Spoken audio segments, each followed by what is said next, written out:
Okay, good afternoon, everybody. Welcome. We're glad that you're with us. This is a regular meeting of the Gainesville City Commission. It's October 1st, 2021. And we will, Madam Clerk, move to our first item. The first item is the adoption of the consent agenda with a couple of modifications. For file 210488, the State Agency for Surplus Property Program for GPD, this item was added. And file 210524, Project Safe Neighborhood, this was also added after agenda review. Okay, thank you. Commissioner Ariola.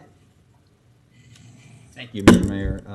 We obviously have a very long agenda today. I am going through the consent agenda, and I wanted to pull a couple of items. I don't want to add any length to an already lengthy agenda, but there were a few items that I wanted to make sure that we at least had some discussion, and I don't think this is the appropriate time to have those discussions while we're adopting the agenda. Those items were CA 11, the Phalanx Defense Systems, CA 13, the cart size evaluation for neighbors,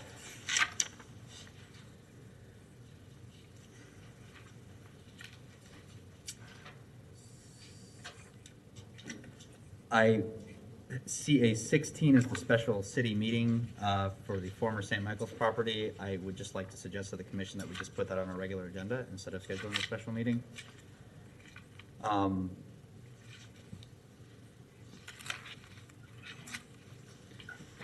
CA 19, the ratification of the union agreement. I think as a good practice, this commission generally holds those on our regular items so that we can have the opportunity to celebrate those achievements.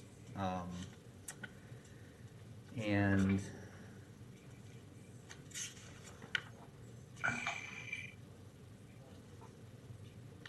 CA 28, contract for sale and purchase of parking lot 10. I suppose if that's just the execution of the agreement that we already agreed to, I could be amenable to keeping that on the consent agenda. So actually, we'll leave that.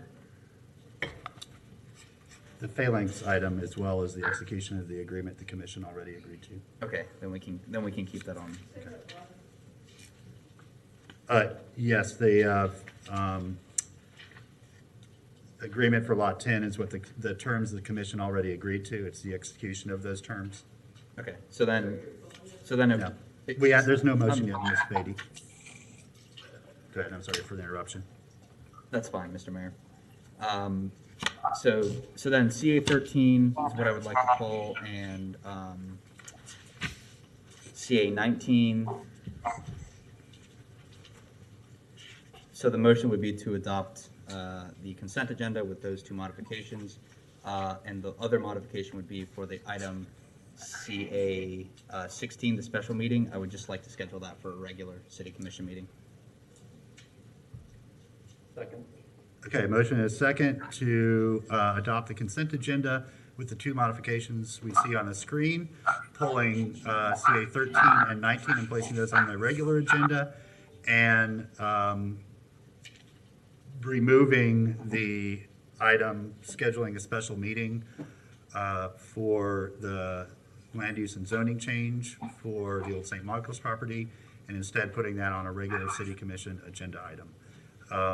The second, Madam Clerk, was Commissioner Hayes Santos. Commissioner Duncan Walker. Thank you, Mr. Mayor.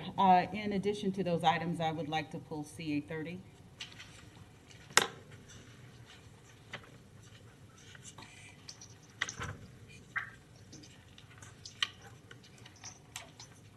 Is that okay? I'll accept that amendment. CA 30. Second or agree? Okay, and then Commissioner Ward. Thank you, Mr. Mayor. So we certainly all have the right to ask things to be pulled, and I'm supportive of having discussions wherever we need to have discussions. I'm concerned about not having a special meeting for the St. Michael's action. what that will effectively do is push it till late in a meeting on a Thursday, and I find that we are at our best when we can focus and when we don't make the public wait till 10 o'clock to have those discussions. I'm not comfortable with that. Okay, thank you. We can split that portion out when we adopt consent. Commissioner Sacco? Thank you, Mr. Mayor. I agree with Commissioner Ward on the timing aspect. Just based on emails alone, there are a lot of neighbors who will comment one way or the other on that project. So I think a special meeting might be best in that case so we can give our full attention to it and not have our neighbors waiting through several hours. As for C13, I can understand wanting a discussion on it, but the information presented on the agenda seems sufficient to spell out what it'll do as a project. So I'm unsure if you want to pull it onto the regular agenda for today to get more discussion, or do you just want to move it to a future agenda? I think the motion is to put it on the regular agenda for today. Okay, thank you. Commissioner Ariola? Thank you. Yeah, the reason why I want to put it on a regular agenda item is because we had a special meeting last time and it still went late. So I don't know if we have a rhyme or reason for why certain properties get elevated to the status of a special meeting. But certainly I didn't like the fact that we had a special meeting in the first place. I understand there's plenty of opportunity for people to comment. There's plenty of opportunity for people to be involved. And we were driven late into the night that meeting anyway. So whether we put it on a special meeting or put it on a Thursday, it's going to go late. So I'd rather us just get it done on the day when we have business to do rather than scheduling a whole nother day for it to go late again. Commissioner Ward? Thank you, Mr. Mayor. Without going, super long on this, it's not about us. It's our job to stay as long as it takes. It's creating the opportunity for people to come talk about it at a more convenient time for them instead of asking them to sit here from whenever we start until whenever it's their turn to speak. And the rhyme or reason is there are clearly lots and lots and lots of people who are on that topic. That's why I would like to have a special meeting. I feel like we can make a better decision and get better input for something that is clearly contentious without pushing it late. And it can't help but be late if we put it on a regular agenda. So, thanks. Thank you. What we'll do is split out. So with a motion right now, and in fact, Commissioner Ariel, you did not include 16 in your motion, which is the special meeting. Did you mean to include that in your motion? That was included in the motion. I had 13, 19, but we'll include that. So 16, I'll split that one out since there's seems to be some disagreement about that. Yeah. So the motion is to approve the consent agenda with the two modifications you see up there on the screen, as well as pulling 13, 19, and 30 and placing on a regular agenda, and removing 16 from the agenda with the intention of placing that on a regular meeting. Commissioner Ariola? Thanks, Mr. Mayor. My last comment, we have plenty of contentious development discussions throughout the city. Not all of them get elevated to special meeting status. So as I said, there is not a set precedent for that. It is also in my district, so I would like for the commission to consider the District 3's commissioner's request for an item that is taking place in my district. Thank you. Commissioner Jesus? Yeah, thank you, Mayor. If the motion is okay, number 4 on the list is moving an item from regular agenda to consent agenda for the appointment of the canvassing board. We just have one member who is Oh, right, yeah, I'm sorry, I meant to mention that. Yeah, so one of the candidates for the canvassing board dropped out, so there's only one applicant right now. So if we could put that on consent, it will be to name Harvey Budd for the canvassing board. Seconder. Okay, that's fine as well.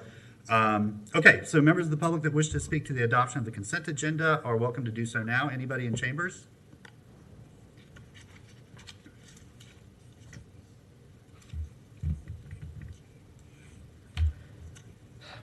Good afternoon, Joe Beatty.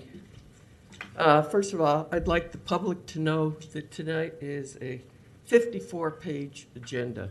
There's been a lot of things that have been postponed and all glommed onto one.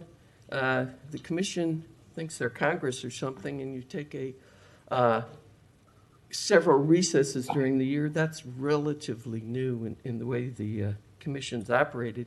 You've got a lot of business before you. There are, I think, 30 items, correct, on the consent agenda. I was just wondering if you could, I'd like to know that all of you have read, understand, and know exactly what's going on in all of these items. And do you know how much, at the minimum, is being spent on this consent agenda today? Nobody wants to answer that? Okay, if I could have the overhead. It's $4,430,000, $252.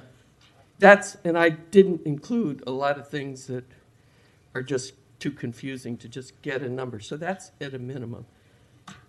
Commissions that I'm aware of, the consent agenda is just supposed to be routine in nature. You have the hiring of the city manager. You have the hiring of the interim city manager, city attorney. I don't have enough time to go through this. I am here to ask you to remove from the consent agenda and either have it today or schedule it for another meeting, the adoption of the phalanx change in the warranty deed and the sale of Lot 10. If you read the backup, there's really more questions than there are answers. It doesn't look like just the direction of the commission is being followed. And this is no way to do the city's business when the citizens, the public that are paying your salaries, that are paying the salaries of all the city employees that are going to pay $250,000. You didn't even put that in the, you have to go to the backup to see it. You're hiding things from the public. And you are, in my mind, misusing the consent agenda. I hope somebody up there will ask to have these things pulled, because the consent agenda, if anyone up there thinks they need more information or don't know, you're just supposed to do it. It doesn't even take a vote. The public's business has been getting more and more hidden. Did this go out? I'd like the camera on that. Thank you, Ms. Bailey. Getting more and more hidden from the public. Thank And you. you guys Thank you, need Ms. to Beatty. start doing our business in the public. Do we have and let Adam people know with what's us or going on. Larry today? Who's with us on the phones? Mr. Mayor, I will be with you all day. It's Adam, and we've got a bunch of different screeners coming in and out because we are expecting a rather long meeting. Before we attend to, we have right now 6 or 7 callers here. I did want to note that the phone number on the agenda is incorrect. There is another call-in number, and at your pleasure, I'll read it periodically through the day. Yeah, that'd be fine as long as we can put it up on our broadcast as well. We apologize for the misprint on the agenda. So this is for adoption of the consent agenda, Adam? Yes, I have 5 callers at the moment with others being screened. The first caller is Mr. Nathan Scott. Mr. Scott, you have 3 minutes. Yes, good afternoon, Mayor, Commissioners, Nathan Scott. So I want to agree with everything that Ms. Beatty just said. This discussion related to the adoption of consent agenda illustrates the dysfunction of the commission. It's just reprehensible. I would ask respectively that CA7 be removed. That's the fraud risk management policy. There was no discussion about that at the Audit and Finance Committee. You guys are just rubber stamping something. And fraud's been a problem at the city, contrary to what you guys want to allege. Also, CA10, if you look at that, the GRU operational updates, page 12 of that, you will see, in sharp contrast to what Mr. Feldman represented, that there is approximately $1.97 million of money that's been sent to collections in FY21, probably about $900,000 that's been uncollected. That's a lot more than $250,000, folks. Okay? I'm overloaded. Hello? We can hear you.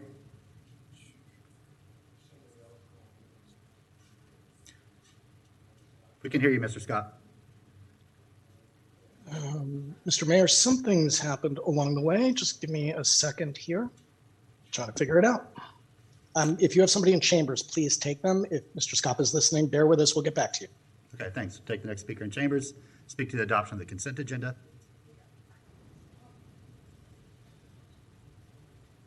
My name is Donald Shepard. I'm People's Representative and running for mayor, asking for donations if you can. And this here, Joe Beatty really nailed it to a cross. She really brought it to the attention of the people. Excuse me, I wonder Mr. how many Shepard. more. Mr. Blount, Ms. Okay, Beatty, if you so- could take your conversation outside, it's distracting to the person at the lectern. Thank you. Go ahead, Mr. Shepard. And I'll give you extra thank minutes. you, sir. And so my time went to also.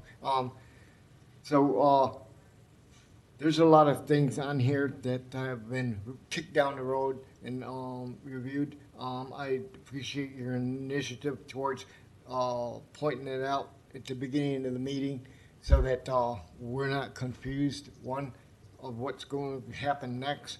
And the figures are way above what Joe Beatty had brought, which I deeply appreciate.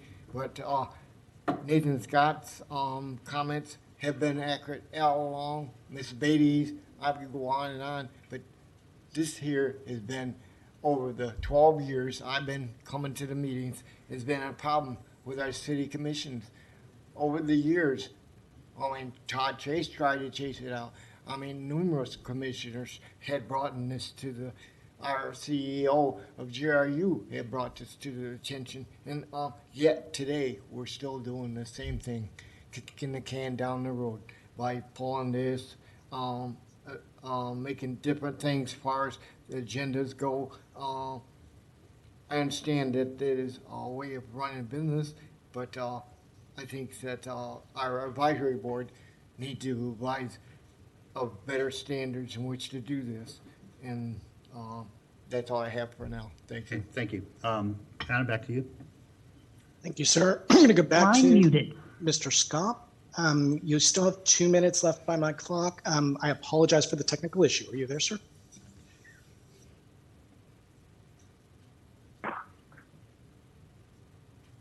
Mr. Scott?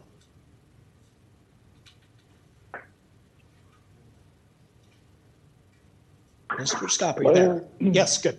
Thank you, sir. I apologize for the technical issue, and you have still 2 minutes or so. Hello? Yes, Mr. Scott, we can hear you. No, we've lost him again. I'm going to turn next to Stephen Phelps. Mr. Phelps, you have 3 minutes.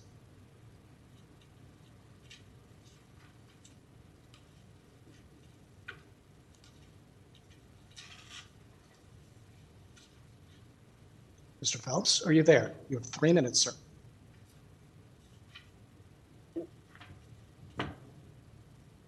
Stephen Phelps?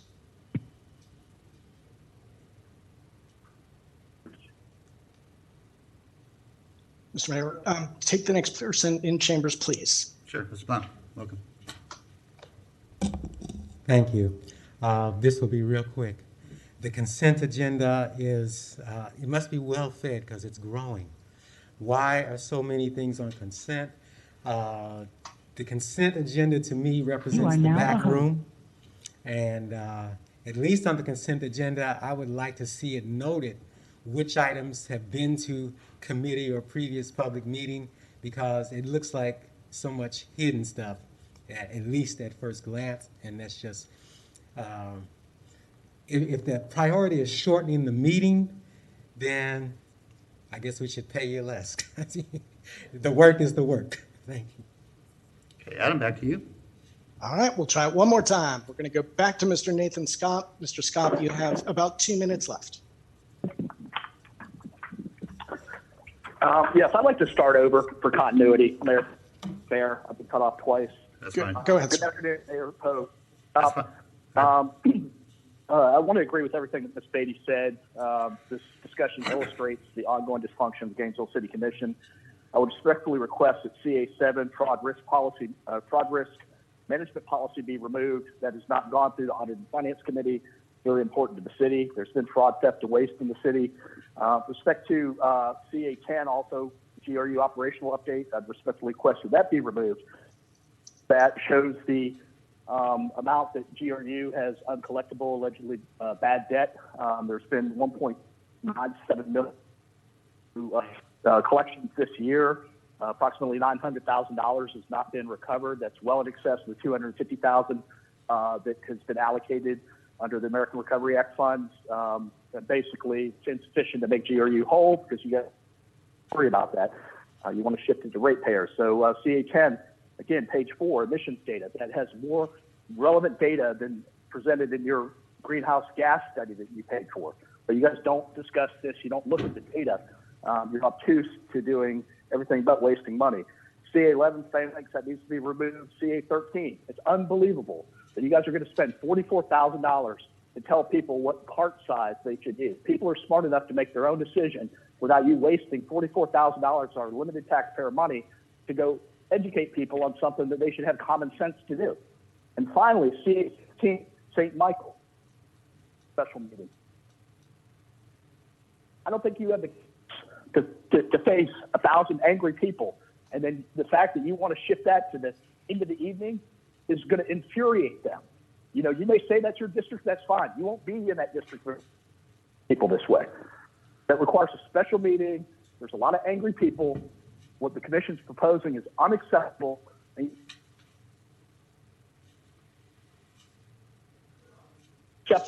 you're adding additional items at the last minute that haven't been reviewed by the public. We don't even know what they are. That's not the way city government should be run, folks. So again, CA16, we need a special meeting on November 1st. It's already been pushed off twice now. You guys botched the quasi-judicial hearing on that, which is why it's necessitating a redo. So you need to follow your people forum to voice their legitimate concerns relating to this grossly excessive development. It's akin to the standard. And neighbors like, you're arrogant and you need to start listening to people or you need to be replaced. Thank you. Thank you. Just for clarity, CA13, the motion is to remove that from the consent agenda. Any next person in chambers to speak to the consent agenda? Okay, Adam, back to you.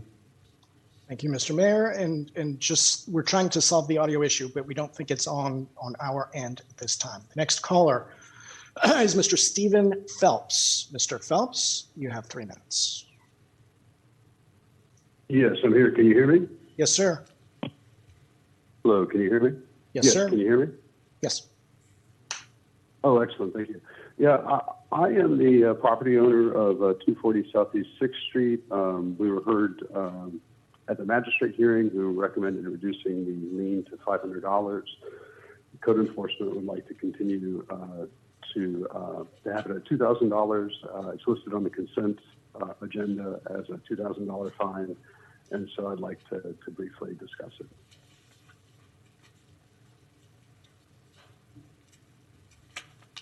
Thank you, Mr. Phelps. Mr. Mayor, are you still waiting for those on the lines, or do you have anybody? Yes, just folks phoning in right now. Great. Next caller, Tana Silva. Tana, you have 3 minutes. Yeah, I am the property Thank owner you.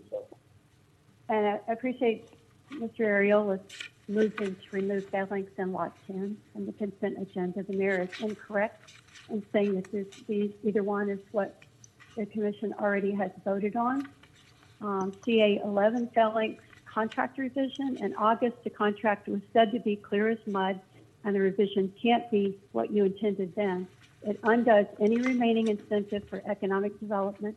The city should have invoked the reverter already for gross noncompliance. Phalanx went from being a city tenant on the east side to getting a property for which it has paid nothing to the city, created no jobs, did not meet hiring, retention, or pay criteria, and now could be rewarded with leases of $350,000 a year and finally sell it at a huge profit. This revision would make a reverter practically impossible because occupancy is not defined. The involvement of Colliers International adds to the evidence that this is an extremely bad deal for the city. That is not economic development and not the intent of the city commission that had the RFP for the property, and I'm sure it's not the intent of anyone sitting on the dais today. And so it's incorrect to say that it's what the city commission instructed. It's not, and there are several other loopholes and problems with it. On CA 28, Lot 10 sale agreement definitely should be pulled from the consent. Pieces are missing, the terms are still in discussion, and the commission needs to ensure that the terms are acceptable. This is from your explanation. On August 19, 2021, the City Commission approved a term sheet with AMJ with the following motion. 1, accept the term sheet, et cetera, et cetera. And before closing, bring back negotiation on an affordable housing program. 2, direct staff to bring back information to the commission on a structure on the affordability subsidies, as well as the My Neighborhood program, with recommendations included from the Office of Equity and Inclusion and options specifically for this development. The explanation goes on to say that these are still in negotiation. So that is not what the city directed staff to come back with at this date. Before closing, these things should be outlined specifically as directed in August. So that should definitely come off the consent agenda. And thank you, Commissioner Duncan Walker, for bringing up CA 30. It should be removed from the consent agenda. Deliverables 4 says that grant funds will be used to purchase high-resolution covert video cameras and license plate readers to be placed in hotspot locations, otherwise known as black neighborhoods. The public deserves to be involved in decisions about the kind of city people want, not one that has government surveillance of daily activities. We're at our 3 minutes. Thank you, Ms. Ola. Is there anybody else in the chamber that wishes to speak to the consent agenda? Sure.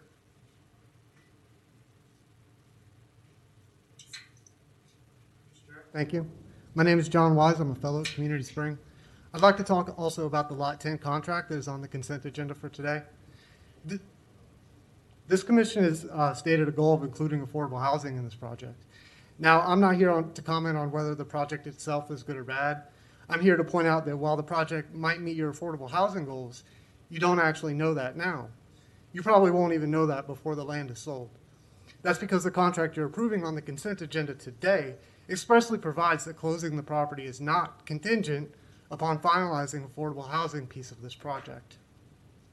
For background, AMJ initially suggested it would be about 15% of units available for affordable housing. The commission expressed interest in between 20 to 50% of units being affordable. No one, however, was clear on the time of what affordable meant. AMJ now points out that these units will be affordable to people earning 140 to 120% of AMI, which quite frankly is not related to real affordability. Our community even now has a surplus of units at 80% AMI.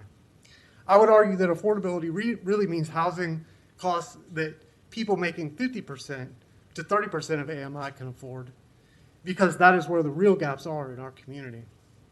With this project, the cheapest 1-bedroom costs $220,000, and the cheapest 2-bedroom costs $300,000. The proposed agreement calls for $1 million of the purchase price to go to affordable housing.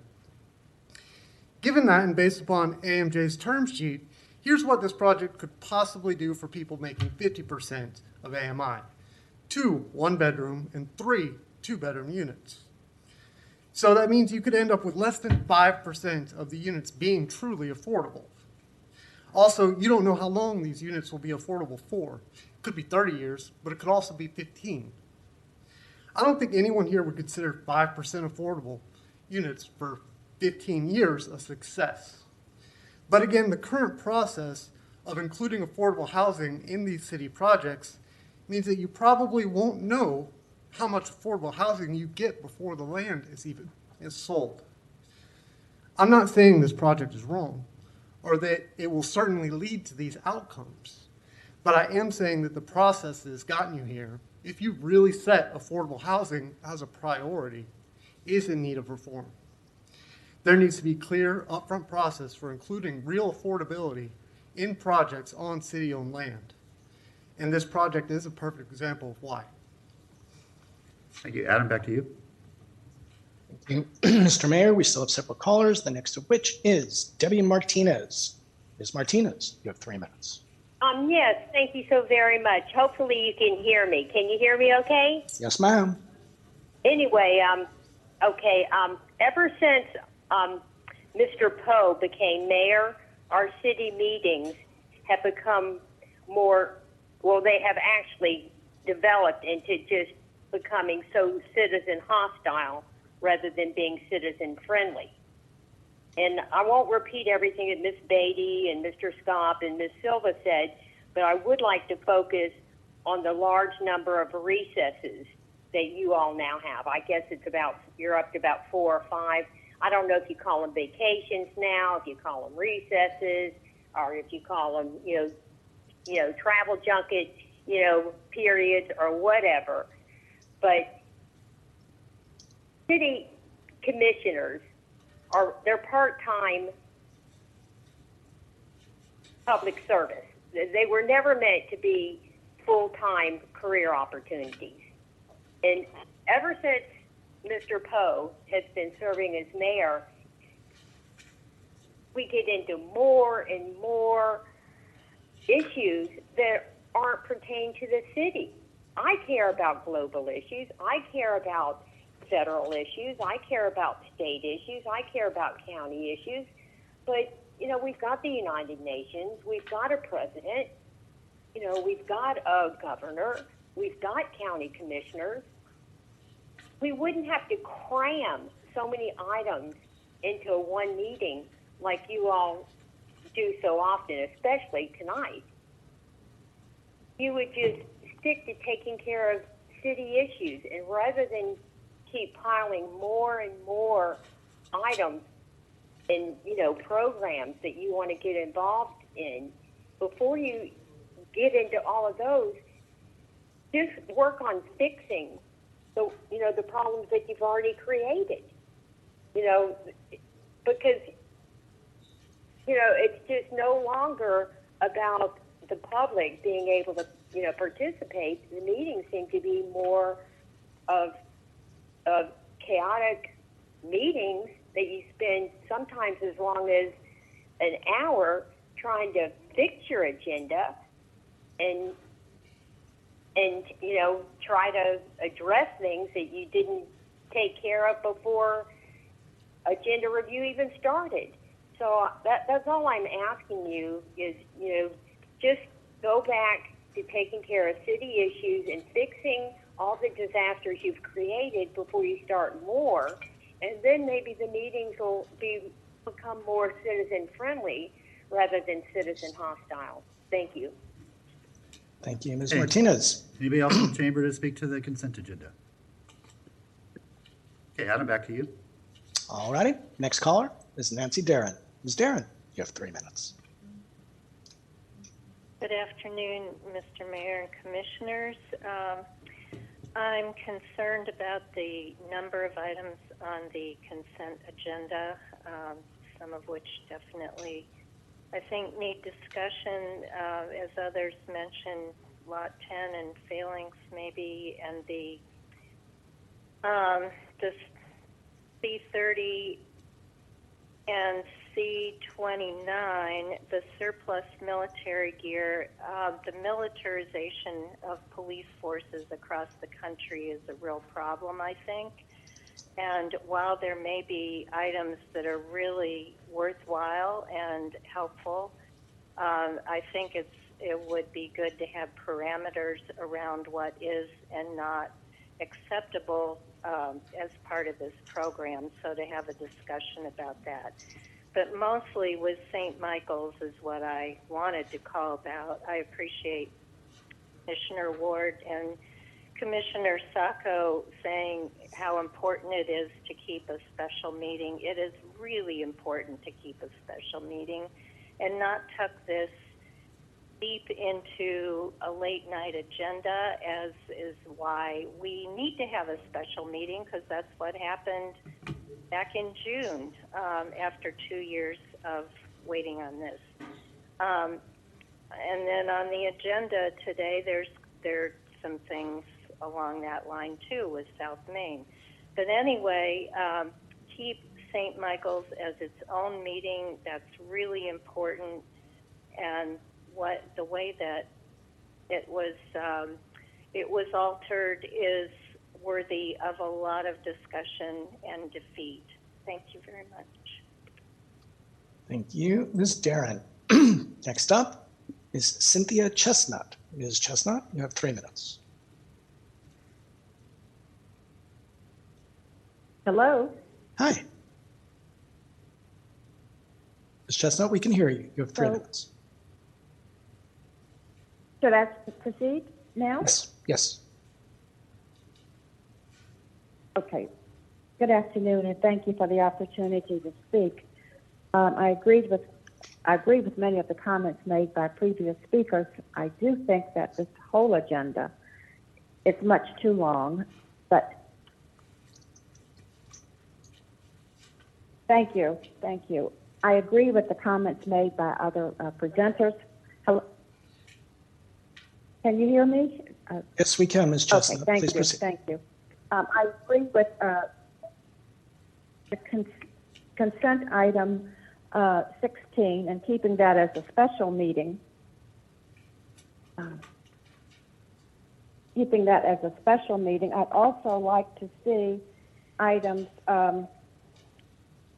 21, because that is a very positive program brought to the agenda on the Inspire program. And I would also like for the public to hear the details of consent agreement 25 and consent agreement 26. That's the interim city attorney employment agreement and the interim city manager agreement. I think the public needs to know what's included in those items. And finally, I would suggest also bringing a consent agenda item 28 on city parking lot number 10, which has been an item of much discussion for several years, bringing that to the regular agenda so that the public is aware of its content. I think consent agendas are really supposed to be for routine items. These items are major items impacting our community. Thank you very much. Thank you, Ms. Chestnut. Mr. Mayor, that is our last call. Okay, thank you. One last call. Anybody in chambers to speak to the consent agenda? Okay, very good. So again, the motion is to approve the consent agenda with the 2 modifications. Madam Clerk, if you could put those back up on the screen.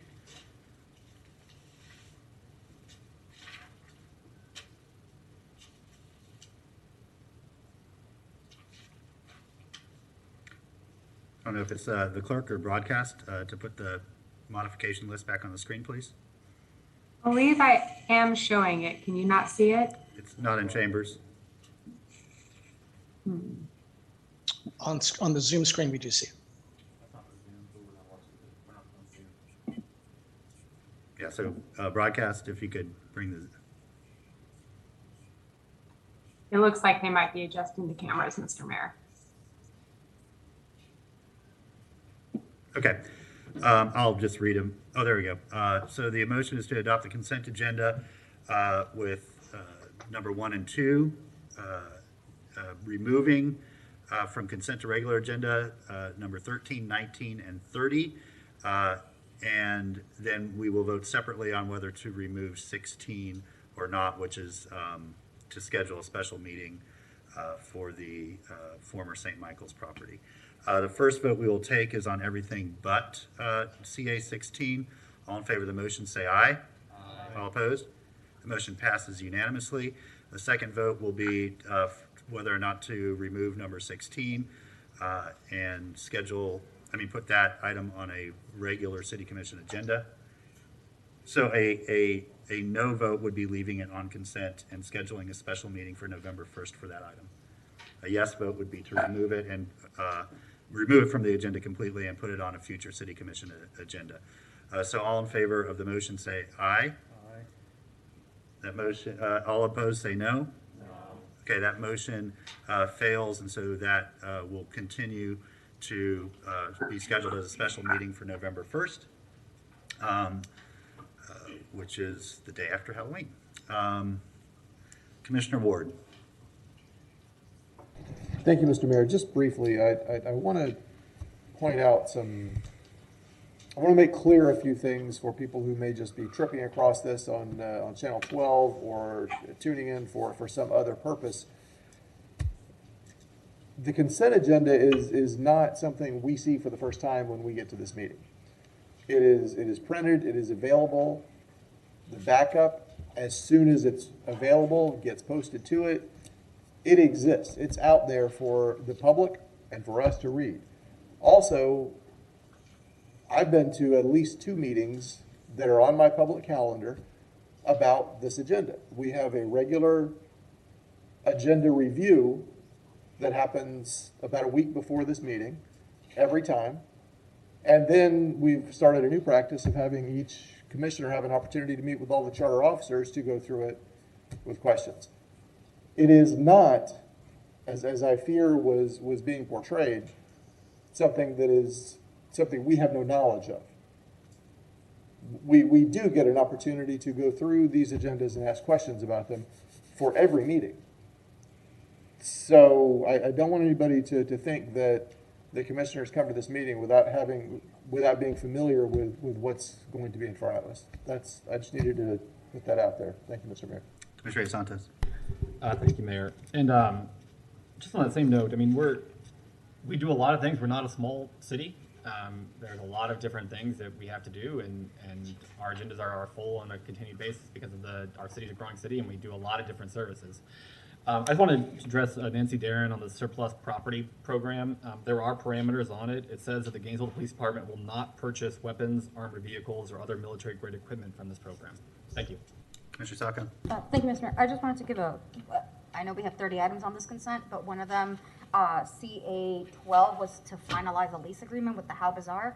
And one of the partners is here, and I just wanted to say thank you for all your patience in this process, and good luck with the shop. Thank you, Mr. Mayor. Thank you. Okay, Madam Clerk, next. Next, we have the adoption of the regular agenda with a few modifications.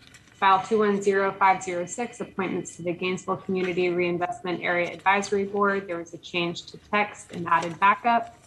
File 210537, the Canvassing Board appointment. One of the candidates withdrew her name, and so that item was moved to the consent agenda.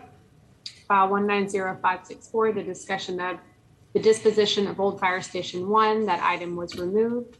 And the following 3 items, 200877, the text change to delete the 10-acre minimum transect zoning requirement, the 200878 land use change, 4.82 acres of property located at 1015 South Main Street, and file 200879 quasi-judicial rezoning of the 4.82 acres property located at 1015 South Main Street. The applicant requested that these items be continued to the November 18th meeting. Okay, thank you. And I was going to suggest that our 2 final discussion items for this afternoon be moved to the front of the agenda after our appointments, but after about 45 minutes of adoption of the consent agenda, I don't know that we'll have time to do that. And so if we do have a little time between our canvassing board and appointments and our GCRA, I'm sorry, canvassing board we did with our GCRA appointment and our time certain item at 2:30, then we can move one of those items up for discussion.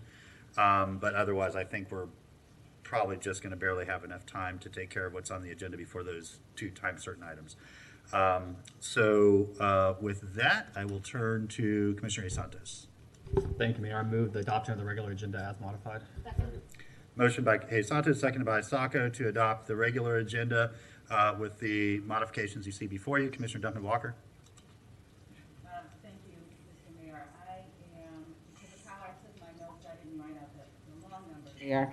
But I did have a request to pull some items, and I want to apologize in advance if they do coincide with the numbers that we've already presented. But just for purposes of clarity, I'm requesting to pull FR1, AR1, FR2, BD7, BD3, and RE5. You get to where you are.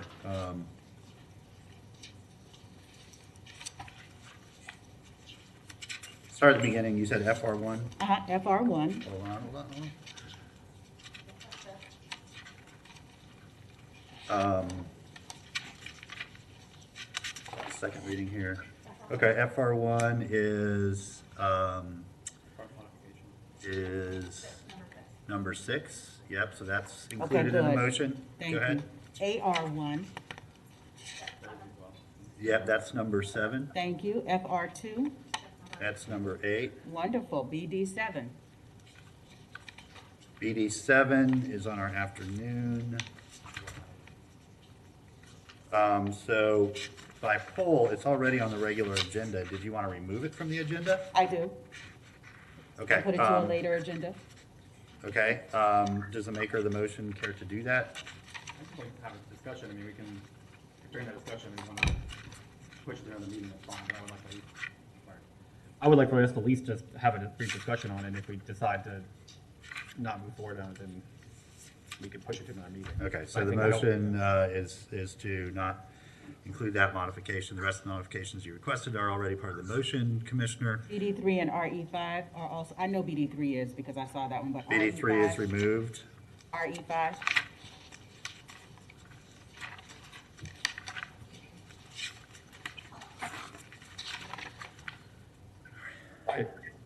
I think we need to pass or have a discussion of our amendment to the budget. That's an important thing. I didn't hear you. We need to I believe we need to discuss the amendments to our budgets. Pushing that off, I don't think is a good idea, in my opinion. Okay, so we'll have a vote, and if that vote fails, we can add a separate modification. And again, Commissioner, we can always vote them down at the time of discussion as well. Commissioner Ward? Yeah, thank you, Mr. Mayor. Just briefly, I'd like to note on items 6, 7, and 8 up here. I'm not going to do it now, as I don't want it to be a part of this motion, but I will be moving member comment, commission comment, to schedule those for a special meeting when the applicant is ready as well. Okay, Thank you. thank you. Okay, members of the public who wish to speak to the motion to adopt our regular agenda with a few modifications. Anybody in chambers? Okay, Adam, over to you. Thank you, Mr. Mayor. I have one speaker at this time and one being screened. The first speaker is Ms. Tana Silva. Ms. Silva, you have 3 minutes. Yes, thank you. Well, I'm relieved that Stringfellow David Coffey ordinances are going to be continued to November 18th, and I hope more than that they will just withdraw them so that the community can have the discussion that it needs to have on redevelopment of the entire Power District South Main area. That would be the most civic-minded thing to honor Jim Stringfellow's memory that the petitioners could do. But at least for the moment, I'm glad this is off this horrendous long agenda. I do want to support Commissioner Duncan Walker's request to remove BD7, the Weyerhaeuser contraction. There's no background on where this comes from or why the city would unannex the municipal boundaries by approximately, as the agenda item says, or one of the documents says, 2,626 acres of property on the east side. I'm just kind of tuned into some of the development proposals also by David Coffey in the past that were rejected. And without any, I haven't heard of any discussion of shrinking the city boundaries by those properties, which contribute, as far as I could tell, at least $30,000 a year in taxes, some of which goes to the city, not all of it. But why that would be even considered, I don't think there's been any discussion of it that I've heard, while at the same time you're annexing properties and hundreds of acres across I-75 to the west, which is farther away from downtown than this property. Could that be removed from the agenda for today, which is already very long, and put on another agenda when the public has more information about why the city would want to turn those properties back over to the county? Thank you. Thank you, Ms. Silva. We have an additional caller, Ms. Nancy Darren. Ms. Darren, you have 3 minutes. Mr. Mayor and Commissioners, thank you. I really strongly support the modification of the agenda in removing the items about the 10-acre minimum transect, the land use change, and rezoning on South Main. So I'm very glad that happened. Thank you, and support pulling those other things or moving them. Thank you. Thank you, Ms. Darren. Mr. Mayor and Commissioners, that was our last caller. Okay, thank you. Anybody else in chamber? Okay, and again, for the Weyerhaeuser item, that's why it's on our agenda today, to have a discussion about that and seek a little more clarity on what the advantages and disadvantages could be. So we will have that discussion a little bit later this afternoon. With that, all in favor of the motion say aye. Aye. All opposed? Nay. Motion passes 5-1 with Duncan Walker in dissent. Madam Clerk, next item, please. The next item is early public comment. Okay, thank you. So this is an opportunity for anybody to speak on any items that are on our agenda later today. If you wish to speak to one item that is on our agenda, you will have up to 3 minutes. If you want to speak on more than one item that is on our agenda, it can be this afternoon or this evening. You can have up to 5 minutes. What that means is that you will not have an opportunity later when the item comes up. But the whole purpose of this is to allow you to share your thoughts with us and then go on about your business and enjoy the rest of your day. So if there's anybody here for early public comment on any of our items on our agenda, we'd love to hear from you now. Welcome. Thank you. My name's Kirsten Flamond. I'm a longtime Alachua County resident, longtime Buchholz High School teacher. 2 of my former students are in the city council today. And I'm a longtime volunteer at Pine Ridge Neighborhood, and I'm here to speak about affordable housing. I guess specifically item 28, but affordable housing in general and issues at Pine Ridge. Okay, ma'am, hold on one sec. I think you're here for general public comment, which are items not on our agenda. That item is not on our agenda today, so if you'll just give us 1 sec, we'll get to that in just 2 shakes of a lamb's tail, all right? And I'll get you first. Anybody else here to speak to items that are on our agenda later today?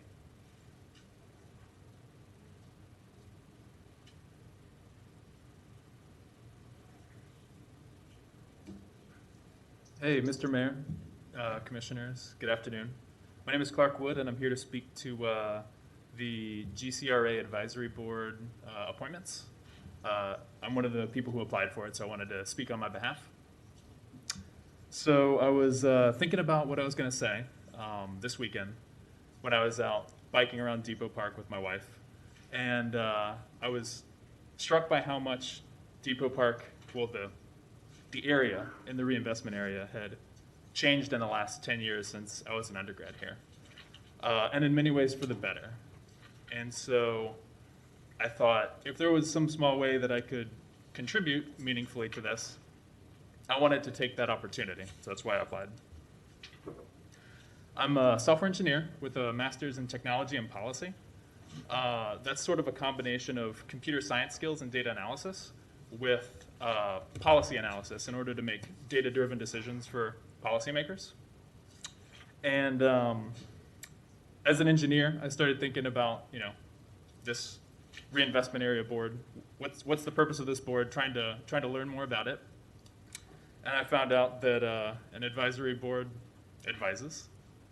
I have a decent amount of experience advising. I have experience advising on large software projects, and these are the kind of projects that are, multi-million dollars and annual recurring revenue, can't fail, very, very serious kind of things.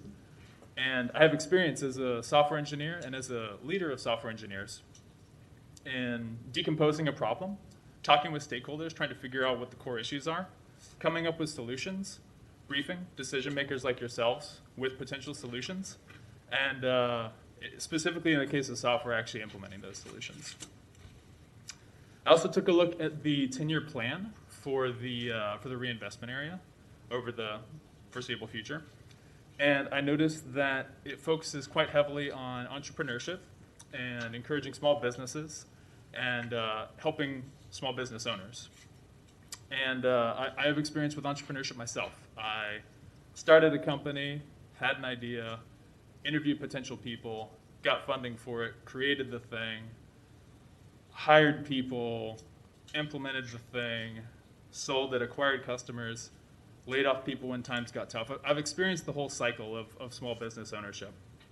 And so I think that I've got not only professional experience with that, but also a personal understanding of how hard it is to start or to grow a small business. And in addition to those particular skills that I have, it might be hard to believe because I've been talking up in front of y'all for 3 minutes, monopolizing the conversation. But I'm also a really good listener, and I think that's an important soft skill for this kind of position. Thank you for introducing yourself to us today. Adam, do you have anybody here for early public comment, items that are on our agenda for later today? It looks like we have one person in screening for early public comment, but I need another 30 or 45 seconds. Okay, we'll go for the next person that's in chambers to speak to early public comment. Just give us a second to clear the area.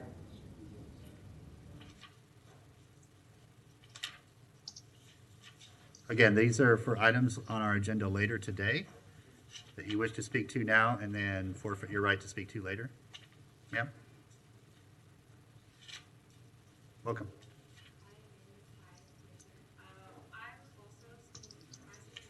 For the GCRA board as well. I am Bridget Murphy. I'm a student at the University of Florida, and I was hoping to get the student seat on the board. Over the summer, I had the opportunity to internship with the city of Fort Pierce, and as I was interning there, we were redeveloping some of our more impoverished and dilapidated areas of our downtown. And during some of the meetings with some of the developers, I ended up actually showing them examples from Depot Park and site plans from areas around Gainesville to try and show them examples of things that have actually worked. And so this semester I looked at which boards were available and which seats were open, and I saw the Community Reinvestment Board, and I thought that'd be a really good opportunity to try and see and be a part of what Gainesville is actually doing. If you have any questions for me, or if you want to know more about myself. All right, thank you for introducing yourself. That is our first item after public comment, so we'll start making decisions then, but we really appreciate you showing up today and introducing yourself personally. Thank you. Adam, over to you. Still nobody on the line, but just a reminder that if folks are calling in and don't have the correct number, it is 1-800-742-1099. Back to you, Mr. Mayor. Okay, anybody else here for early public comment?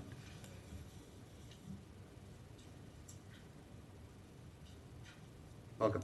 Greetings, everyone. It's great to be here. My name is Michael Espinosa, and I'm also applying for the GCRA Advisory Board. And just wanted to say that I am a 10-year resident of the Spring Hill neighborhood, which is on the east side in the GCRA district, and also a business owner on the east side. My business is the Arc School of Fitness, which is located on East University and 11th Street. And I care deeply about my neighborhood, the neighborhood in which I live and I work, the neighborhood in which I am growing a family. And it would give me great pleasure and be a great honor to serve on that board. Thank you very much. Thank you. Anybody else in chambers that wishes to speak to early public comment? Okay, Adam, one last check with you. And we just had somebody call in, and they are being screened. Please bear with me.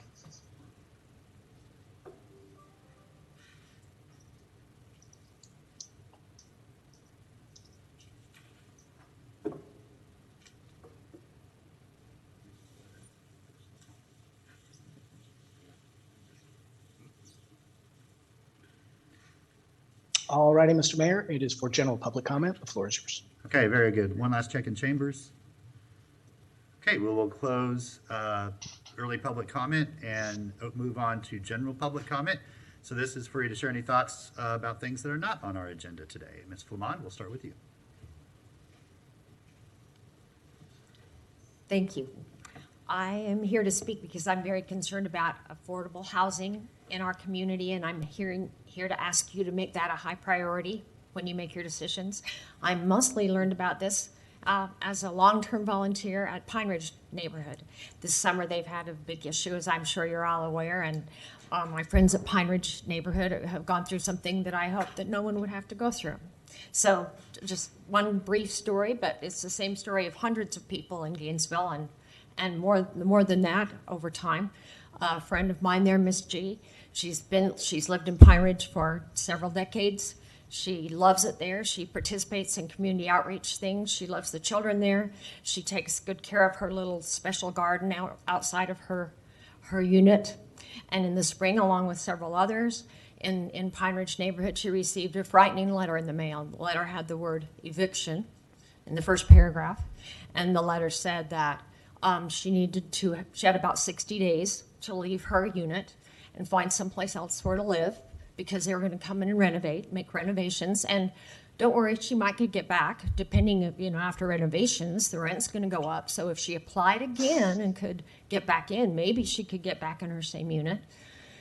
And she didn't know what to do. She was devastated, and it was frightening and terrifying for the people, and the other people got the letter as well. She went out looking. Her daughter had to take off work, go looking for affordable housing. So this is the important part. She could find nothing in the city, in the county. She looked for different places that she could afford. She told me one that she found was upstairs in a dark hallway. Upstairs, dark hallway, entranceway into a hall. No little garden, no entranceway, no fresh air. So I'm sure it was a nightmare time for those people who received that letter. In the meantime, with help of some of our local activist groups, that issue is not a situation. The situation in Pine Ridge is stabilized, but it happens again and again. It'll happen again. So the larger problems remain. And I would like to ask you to help our residents to stop unfair evictions, to make it a priority to encourage and create more affordable housing for our lowest wage earning citizens, to work more to reduce abrupt rent increases, to work to support the local efforts of our ACLC and others of our local nonprofits, to streamline the process of granting the RAP funds that are available, and mostly to help Gainesville live up to our promise to be a great place to live. Thank you. Adam, over to you for general public comment. Thank you, Mr. Mayor. We have several callers on general public comment. Again, a reminder, if you're calling in, the correct number tonight is 1-800-742-1099. Our first caller, Harry Mangle. Mr. Mangle, you have 3 minutes. Yes, good morning, or good afternoon, Mr. Mayor and Commissioners. My name is Harry Mangle. I've been a proud resident of Gainesville for 5.5 years. I'm also a member of the social justice group at the Unitarian Universalist congregation in town. We're focusing part of our energies on fair and affordable housing in our city. I'm calling to thank you for passing the Renters' Rights Ordinance. And also, I hope that you would continue to support the housing vouchers so people will not be discriminated against by landlords such as the Colliers Corporation. This landlord is not the only guilty of this immoral act, but simply the largest one that's willing to quickly evict renters. The renters who would be helped by these common sense ordinance need assistance from eviction because they are dealing with loss of income because of the pandemic and other difficult issues. Gainesville's homeless problem would improve if more low-income families had dependable access to affordable housing. Evictions make this problem worse, not better. I'm asking you to publicly reaffirm your support for this ordinance and communicate that there are actual consequences for those landlords who are not obeying it. Thank you for considering my request. Thank you, Mr. Mangle. Next caller is Hold on, Alice. Adam. Yep, We're going to go back yes, and sir. forth. So up next, we have Mr. Scott. Thank you, Mayor Poe, Commissioners, Nathan Scott. So I wanted to echo the comments made by the first speaker in Chambers with respect to affordable housing. And again, with respect to the federal money, nearly $34 million, how much affordable housing could the city build if it used that money solely for that purpose? You claim you have an affordable housing crisis. One faction of government has run the city for over 20 years. How did this become a crisis? You know, you didn't solve the problem before it became a crisis. So you have a once in a lifetime opportunity to take $34 million and use it wisely. But you want to squander that opportunity on things like broadband, on things like this and that have really nothing to do. You should first and foremost make the city whole. You're not even doing that. You claim you are, but you're not. And then affordable housing should be high on the list. Don't be hypocritical. You talk about it every time, but actions speak louder than words. You guys have so many pet projects you can't keep track of them or agree. Affordable housing, fix the problem. $34 million of federal money. You build your own affordable, self-sustaining housing complex with that. The city owned. We wouldn't have to continue raise our property taxes because it would support itself because it was built by the federal government. The rent would maintain the property. But you guys are too obtuse to understand basic economics. Secondly, it took almost an hour, or an hour exactly, to adopt the consent agenda and regular agenda. That is indicative and exemplifies the dysfunction of the Gainesville City Commission under your failed leadership, Mayor Poe. It's just reprehensible. St. Michael's, again, I'm very concerned about the comments I saw in the Gainesville Sun from Mayor Poe and Commissioner Hayes Santos, which seemingly in a quasi-judicial proceeding prejudged the issue before hearing any evidence. That's de facto bias. I mean, Commissioner Arreola walked out. He's not here, but he's completely out of touch with the community, the neighborhoods, and suburban Heights. I took the liberty of calling some people in suburban Heights before I drove down here. They were very angry at this sleight of hand move to try and take something that was scheduled and noticed at taxpayer expense. Noticed not once, not twice, but not 3 times for November 1st. And then he wants to try to move it at the end of a night, a long night on your long agendas. I'm glad that motion failed. And finally, we and our dedicated law enforcement officers, our firefighters, citizens, city employees, and collective bargaining unit members are still waiting for a formal apology for Commissioner Rainer Saka, who had the audacity to flip the middle finger to city workers and collective bargaining unit members. Hasn't even apologized. That's just the disdain that this commission shows from the public. You don't want to hear from the public. Don't roll your eyes at me. Please address the chair. Please address the chair. Thank you. Adam, over to you. Thank you, Mr. Mayor. Our next caller, Alice Primack. Ms. Primack, you have 3 minutes. Thank you. I'm Alice Primack, and I want to first thank Mr. Poe and the Commission for the excellent leadership in Gainesville. I'm mostly calling in support of the residents of Pine Ridge. You are receiving petitions, or you have received petitions today about this. Affordable housing is an important concern of the Unitarian Universalist Fellowship of Gainesville. Pine Ridge has been an affordable housing area in northwest Gainesville for many years, but now it's being bought up by new investors. Please help keep it affordable. Thank you. Thank you. Ms. Primack. Mr. Carmine, welcome. Hi, good afternoon, Mr. Mayor, members of the Commission. I'm John DeCarmine, the Executive Director of GRACE. I wanted to give you just a brief update on some of the great work we've been able to accomplish with your support. I want to start by reading you a quote I found on the internet by a gentleman named Harvey Ward, talking about the RTS, the great program to extend free ridership to children and to folks over 65. But he said, you know how one-year pilot programs become permanent? By making sure they work. I want to run through the first quarter's results of the Downtown Street Outreach Program that you have been funding since July. We've had city funding since July. We'd actually been running the program since January using some of the staff who had helped close down Dignity Village. And in that time, we've encountered 175 people on the streets, primarily in the downtown area. We've moved 39 of them into permanent housing, and 30 more have left downtown and come back to Grace for emergency shelter and other services. So overall, we've seen 40% of the total people that we have encountered downtown move into either housing or emergency shelter. At the fire station, we started off, 427 South Main Street, the encampment there. We had started with 38 people on that roster, and that encampment closed just over a month ago.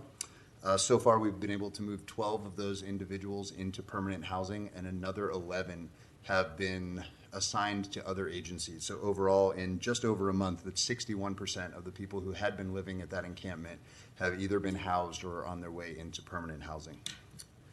On the note of Dignity Village, at this point, we are just over 2 years into that project. We had started with a roster of 222 people, and that was the initial camp that we had been able to close with no arrests, no incidents, and no forced displacement. We have 5 people left to be moved into permanent housing. That's a 98% reduction in that roster. And again, that project has gained national recognition from not only the National Alliance to End Homelessness, but also has earned the city a Crown Community Award from American City and County Magazine. And I want to wrap up with just a general overview of what we've been able to do at Grace this month with your help. Or last month, we were able to move 61 people into permanent housing. That's a new Grace record. So that's the most people we've moved into permanent housing in a single month. That ties together not only the emergency shelter, but the downtown outreach program, people housed from Dignity Village, our diversion program, and then it also started this month leveraging funding we had gotten through the Emergency Solutions Grant, where we now maintain basically about $15,000 a month to help people exit shelter as quickly as possible. So that funds first month's rent, last month's rent, security deposits. But overall, by adding that pot of money to the work that we were already doing in the shelter, we saw an 80% increase in our housing placements from August to September of 2021. Appreciate the opportunity to do this work for the community and always appreciate your support. Thank you. Thank you so much for the work you do. That's amazing. It's amazing. Adam, over to you. Thank you, Mr. Mayor. Ms. Joy Avery. Ms. Avery, you've got 3 minutes. Thank you, Mr. Mayor and Commissioners, for taking my call. Basically, my comment is that there isn't enough available housing for low-income residents. The combined cost of rent and utilities, plus food and other essentials, is extremely stressful on a limited income. We need to explore all possibilities for housing, including new construction and using existing structures such as hotels, etc. And I realize you've been working on this problem, but we are in dire need of solutions sooner rather than later. Thank you for your time. Thank you. Ms. Payne. Pull it down. Hi, Sheila Payne, Alachua County Labor Coalition Housing Chair. The famous Geneva Webb from Pine Ridge sends her regards. She called in months ago, but the kids are showing up earlier during the school year. So I'm here to present the other few hundred Pine Ridge petitions of the 500 ACLC collected that I didn't scan and send to you Tuesday of Pine Ridge residents and allies. As you're hearing, there's not enough affordable housing in Alachua County. Rents are going up an average 5.3%. Average rent is $13.78, 62% of an income that a food service worker makes to rent a 2-bedroom house. It will take 62% of their income. What happened at Pine Ridge, where 80 families were slated to be evicted by out-of-state investor owner, is happening all over Alachua County. The excuse for evictions is renovations, then rents go up after new linoleum is put down. Many landlords now have tenants on month-to-month leases. This is happening to the lowest wage renters, a constant churning. And then no one complains because they're afraid to, because they don't want their families to become homeless.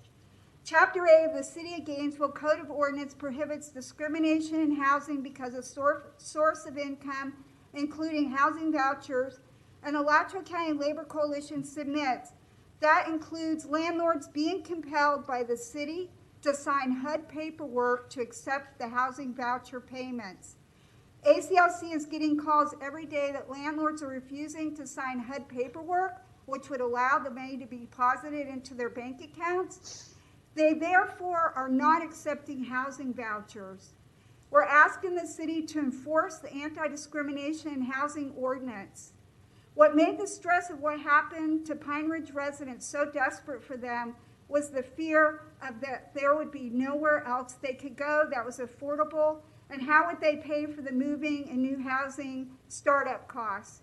Residents have told me that they spent $300, you heard Ms. Webb did, of money they did not have applying for other housing during the uncertainty of Pine Ridge. Two of the residents I talked to this week cannot find any other place that's accepting housing vouchers. There shouldn't be a choice. When we started the Labor Coalition, this safe and healthy housing ordinance 3 years ago, I want people with housing vouchers to be able to live in my neighborhood and go to my good school in my neighborhood near the University of Florida. We don't have any housing vouchers in our neighborhood. Thank you, Ms. Payne. Thanks. Appreciate you being here today. Adam, back to you. Thank you, Mr. Mayor. Next caller, Debbie Martinez. Ms. Martinez, you have 3 minutes. Yes, thank you so much for taking my call. I want to talk just a little bit about the dysfunction of the city meeting since Mr. Poe has become mayor. I believe one of the main reasons the majority on the commission have become so citizen hostile is because residents, and for good reason, strongly oppose all the high-rise development projects in and around their neighborhoods. So if you would just spend more time, favoring our residents rather than the developers, I think that would go a long way. Mr. Poe, please share the details about your plans to run for Congress. Thank you. Thank you, Mr. Blount. Thank you. I hope to cover a couple items. First of all, about RTS, I came out of work at Shands the other morning, and went to the stop directly in front of the Cancer Center Hospital. And bus 46 was the first thing to come along and keep going along. It's not allowed to stop there. I wanted to get downtown. It was going downtown. It's not on the 46 is not on the sign. It goes right past that stop and is not allowed to service that stop. The next day, I was downtown wanting to get over that way, and I asked the 46 driver, "Oh, you go right by Shands, right?" She said, "No, yes, but I'm not allowed to stop there." It's not an express bus. How does a bus go directly by stops and not serve the people who want to get on or get off at those stops? That's stupid. Other management problems at RTS, the oldest buses, which you can identify because they have the steps at the front door and the lift that actually picks the person up to the deck level or over the steps. Those are the oldest buses. They are spending lots of money on severe extra maintenance to keep those buses rolling. At the same time, half of the newest batch of buses are still in dry dock because of technical issues. They need to abandon spending on that old junk and concentrate on getting those new buses on the road. Speaking of misspending, I don't know. I know we're about to pay $200,000 for a special election. I don't know what it costs to recruit and to do the recruitment and investiture of a new city manager and a new EO officer, but those amounts added together should be what the opposite of severance is. Somebody gets in, breaks up stuff, then you pay them to leave. That resembles extortion to me. On the landlord noncompliance, with the federal rent assistance, I can only see 2 reasons landlords are doing that. It's either a cruel spirit, or they have something to hide and they're afraid of new relationships with new federal offices. And that's why you need to cut those checks directly to those tenants. And I do commend y'all for struggling with the state about safety regulations. Although the buses are not observing them. Most bus drivers do not tell people put on a mask. Somebody can sit right up front without a mask, nothing is said. But what is the law? You expect deliberative bodies to consider a law, and then the governor signs it, and that's state law. Unfortunately, executive decrees are also law, but it's the result of one personality. Thank you, Mr. However damaged it is. Thank you. Adam, back to you. Thank you, Mr. Mayor. We do have another caller. It is Darlene Pafalo. Ms. Pafalo, you have 3 minutes. Thank you, gentlemen and ladies, commissioners. I wanted to just touch base for 2 minutes, real or less. The lady that spoke a few people ago, excuse me, about the affordable housing.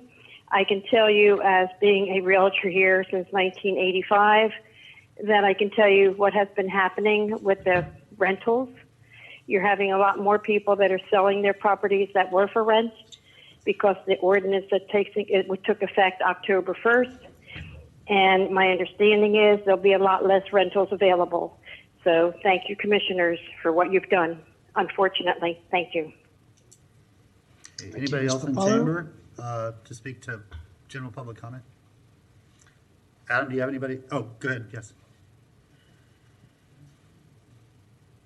Hi, my name is Pam Paris, and I am here to speak on behalf of the people at Pine Ridge. I had an opportunity to go out there and visit with them, and I can tell you that you have to see the fear to believe it, because these people need housing. A lot of people in Gainesville do. And I know we have an ordinance that prohibits discrimination in housing on the basis of lawful source of income, specifically including any form of housing, subsidy, or voucher. So it'd be interesting to find out why property managers won't accept these. I don't want to assume anything, but if there could be a triage, a way to triage those requests, that would be a great thing to solve the problem between the renter and the property manager.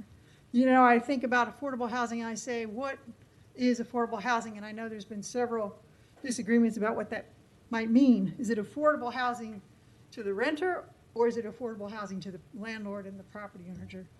So these things are not easy to solve, I don't think, but I do want to speak on behalf of the people. They need places to live, and if they're willing to be responsible and do their part, there should be a place that they can live and not be afraid they're going to be evicted. Thank you. Thank you. Adam, do you have anybody else? Mr. Mayor, there is no one on the line at this time. Okay, anybody else in chamber?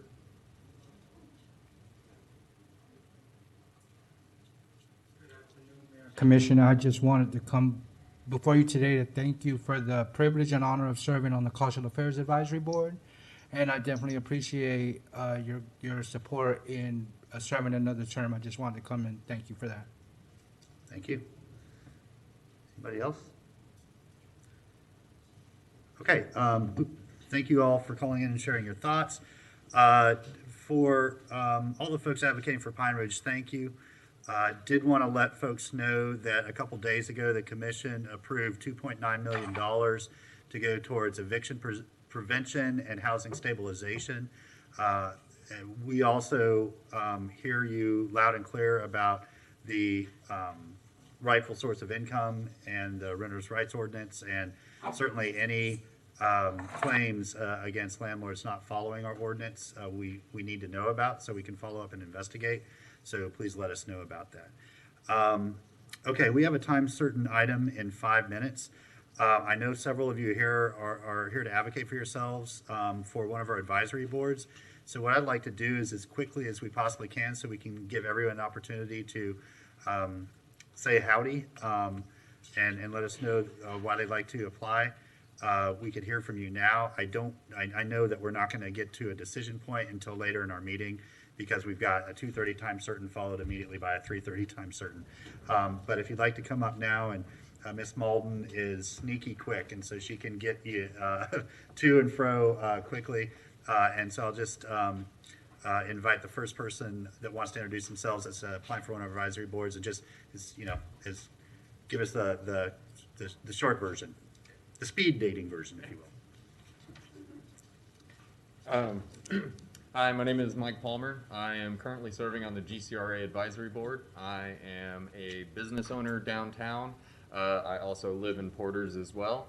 I know I'm a non-traditional representative of Porters, but I do believe that I try to do my best to listen to the community. I'm also very aware of history, and I would absolutely love to remain on this board. I think we've started to lay the groundwork of some very good equitable development for East Gainesville, and I'd love to stay on this board because I'd very much love to see the progress of that. I think there's a lot of good opportunities for us to develop things like, or assist with things like the grocery stores, maybe some form of, medical care in East Gainesville, or better medical care in East Gainesville, and looking at 8th and Waldo. I think that's a very exciting project that I think we as an advisory board would love to have some input on.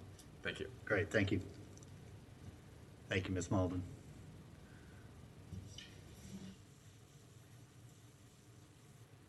Mayor, we do have somebody in Zoom that we could also include in the. Okay, I'll get them next. Go ahead, Ms. Davis. Hi, I'm Jackie Davis. I'm a longtime resident of Gainesville. I've lived in the Southeast Historic District since the 80s. I am a retired midwife, and I would like to be on the GCRA advisory board. I'm very interested in the community. I participate in the Alachua County Community Remembrance Project, and I'm also part of the Racial Justice Committee of UCG. And I feel like my involvement in my neighborhood makes me very interested in GCRA board. I love Depot Park. I love what GCRA has done and want to be a part of that. Wonderful. Thank you. Thank you. Okay, Kristen, over to you. Okay, we have Miss Roberta Parks on the line. Miss Parks, if you go ahead and dial *6, you should be able to unmute and give comment. Good afternoon to each of you. Can you hear me? Yes, we can hear you. Okay, as I was saying, good afternoon to each of you. I'm glad to be able to have the opportunity to speak with you. My name is Roberta Parks. I do live in Gainesville. It is my home, my birthplace. I live in the Fifth Avenue area, and I am most concerned about what has happened, what is happening now, and what the future holds for the area in which I live. I served on the CRA for many years. My time was up, but now I'm ready to get back into the swing of things and see if things can go in a direction where we will have a neighborhood, because our neighborhood is no longer a neighborhood. So that's the reason I am interested in getting on the board. Once again, thank you for your time. Thank you. All right, go ahead. Good afternoon, Mr. Mayor, Commissioners. My name is Joachim J. Nordquist. I currently also serve on the GCRA committee. I was appointed by this commission back in June of last year, and I've been serving since that time. I've reapplied, and I'm very interested in continuing, and I hope to gain your support to serve for another term. So I appreciate the opportunity and look forward to the possibility to serve in the city in that capacity. Thank you. Very good, thank you. Anybody else here to introduce themselves? Adam, did you have anybody calling in? I do. I was just going to interrupt you. We do have Ms. Devonda Brown. She's a BD2 applicant, and she'd like to say hello. Ms. Brown, you have the floor. Ms. Brown, are you out there? Yes, I am. Welcome. You have 3 minutes. May I speak now? Yes, you may. Hi, this is... Hello? Go ahead, Ms. Brown. You have the floor. Hi, this is Devonda Brown, a local resident, lifelong resident of Gainesville. I appreciate you guys giving us the opportunity to introduce ourselves in a speed fashion, and I will be very brief. My name again is Devonda Brown, a lifelong resident of Gainesville, of East Gainesville in particular. I look forward to the opportunity of serving on the GCRA board, and I'm excited about getting to work. Appreciate the opportunity to speak. Thank you, Ms. Brown. All righty, Mr. Mayor, that's our last call. Okay, one last check in chambers. Kristen, did you have anybody? Nope, we are all set. Okay, thank you all. We got that in just under the wire. We really appreciate your patience on that and your willingness to stick around. We'll come back to selecting the members and voting later on this item, but unfortunately we need to pause And Madam Clerk, I think we need, we'll turn it back over to you to introduce our time certain item for 2:30. The next item is DD 4210396, Greenhouse Gas Inventory Results Report to the City Commission. Okay, Mr. Manager? Thank you, Mr. Mayor, members of the commission. I'm going to introduce Laura Gretz, who's one of our key members in our Strategic Initiatives Office and has spearheaded this effort for an introduction for our speaker from ICLEI. Very good. Good afternoon, Mayor and Commissioners. Happy to be here this afternoon. I'm pleased to introduce to you today Matthew Katz. He's a representative from ICLEI. This is an organization that works with municipal governments across the United States and the globe to help them in addressing climate issues.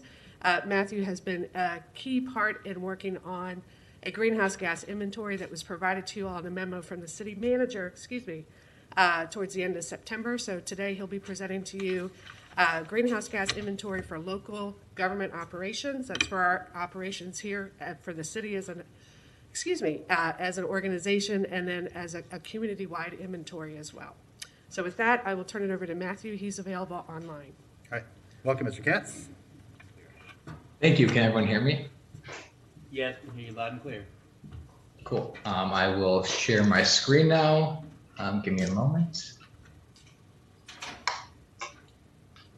All right. Can you all see my screen? Yes, sir. Great. Well, again, I appreciate the opportunity to speak today. Thank you to the mayor and the commissioners. So I'm just going to jump right into it. My name is Matthew Katz.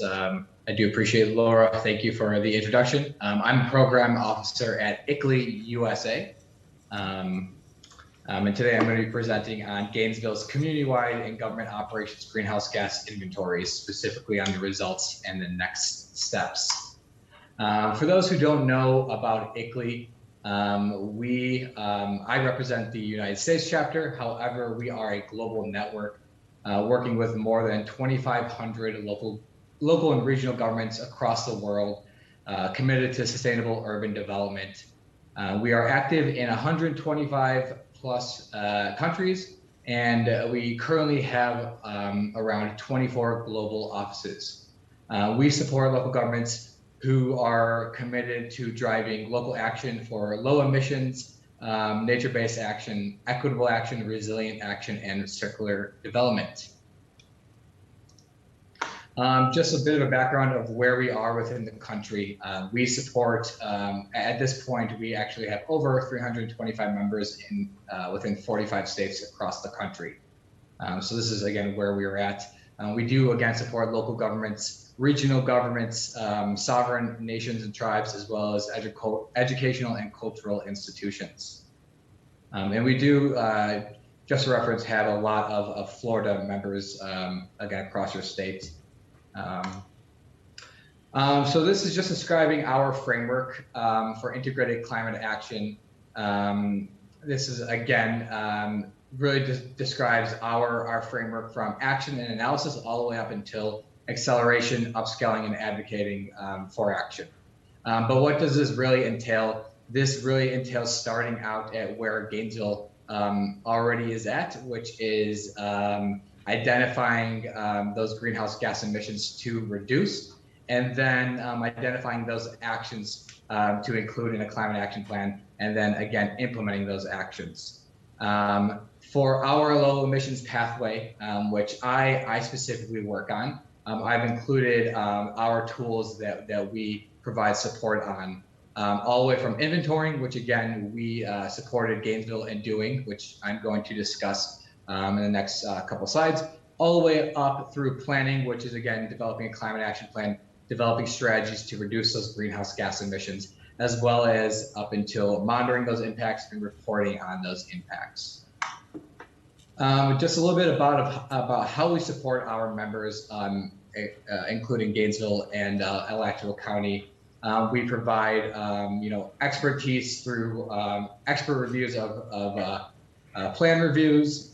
We provide city-to-city dialogue through our network and through a global network.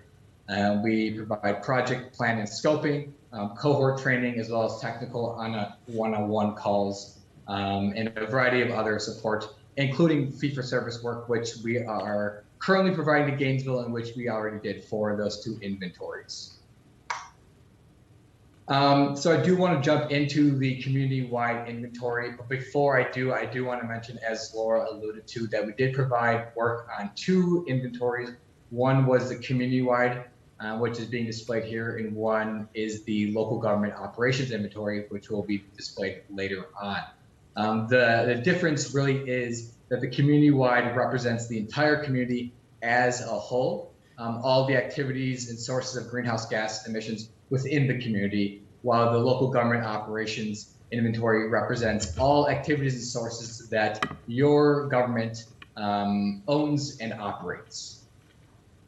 And also to note that the community-wide does include government operations emissions because, again, government operations is a small subset of community-wide activity.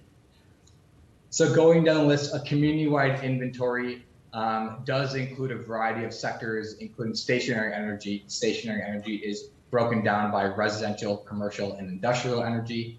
It includes transportation, and within transportation, it includes on-road transportation. So this is, passenger vehicles, freight vehicles, things like that. Transit activities, so this is public transit.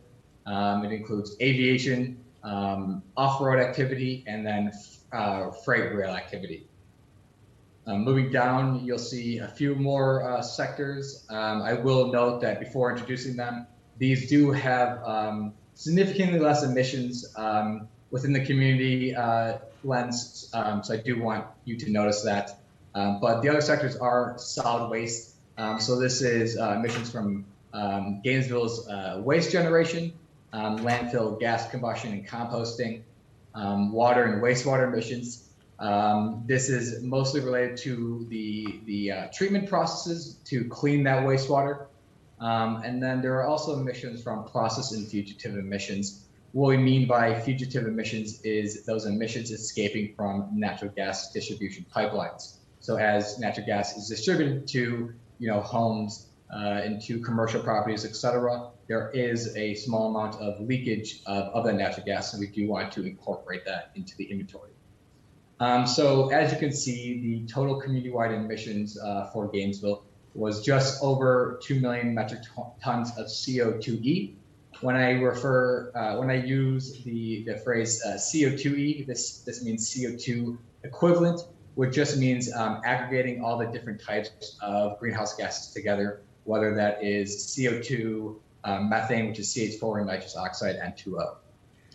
Again, a few things to point out here is that the stationary energy sectors, being residential, commercial, industrial, make up the largest portion if you were to aggregate them.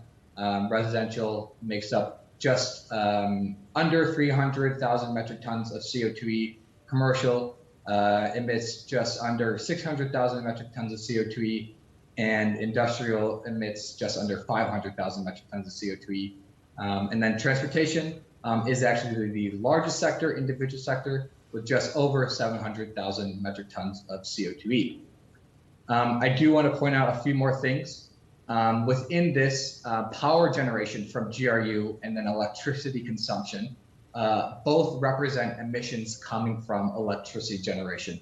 So as there is a burning of fossil fuels to generate electricity, those are what that is how it's represented. These, however, are again separated based on the electricity that is consumed in Gainesville and then the leftover emissions from other buildings outside of Gainesville that are consuming the electricity. The rationale of why we separate those, again, from electricity generation and electricity consumed within Gainesville is because that electricity that is consumed within Gainesville, there is the ability to influence that electricity use at the local level through building codes, regulatory requirements, technical assistance, and other types of programs. So we do want to separate that out. And as you can see here, what I'm actually alluding to is there is specific line items for kilowatt hours, and then that relates directly to emissions of, for example, 278,000 metric tons of CO2e. I do also want to note three other things. One, electricity usage as a whole represents roughly 44% of emissions, of community-wide emissions. Mobile combustion, which relates to on-road transportation, represents just under 30% of emissions. And then stationary combustion, which mostly relates to natural gas combustion within homes or within commercial businesses, et cetera, relates to or represents around 6% of emissions. Hold on, So this is Mr. Katz, before you move forward, we have a question from Commissioner A. Santos. Thank you, Mayor. Just want to get a better idea of what community-wide means. Does that include Alachua County, our metropolitan area, just the city of Gainesville? Also, does that include, I mean, we're kind of the hub for a lot of commuters that commute from all of the surrounding areas too. Just wondering what does that mean community-wide? Yeah, it's a great question, and thank you for that question. So community-wide is bounded by the Gainesville jurisdictional or political boundary. So activities and sources of greenhouse gases are cut off by the political boundary of Gainesville. There is consideration of the influence of, as you mentioned, transportation going in and out of the boundary. And this is what we would call origin destination modeling. And this is considering all in-boundary transportation and part of that cross-boundary transportation, which I certainly don't want to go into the weeds of things right now. Certainly can answer those questions later on. But we do this in compliance in accordance with all of the greenhouse gas protocols. Thank you, Mayor. Thank you. Please continue. Thank you. So this is just a pie chart breakdown of community-wide inventory. It breaks it down by sectors. As you can see, and as I alluded to before, transportation makes up the majority of emissions with 34%, approximately 34% of emissions. And then the stationary energy sectors make up the other majority, with again, industrial energy being 22%, residential energy being 14%, and commercial energy being 28%. I will say that this, considering the urban makeup of Gainesville, considering that Gainesville owns GRU, this is a very standard makeup with, again, approximately a third of emissions coming from transportation and 2/3 coming from energy. So again, it's a very standard breakdown of emissions for a city like Gainesville. Moving on, we're going to discuss government operations. Again, just as a reminder, government operations is the boundary or the scope of this is different from community-wide. This represents all the activities and sources that Gainesville's government owns and or operates, and also could contract out. So an example of this would be buildings and facilities that Gainesville owns, a vehicle fleet that Gainesville owns, the transit fleet that Gainesville owns, et cetera. This also can relate to Gainesville government employee commute, because this is somewhat in control of your government. So we do want to include this type of activity. So I, again, can go into further detail about this later on. But again, I'm going to lay out the sectors for you and how we break this down. So what we do consider is buildings and facilities and the energy consumption within. The streetlights and traffic signals, again, the energy consumption of those. The vehicle fleet and the fuel consumption and the miles traveled of those vehicles. Similarly, the transit fleet, this is obviously RTS. The employee commute, so the commuting of the employees going to and from work. Electric power production, this is of course representing GRUs, fuel or power generation. Solid waste, this is the generation of Gainesville, the solid waste generation of Gainesville's government operation. Wastewater and water, again, this is related to the generation of wastewater and the use of water from the government operations. And then last but not least, similarly to the wide, we're also fugitive emission, natural gas. So overall, total government operations emissions were just over 1 million metric tons of CO2e. And as you can see here, it's similar to the community inventory in that emissions from electricity generation are split based on electricity used by the city of Gainesville, such as their buildings and their streetlights, traffic signals, and then the leftover emissions from generation. So I do want to make it clear that electric power production from GRU is the largest source of emissions. It represents roughly 91% of all emissions. This translates to just under 950,000 metric tons of CO2e. And then when you remove electric power production out of the equation, there are buildings. Electricity consumption is the second largest source of emissions with 55% of those emissions. Again, that is without power production in the mix. Moving down, again, without power production in the mix, employee commute is the third largest source of emissions, or rather the second largest source of emissions with 19%. And then transit fleet follows with 13% of those emissions. Mr. And Katz, again, if you'd please pause for a question from Commissioner Sacco. Thank you, Mr. Mayor.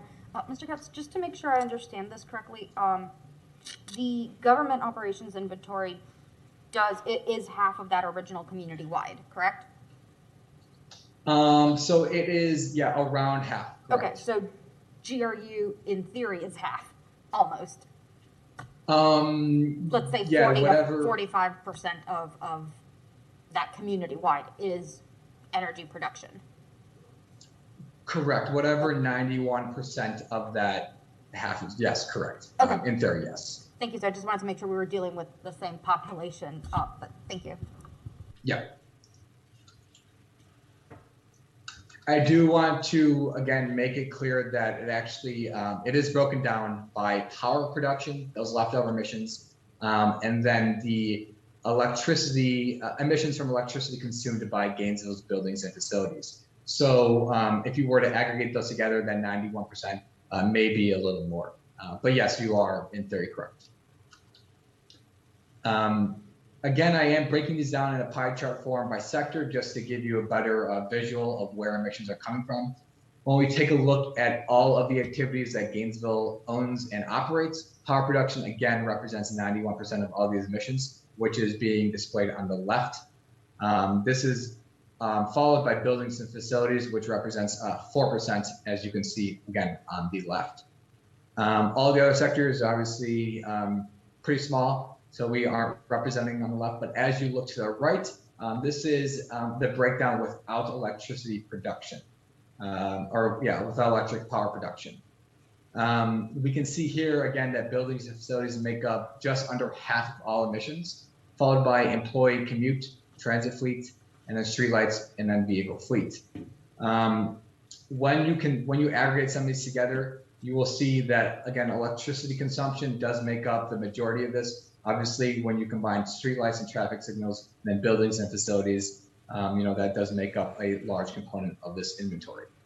I do want to provide more context in that, this is relatively normal, again, for a city that owns its own utility, especially for a city of the size of Gainesville. Do you want to pause just for a moment so you can take a look at this? I believe we're fine to move forward. Okay. So that's really it for the breakdown. I did want to provide some key takeaways for each of those inventories. For electricity usage, again, it's for the community-wide inventory. Electricity usage, again, is the largest source of emissions with roughly 44% of all community-wide emissions. There is a great opportunity for economic, climate, and social benefits through energy efficiency, grid decarbonization, and renewable procurement. I do want to explain a little bit further. Energy efficiency is obviously increasing energy efficiency of commercial, residential, and industrial buildings, reducing the actual energy consumption of those buildings. Grid decarbonization, for those who are unaware of what that means, is GRU it relates to your grid and GRU's electricity generation.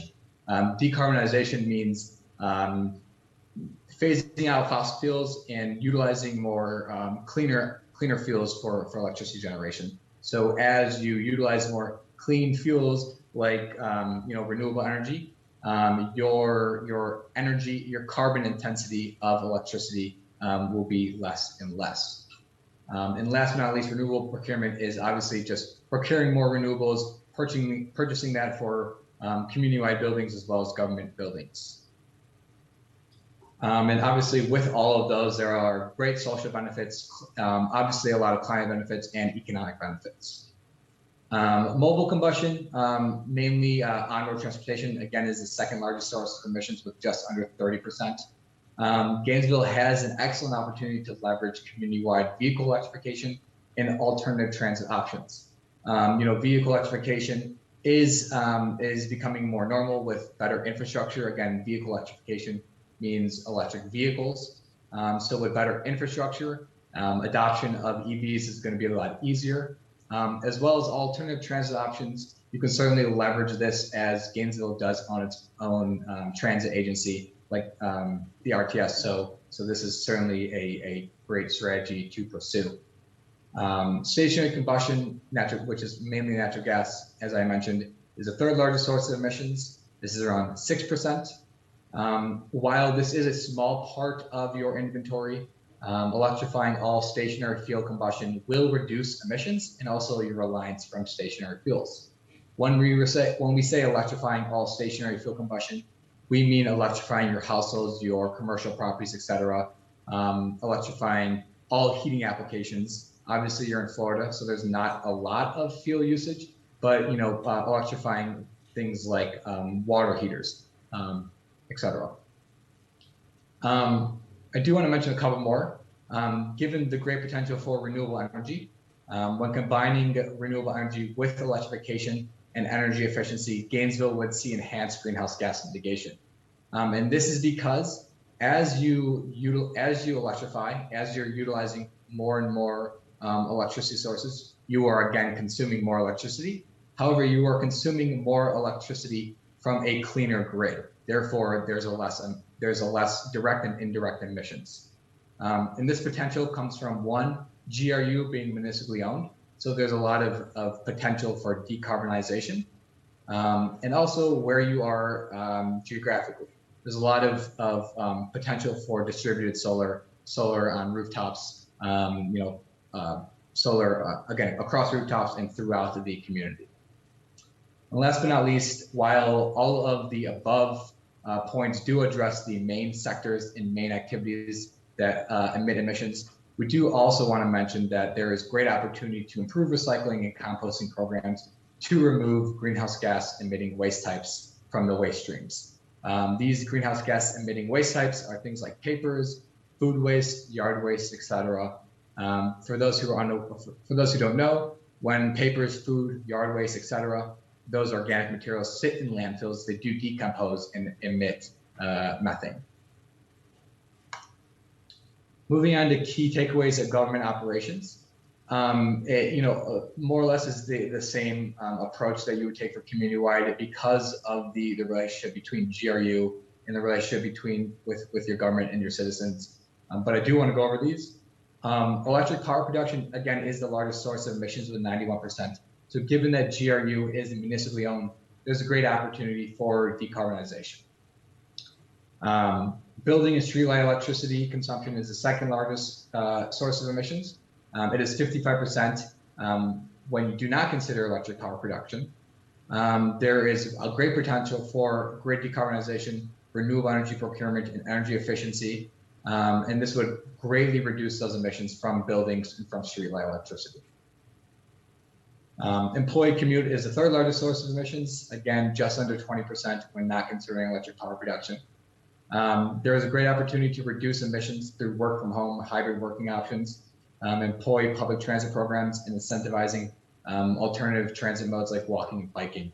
And this is for many reasons, but one, as we have seen throughout the last almost 2 years now, we've seen that work from home options is greatly beneficial and certainly feasible. Fourth on the list is transit fleet. This is obviously the fourth largest source of emissions with just under 13%. And given, again, the transit is owned by your city, there is a great opportunity to reduce emissions by transitioning these buses to electricity. So we certainly want to pursue that type of strategy. And last but not least, as I mentioned before, given the great potential for renewable energy from procurement as well as through the grid, to power the grid rather, when combining that with electrification and energy efficiency, the municipal operations would see enhanced greenhouse gas mitigation. So next steps. So I do want to mention all the current work being done with Gainesville. We obviously did just produce greenhouse gas inventories for the community-wide and government operations, but we are still doing work for you all. We are developing an in-depth high-impact action analysis. What this analysis is describing a pathway to Gainesville's science-based targets. These targets are a interim target to 2050, but these are, again, 2030 science-based targets, ambitious targets to align with a pathway to net zero by 2050. This analysis includes a consideration of utility decarbonization, so GRU's 10-year site plans, and then various high impact actions. So things like VMT reduction, this is vehicle miles traveled reduction, electric vehicle adoption, energy efficiency, and other types of actions. So that is what we're doing right now. And again, we're currently in that process. We are also giving Gainesville the opportunity to amend the current greenhouse gas report in preparation for the climate action plan. During a past meeting with the county and the city, there was a discussion of 20-year global warming potentials rather than 100-year. I can get into those details if you would like, but again, we can certainly amend this report in preparation for the climate action plan. And then I do want to mention the planning support for the future climate action plan and support in general. Because Gainesville is a member, there's an option for fee-for-service opportunities, technical support. As a member, again, we provide a variety of guidance, toolkits, and resources necessary to pursue action and implement that action. And this all relates to mitigation and adaptation work. So this can be reduction strategies, vulnerability assessments, resilience planning, and integrated climate action. And I also do want to mention that ICLEI is working with Alachua County as well. And as they already know, and as I've already alluded to internally, is that this would be a great opportunity for collaboration and building upon results for action planning. And I believe this is my last slide, but there are some general principles that we have been providing to all of our members for next steps of climate action planning and future planning in general. But first and foremost, it is critical to have a science-based target that's oriented towards 2030. This is because obviously at this point, critical that we are reducing emissions and reaching our science-based targets by 2030. This is alluded to in the new IPCC report, but also alluded to throughout the scientific community, also alluded to within the United States' nationally determined contribution target of 50 to 52% reduction. Just so you all know, just so you're all aware, we, as part of the work, are providing this 2030 science-based target to Gainesville. Next, planning should be made in concert with rapidly changing trends around grid decarbonization and EV technologies and other types of technologies. So again, we really need to be considering rapidly changing trends and rapidly changing technologies, which we currently are, which is within the analysis that we are providing. But we do want you to be aware that as Gainesville's plans for the future. Programs should also take a holistic approach. We believe that the best programs are those that create tangible local benefit, such as creating a healthy city, while also addressing community resilience and equity. Next, local government action should take place in concert with state, utility, and federal policies and programs. This is obviously, I'm sure you are all aware, especially sitting as commissioners and as the mayor, the local government cannot do it alone. You are certainly in a great place as you own your own utility to certainly target and also want to start with higher scales of government, such as at the county level, the regional level, as well as at the state level. And last but not least, the question is not whether to produce things like inventories and produce certain types of plans and actions, but the question really is how to do it efficiently and at what level of effort so that it's proportional to your city's given needs. As it mentions here, inventories provide the foundation for informed decisions and transparency. So you need to keep going with that to ensure that you are meeting your goals and meeting all the targets that are set within your certain plans. So that's all I have. I can certainly be reached here with questions, but we do have some time, so I'd be happy to answer any questions if I'm certainly allowed to. Thank you very much, Mr. Katz. Appreciate the presentation. Start with Commissioner Ward. Thank you, Mr. Mayor, and thank you, Mr. Katz. I had the opportunity to watch this presentation the other night with the Citizens Climate Action Committee as well. Of course, the number that leaps out from this is that 91% comes from our utility. That is an opportunity for us to have a huge impact, but it's a responsibility more than an opportunity. We do not have the luxury that many cities have of saying, well, we'll work real hard on lowering some of these other things, and we'll work on employee commutes and that sort of thing. We have a utility, and therefore we have an opportunity, and therefore we have a responsibility. And that's not the case for most cities in Florida. Just today, before this meeting, there was a headline in the Washington Post: White House, intelligence agencies, Pentagon issue reports warning that climate change threatens global security. A couple of excerpts from that. The new National Intelligence Estimate on Climate, a first of its kind document by the Office of the Director of National Intelligence, builds on other grim warnings from national security officials about how a changing climate could upend societies and topple governments. One more from that. Climate change touches most of what this department does, and this threat will continue to have worsening implications for U.S. national security, Defense Secretary Lloyd Austin said in a foreword to the Pentagon report. If national security doesn't grab you, how about this headline from Reuters earlier this year? Florida consumers flabbergasted as property insurers push for double-digit rate hikes. And that is directly responsible to our changing climate. We've passed the point, and I think we all agree with this up here, but it needs to be said. We've passed the point where there is a discussion about whether or not climate change is a thing. Now the question is, how much more is it going to cost us in not only dollars, but in human lives and human freedom to do nothing, or to do not as much as we should, as opposed to what it's going to cost us to actually work on this problem. We don't have the luxury of waiting any longer. The responsibility has been laid at our doorstep.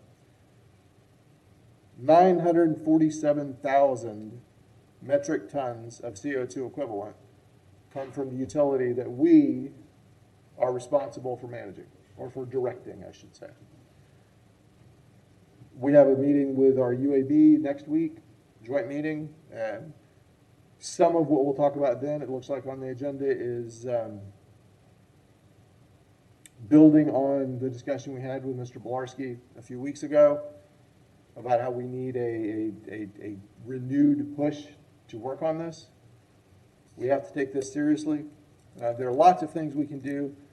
I've talked to our research office about some of the things around the edges, like employee commutes and things we might incentivize to help out with that and cut bits and pieces here and there. We know a thing that must be done, whether anybody likes it or not, is we're going to have to spend resources for solar energy. We're going to have to do things that are difficult to transform our utility. And if we don't, shame on us. Our names and the names of the people who thought this was not a priority will not be very good in the next generations if we don't make something happen now. Thank you. Thank you, Commissioner Santos. Thank you, Mayor, and thank you for everyone who's been working on this. Agree with I think everything that Commissioner Ward brought up, but also when we look at the community-wide inventory, I mean, every single one of those things we do have an impact on. I mean, the commercial, I mean, yes, all of the energy ones are ones that we directly, I mean, the solid waste, something that we control, but also transportation and mobile sources, how people move around. We decide where people can build housing and not build housing. Do we allow housing next to where people work and shop? Or do we support kind of sprawl and car culture and people having to commute? It'd be great, I mean, having electric vehicles, but that's still, electricity is still getting produced.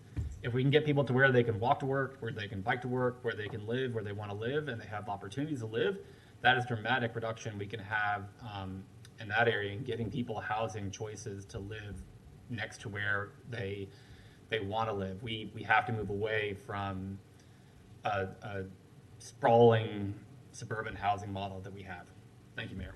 And I guess one other thing too, I think that from the energy side to our transit, I think portions of, I mean, this pretty much touches almost everything, a part of our comp plan and kind of how we integrate climate change into the different aspects of our comp plan as well. Thank you, Mayor. Thank you. Commissioner Ariola. Thank you, Mr. Mayor. In agreement with my colleagues, can we see the last slide where the next steps are presented? There we go. I think these are fantastic principles for which to approach the next steps, because this is all evidence science-based, and the problem can come down to electricity and gasoline usage. So we may not have all the solutions readily available today, but we do know that by stopping what has contributed to this problem will put us in the right direction. What I would like to do is just get a general understanding for direction we would need to give to our charter officers to take these next steps. I really think that the 2030 SBT is what we ought to see next, and really invite the community to take part. I understand that, you know, it's about economies of scale, and so certainly GRU is the main focus. Individual gasoline usage is a main focus, but the fight that we're up against is not just the usage of carbon. It's helping to educate people with the mentality that this is going to be a lifetime effort for everybody on Earth for the rest of our lives. And with that comes a certain amount of inclusivity that we have to invite people into the conversation now and not later. Mr. Mayor, I'd like to move that we give direction for our staff to accept these next steps as recommended, and to come back to the commission with recommendations. Okay, is there a second? Motion by Ariola, second by Ward, to ask our staff to move forward with the implementation of the next step recommendations. Mr. Feldman, is there anything you wanted to add or declare, any points of clarification you need at this time? None that I need. Maybe Mr. Bilarski might have some. A lot of these steps we've already initiated into our strategic plan, so it'll just be a matter of reinforcing. Okay, very good. And Commissioner Ward's right. We'll start discussing this at our joint meeting with UAB, the first of many, many discussions. So we won't we'll try to tick every box at that meeting, but I think it'll be a good starting point. Commissioner Sacco. Thank you, Mr. Mayor. Mr. Katz, I think there's a small discrepancy between the PowerPoint you showed and the one in our backup. Would it be possible to go back one more slide, please? Okay, thank you. Yeah, those are different. Would it be possible to have that version sent out to us just to make sure it's continuous and accurate? Yeah, that was it. Thank you. Yes, okay, very good. Okay, members of the public will speak to the item. Mayor, I'm sorry, go ahead, Mr. Pilarski. Yeah, I'm sorry. Yeah, I wanted to thank the presenter, I think his name was Matthew, for putting the presentation together. There's a lot of calculations and a lot of things that you know, are required to make something that's understandable to the public. So, you know, it's good that we were able to, you know, with that help, put this all together to set up this baseline. But and it's not a but, I'd like to remind the commission and the public of what GRU has already done, because I don't want that to be lost. We can look at almost 1 million metric tons that are being emitted, but in 2010, we had almost 1.7 million. So we've had almost a 50% reduction in a decade. So I don't want it to be lost on anyone that GRU has done nothing. GRU has done an incredible, historic, groundbreaking amount of work.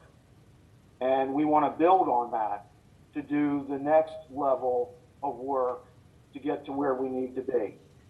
That's all I wanted to say, because I don't want it to be left with the impression that we're creating 91% of all the emissions and we haven't done anything to put that in check. I think the folks at GRU and staff have done just a wonderful job in this regard. Okay, thank you. So thank you.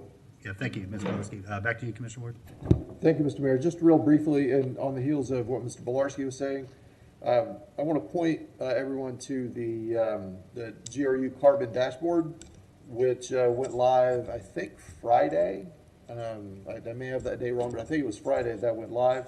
It's gru.com/carbon dashboard.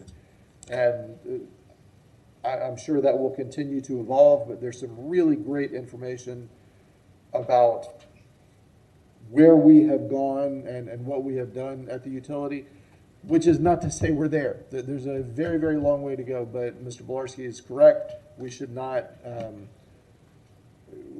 just leap past what we've already been working on, and that dashboard is useful to me. I hope it is to you as well. And again, it will be constantly evolving as we go. So thank you. Thank you. All right, over to you, Mr. Scott. Can we, before my time begins, Mayor Poe, may I have the overhead with streaming video, please? Yes, good afternoon, Mayor Poe, Nathan Scott. So I'd like to point the Commission's attention to the GRU operational update, which was rubber stamped by this Commission in the consent agenda, specifically page 4, which shows the real-time emissions data from GRU, not 2019 data. As you can see, DHR emits almost as much tons year-to-date of carbon than the combined other operating plants. And in fact, Deerhaven, the biomass plant, which burns wood, emits more tons of CO2 per megawatt hour than Deerhaven 2, which is coal with improved scrubbing. So that's very important. And I think what's missing here, will be reflected in my comments, is that with respect to the greenhouse gas inventory, how much did we pay for this study that seemingly utilized outdated data from 2019? Because you have real-time emissions data from GRU from 2020 and 2021 available. Specifically, the 2019 data lacks specific detail relating to energy production, unlike the GRU document that I just presented. And it clearly shows that emissions from the biomass plant, again, burning wood, emits more tons of CO2 per megawatt hour than Deerhaven 2, which is burning coal with emission scrubbers. At the city level, this report seemingly omits and fails to include, and this is very important, the carbon emissions from the diesel semi-trucks bringing up to 100 loads of wood chips from up to 100 miles away every day to feed the bio burner. Is that captured in this report that we paid for? Or are you guys just conveniently omitting that inconvenient truth of all those blooming diesel emissions you see on 441? Also, this report doesn't seem to include the wholesale electric sales exported outside the city limits. We can use Winter Park and Alachua for that. Is that included? If so, why not? That's part of your greenhouse gas inventory. It should be. Also, does this report include the emissions associated with purchased power that we're wheeling in? You guys like power. You want to keep the lights on. It's freezing in this room. Also, the carbon footprint associated with commission travel to Hawaii, Colorado, Russia, and other taxpayer-funded junkets. Mayor Poe, you went there in 2019. Is that captured in this 2019 data? Commissioner Ward mentioned, I guess in summary, the 2019 data versus readily available, more current data from 2020 seems to diminish the value of the inventory report that we pay for. And Commissioner Ward, you mentioned double-digit rate hikes. That's exactly what Commissioner Ward and the majority of the Gainesville City Commission voted to impose on low-income households, hardworking Gainesville families, and local business by further increasing GRU rates and property taxes. Thank you. Thank you, Mr. Scott. Adam, do you have anybody on the line to speak to this item? Thank you, Mr. Mayor. Yes, we do. I'm sorry, I had trouble finding the mute button. We have several people actually in the queue. Tana Silva is the first in line. Ms. Silva, you have 3 minutes. Yes, thank you.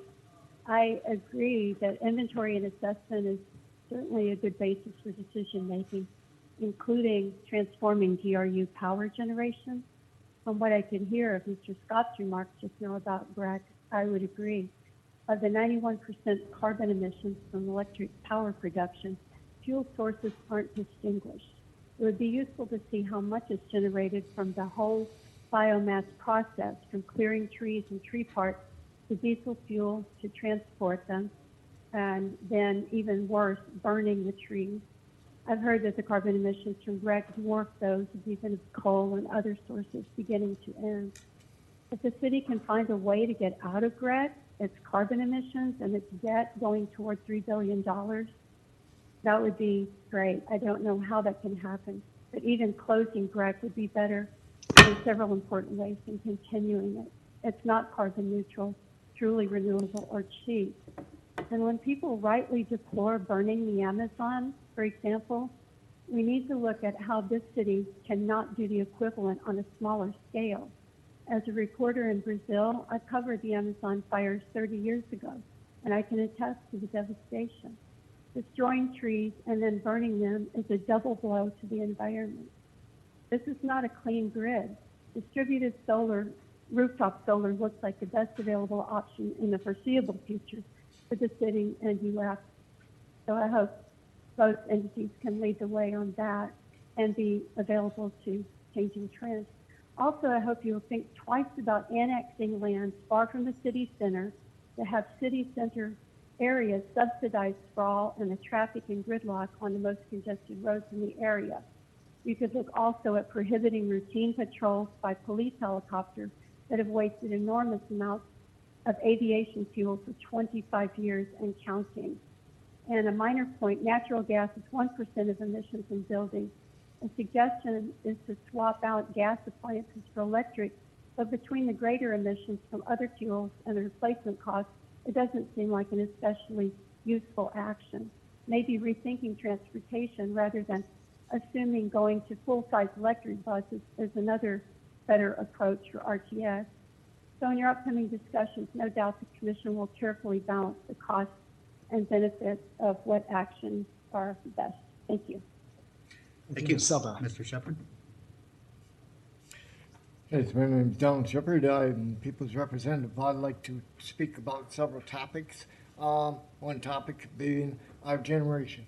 One of the freest things we have here in the world and should be utilized by each commissioner of any city or any mayor of any city. This should be installed within any waterway that can be.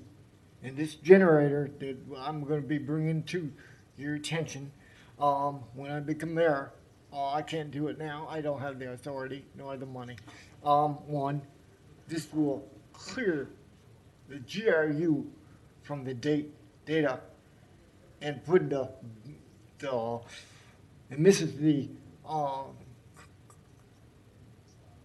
development in the hands of the people that should be handling this. Matthew Kays is an excellent person to bring aboard. This Clark Woods is another excellent person to bring aboard. And I plan on bringing them aboard when I become mayor. My ideal as far as the transportation, there's not been a emission control valve put on semis that I know of. I went through truck driving and trailing through NTS, tractor trailer school, and I've bought my own semi through the Volvo Corporation.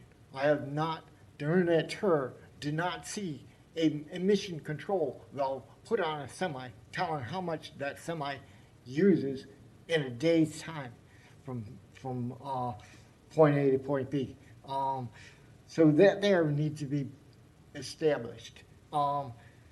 These here things that we took and brought up on our screen here, the PDF, is an act of which we need to take and move forward with. There's so many tools out there that are not being used, and so many people that are eager to take and be part of our city. We have one right here in our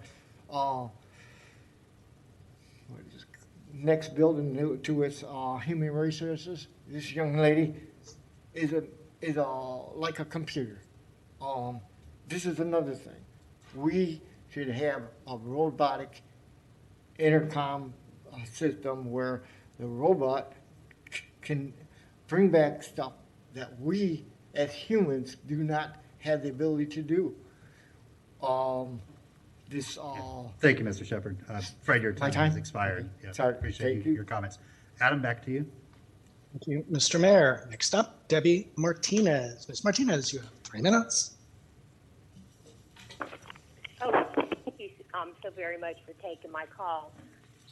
I am in full support of real renewable energy, not burning ground up trees at GRU's forest burning incinerator, also known as biomass plant.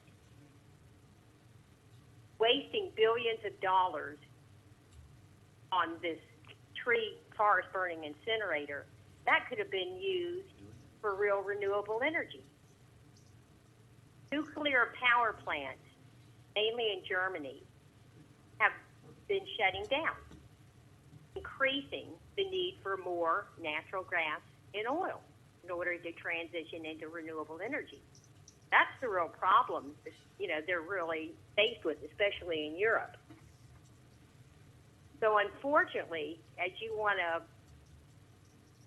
invest more money into solar, Mr. Poe and the entire 2008 and 2009 City Commission got us into the worst multi-billion-dollar utility contract for this forest burning incinerator, so now we're stuck with it. And I've always said there's nothing wrong with making mistakes.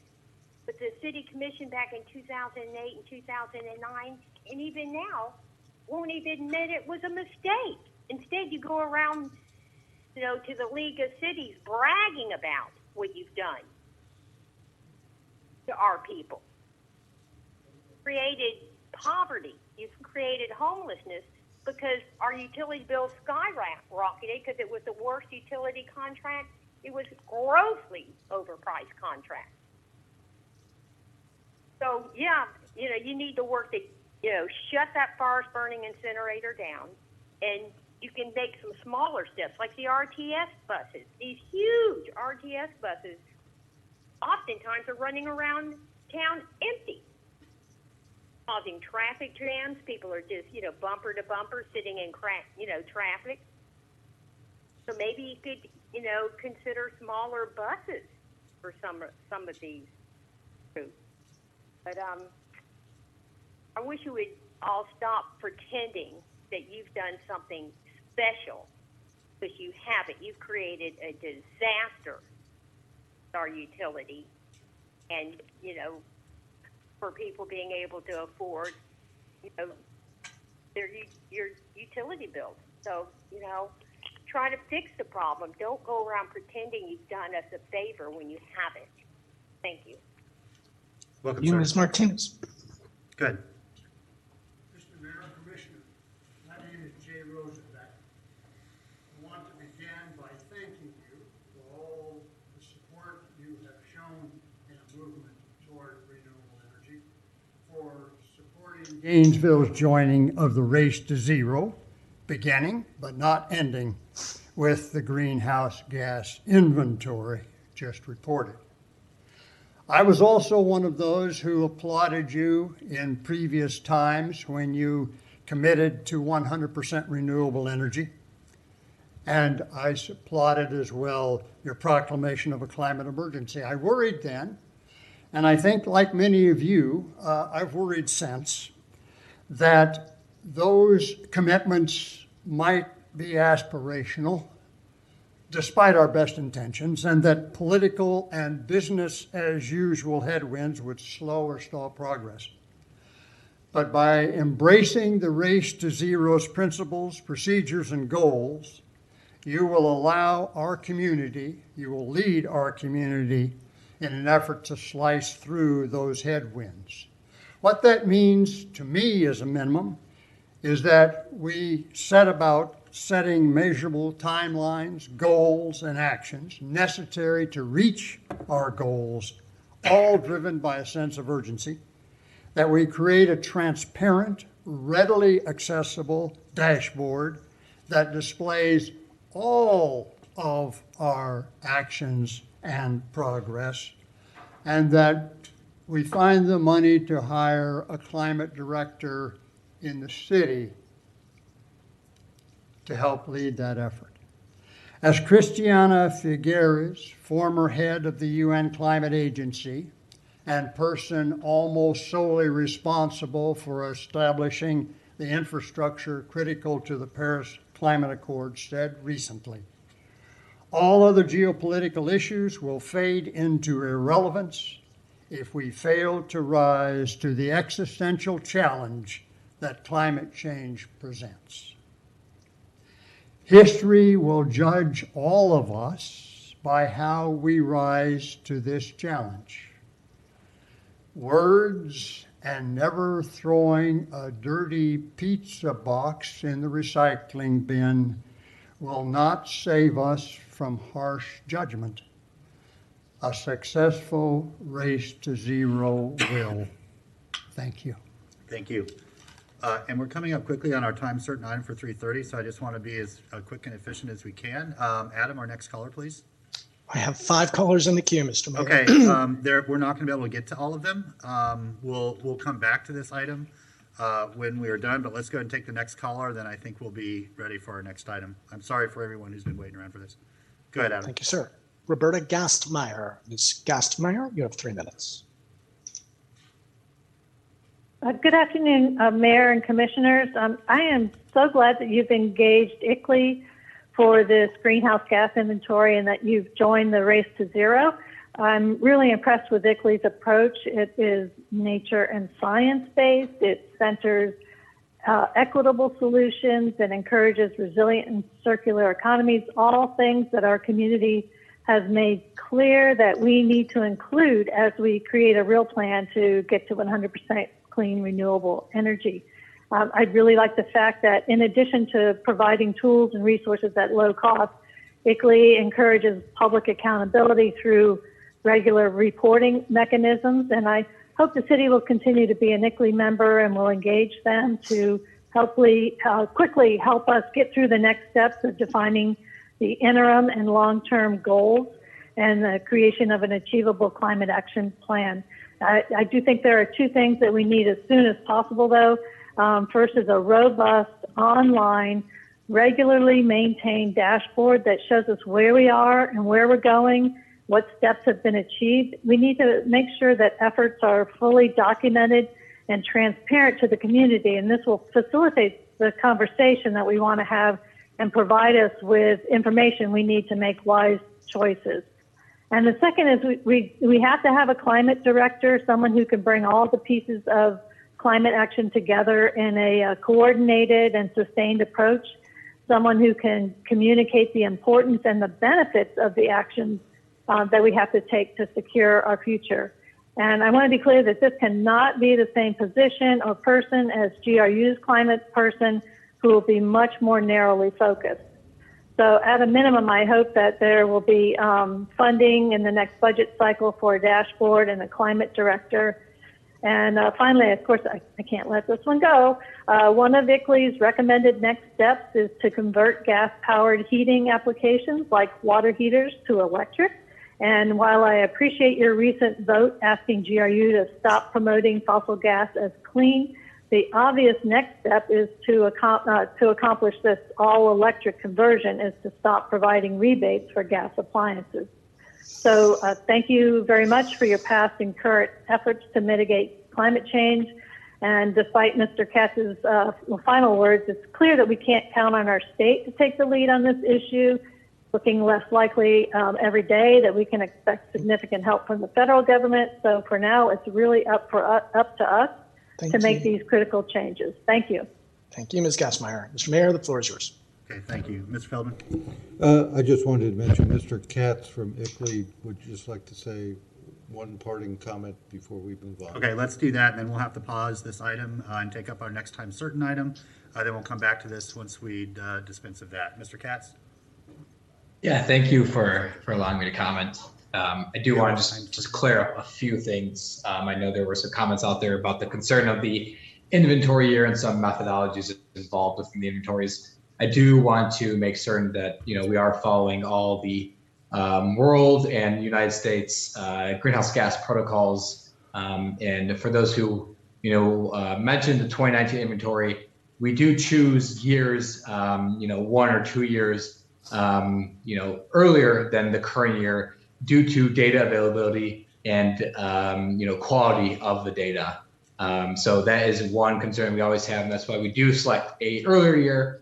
And we also do ensure that with any climate action plan taken, that current steps taken by a utility or current strategies that have taken place within the city are reflected within a climate action plan. And the last comment I have is, all the data that was utilized all the data was provided by GRU. So in terms of purchased electricity, all the sources of electricity generation, all of that is actually reflected within our emissions factors that GRU provided directly to our team in this. So that all should be reflected within that inventory. I might not explicitly say because it doesn't go into detail, but just note that, again, GRU did provide all that data, including emissions factors. So all of those concerns should be addressed. Thank you. Thank you. I appreciate you being with us, Mr. Katz. Again, we'll come back to this. We do have a motion on the floor, so we'll come back to this after our next time certain. I'm sorry if you're here to speak to this item. You can always email the commission with your thoughts if you weren't able to speak and you can't stick around till later, but time certain is a time certain for a reason. That's why I try to avoid them on the agenda, but sometimes it's just necessary. So with that, Madam Clerk, our next item. Our next item is BD 5210418, University Avenue and West 13th Street Safety Study, with the recommendation that the commission receive a presentation and authorize the city manager or designee to identify a funding source to cover the design of the preferred corridor alternatives adopted by the city commission and secure a design consultant and proceed with the design phase, subject to review by the city attorney as to form and legality. Okay, thank you very much. Mr. Feldman? I will be brief and introduce Ms. McCready, who will introduce our speakers. Okay, Ms. McCready, glad you're with us. Good afternoon, Melissa McCready, Director of Transportation and Mobility for the city. We have HDR, our consultant, here to present the 13th and University Corridor Study for concept designs. We have Jeff Arms with HDR and Megan McGinley, who is also with HDR. McGinley? McGinley. And with that, I will turn them over to you. Welcome, Mr. Arms. Thanks again for having me here today. Talk about this important study. Where's the back? They'll pull it up for Yeah, you. thanks. Just a little bit about myself. I've been a transportation engineer for 25 years with 11 of it was in local government, so I have a lot of respect for what local government does and the operations, but the remainder has been in transportation consulting, working on corridor studies and complete streets just like this. So excited to be able to talk to you today about this important study. I understand the seriousness of it and the importance of having the right recommendations. And Madam Clerk, are we working on getting the presentation?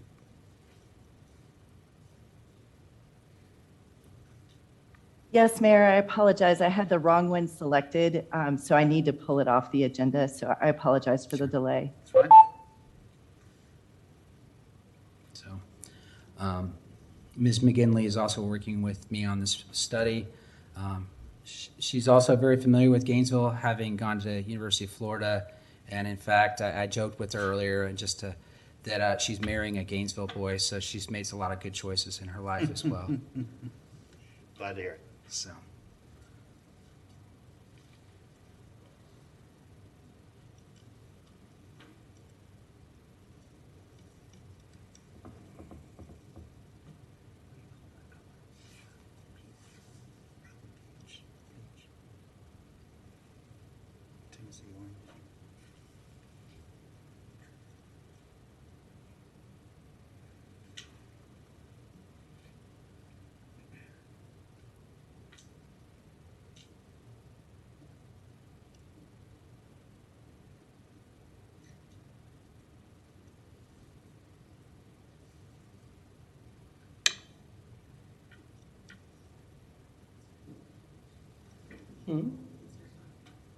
Yeah, I don't have that many good anecdotes. Sorry.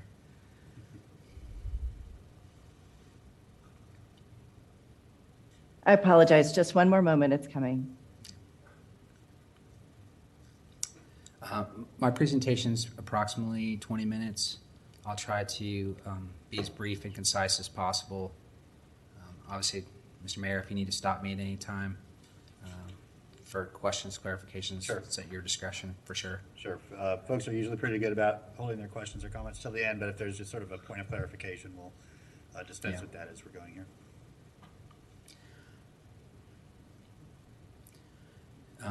While we wait, I'll just remind that this is phase 1 of the study. We do have a phase 2 that is extending the limits both east and west along University Avenue and a little bit north and south along 13th as well. So today's presentation will be an overview of our recommendations and summary of phase 1. So at some point in early 2022, it's hard to believe we're saying that, we'll be able to elaborate on phase 2. So I can go through those slides a little bit faster when it gets to that point. So. Can you see my screen? Yes. Yes.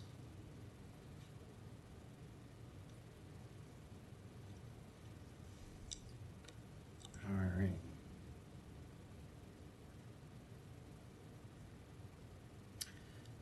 So I believe I just mentioned the study limits. We got that part covered out of the way. Going down as far south as 9th all the way up to 5th Avenue, and as far west as 22nd, and as far east as Northeast 3rd. The next slide talks about our purpose and goals. Really, this whole project and the purpose of what we're trying to achieve is about improving safety, prioritizing people, making this a design focused on people rather than cars, recommending some ultimate and interim improvements.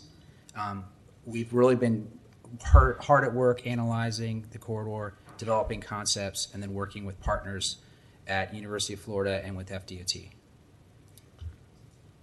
That photo is a rendering of near campus with the recommendations in place for the phase one. So this really, I think you all are very familiar why we're here. A lot of pedestrian crashes gained a lot of notoriety. Did want to note that we looked at the concentration of crashes, and there's definitely a higher concentration along University Avenue than 13th. You can see there's just a lot more pedestrian activity in that area, a lot more land uses, so that's been a big part of the focus of the study as well. The next slide talks really about why we're doing a people-driven design. It's a big difference when drivers are at different speeds for the survival rate of pedestrians, but it's also a big deal for making sure that drivers can see pedestrians. And the cone of vision really does narrow and slow or become much more tight at higher speeds. The guiding principles, when we started this, we worked with your staff and the stakeholders and thought about what is this really about? Like, what are we trying to achieve? And it was really about safety and speed management, getting the speeds down to people speeds, still maintaining mobility and direct access for all modes, and being cognizant that there'll be trade-offs for different modes depending on the approaches we take.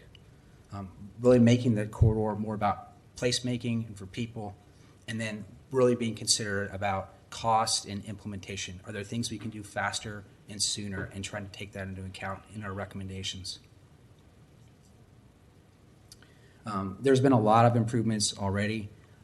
Every week there's another new improvement that the DOT, the city, and UF are all working together on. So I won't belabor each one. I just wanted to remind everyone that the community the agencies have been responding to the community and trying to make rapid improvements on the corridor, and we've been coordinating and taking that into account. Someone talked about development and growth. And you can see we kind of had this slide is really about highlighting where the highest pedestrian activity is. It's very much concentrated at University and 13th is the busiest intersection. And you can see it's overlaid with a lot of the new upcoming development, and it's just a lot more concentration of development, which makes it so more people can live closer to where they're trying to go, and they can also have more ability to walk, bike, scooter to get around. We looked at the bicycle network. We didn't look at just this individual corridor or corridors. We tried to take into account a network approach. How you make one decision on one corridor will impact the others. You have a pretty robust network already, which is great. Then the next slide is just a highlight of one of those. University of Florida is planning a 20-foot multi-use path along University Avenue from 13th over to Gail Lemrand, and then along 13th as well from the University intersection heading south. So that's an important factor, that there's going to be some good bicycle, scooter mobility corridors right along some of these main corridors themselves. Transit ridership is definitely the highest and most robust close by campus. University is actually looking at, they're changing their routes and having more of a car-free zone. So there's going to be a lot more ridership and transit along the university and along 13th as well. So we're factored that into the analysis in the study. We talk a lot about daily traffic, and you can see this is kind of a snapshot. The heaviest corridors are 13th itself, and then University west of 13th. Traffic does drop off as you get further and further to the east along University Avenue. The next slide is a snapshot or a kind of a summary of DOT, and these are state roads, and they do have guidance on lane repurposing, and they have specific process you have to go through for doing that lane repurposing. Much of the work and analysis we've done in this is going to give a big head start through going through that process. But what it really talks about is that corridors below 20,000 for daily traffic are much better candidates in the DOT's eyes through the process for repurposing. So we're kind of taking that into account based on where the volumes are today. The next slide, we'll talk a little bit about the street grid and traffic growth. Traffic in the last, if you look back 10, 15 years, has not grown on these corridors. And why is that? Much more transit use, more bicycle, more pedestrian use, because people are able to live much closer to campus, and you can get around in a lot different ways.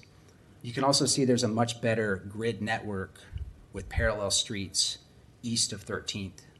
West of 13th with the campus, it's a lot harder to have alternate routes. You have some to the north of campus, but campus itself almost serves as a little bit of more of an impediment for east-west travel, which is understandable.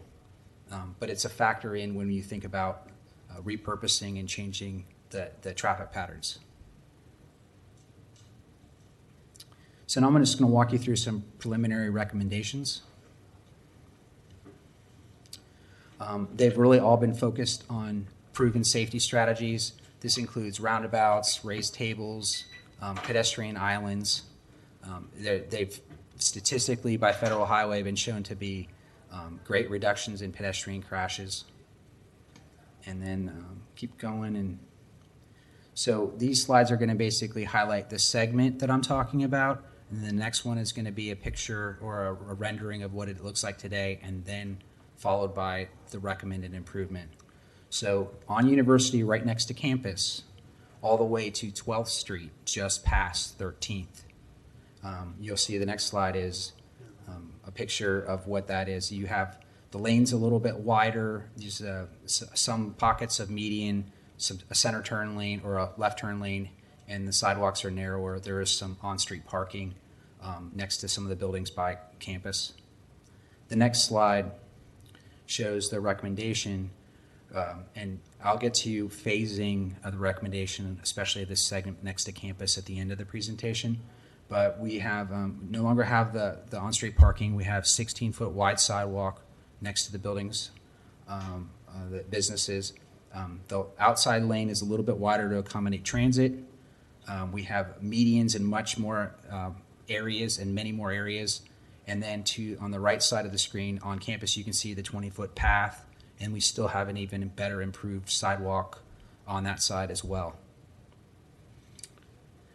So the next slide is on University east of 12th towards 6th Street in the Innovation District. And then you'll see today there's the parking on the south side up against the businesses.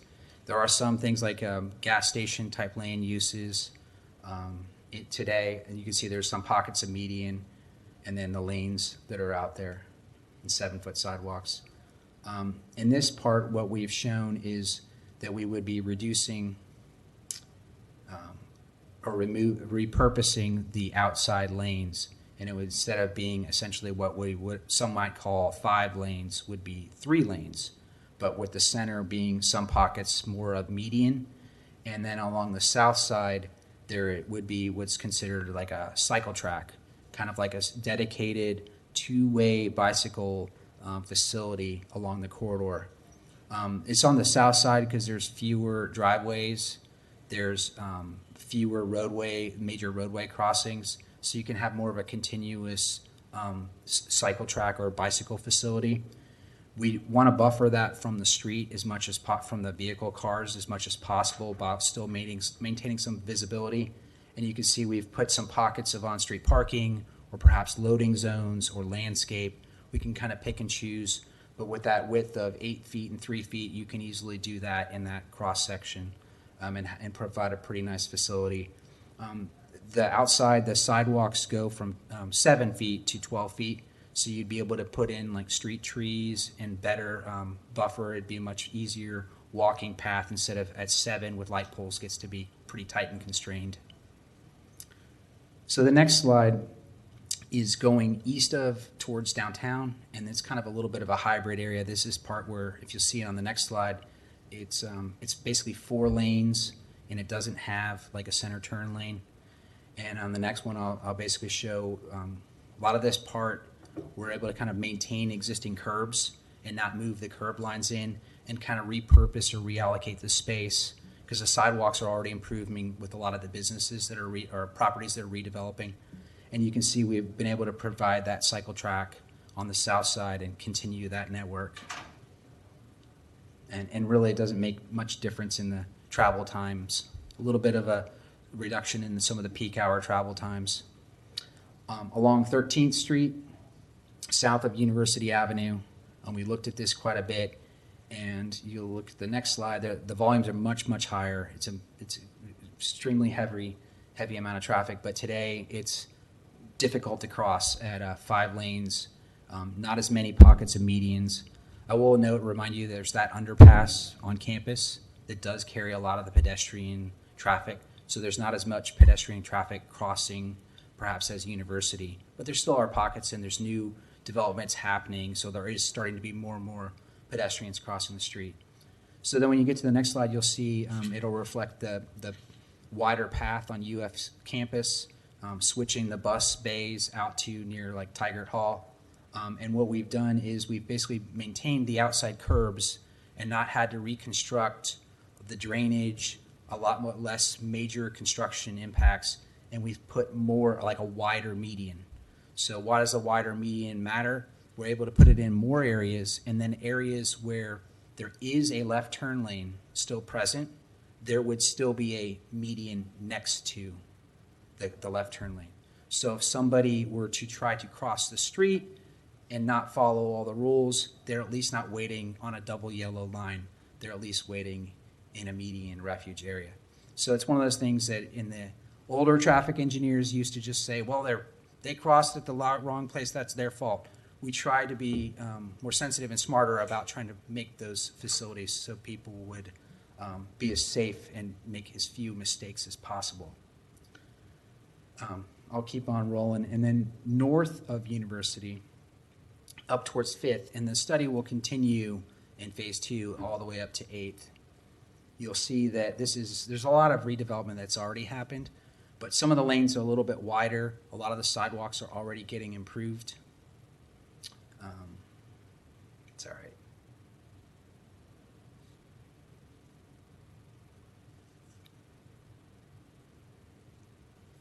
So on the next slide, you'll see we took a similar approach of not reconstructing the entire road, but just focused on improvements to the median.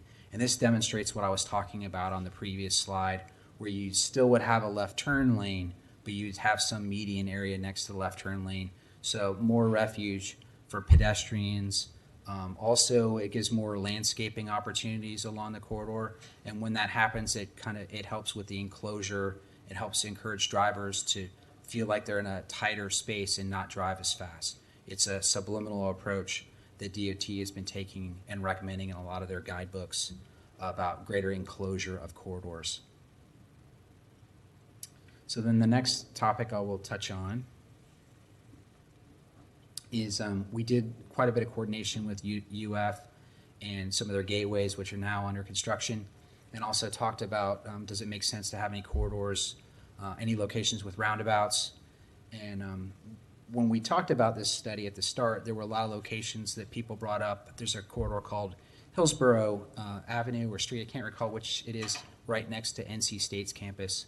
And much like University, it had a transformation, and they added some roundabouts and some lane repurposing as well. So we looked at that, and you'll see on the next slide, there's the right-of-way along University is very tight, and there's not as much room to try to, because roundabouts do take up a much bigger footprint to try to allow for the vehicles to make the turns.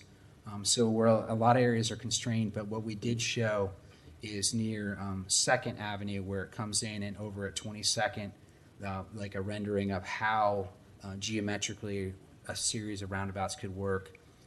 And in later phases, you could do one of the 2 roundabouts, you could do both. That could be evaluated further.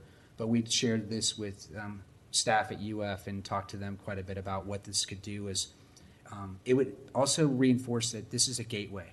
So when you're coming in from the west towards campus, you would go through the series of roundabouts, and that would really slow you down to where you're, have all this area with a lot more pedestrian activity.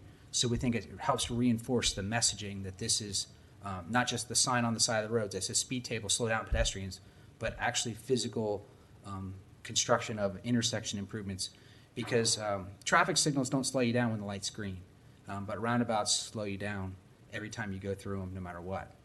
So that's really an important factor. You all know that too. There's a lot of roundabouts in Gainesville. This slide is really about interim improvement opportunities. And what we talked about was, rebuilding entire curbs and drainage can get really expensive and can be a much more difficult project, and can take longer. So what we looked at was perhaps you could do the cycle track and repurpose some lanes. Maybe you wouldn't improve the outer sidewalks, but you could construct the cycle track infrastructure from like basically 12th all the way through downtown without reconstructing the entire curb lines and drainage as maybe a smaller interim improvement. Still have to go through DOT's repurposing process, but it would be a way to take away, repurpose some lanes, have a different approach, and then perhaps come back later and widen the sidewalks. I say all that and caveat it with there's a lot in construction that you have to look at grades and where you move sidewalks and curbs now, that some of the interim improvement that's there in the short term may not be able to stay in the long term because of the work you have to do for maintenance of traffic and building it. So with some more survey and some more analysis, we could all make more educated recommendations on the trade-offs of an interim improvement. But it's something we've thought about with how we've laid out these cross sections. You'll see along UF's campus, we're reflecting the multi-use trail, and you could see how the cycle track feeds perfectly into the trail. So you'd have a continuous kind of bicycle scooter type corridor all the way from the east side of downtown all the way through campus. And then from campus, it really does connect real well to the bike path. It's just a little bit off the screen along 2nd next to the law school and the golf course. So you could really start having a great parallel network for bicycles. We did also note we'd have a lot more areas where you'd have some new medians, and those new medians would be more refuge, easier, more places for people to cross the street halfway, which does do a lot with providing safer pedestrian environment.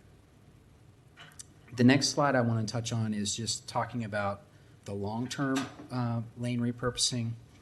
When we started this study, we were basing it on traffic counts that were really pre-pandemic. And I think we've all recognized that traffic patterns and how everyone gets around and how often everyone goes anywhere has all changed. Plus, there's the new raised tables on the corridor, which definitely have impacted potentially some vehicles' choices. You remember the slide I mentioned with the grid. So we recognize that getting new traffic data based on the current conditions and more of a I won't say we're post-pandemic, but partway through pandemic, we can make more of an educated guess on how patterns and things will resume. So what we're saying is, while we didn't recommend removing the lanes and repurposing west of 13th, we did recognize that you could still consider that in the future. And with the cross section we proposed, you could easily just take the outside lane that we have as a general lane and have that be a transit dedicated lane, and still repurpose the entire construction of the improvement would still work. So that's still a factor and something that would be studied in the next phase, and that's something that we think should be considered as we continue to look forward. To the east of 13th, really starting at 12th, so traffic has to clear the 13th intersection, because that's the bottleneck. Starting at 12th, all the way towards downtown, based on the traffic conditions of the pre-pandemic traffic, and with the much more robust grid network, and the fact that traffic has been flat or declining for the last 15 years consistently, we felt like it made a lot of sense to look at some repurposing sooner. And that's this, like I said, there's going to be future next steps of design and factors, and those are all things that could be considered as we move forward. So I think that might be my last slide, other than just reminding you about the extended limits and some of the conversations on the ends of these corridors could change a little bit as we do some more study. Like, we're talking quite a bit about what would be the bicycle network heading east. How does that relate to the Gainesville-Hawthorne Trail, the trail along Waldo Road and other areas and those connections? How does that fit into the overall circulation network? We talked about the UF planned path that's headed down on the west side of 13th. How do we extend that to the the trail that goes with the DNA bridge across 13th. So those are a lot of factors that we're going to look at, as well as taking a better look at some of the roundabout opportunities along some of the locations as well. And next steps, I kind of touched on those, completing the others. Limits, talking more about phasing and funding. You can see this is a Photoshop rendering of kind of looking like right on the edge of where the bike path or the cycle track would be.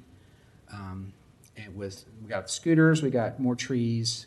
We've really tried to make the corridor more about what it could be for people and less focused on the automobile.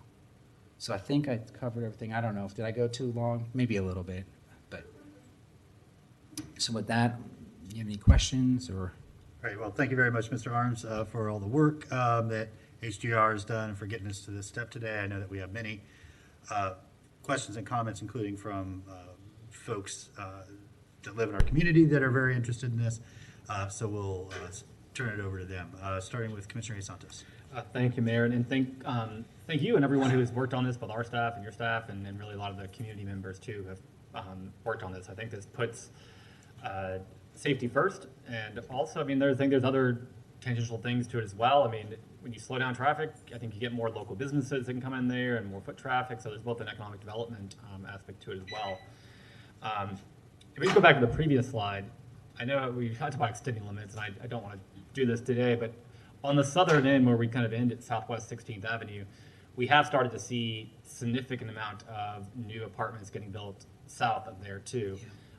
And that road that's built south of there is a rural 4-lane road, kind of how it's designed, and what's being built there is not that. So I think that needs to be taken care and taken consideration, especially, I mean, people crossing that. So that's something I think we should consider. I also wanted to touch on slide 14 as well.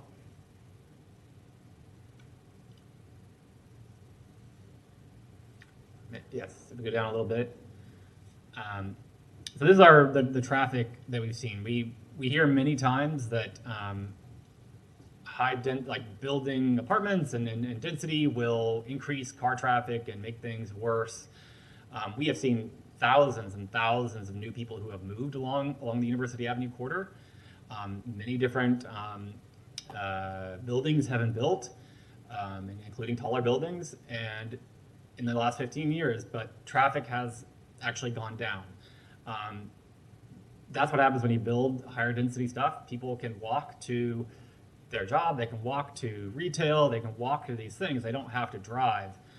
And I think that's one of the misconceptions we hear a lot, but this is kind of hard proof data in Gainesville too, where higher density buildings actually reduced the amount of car traffic in the area.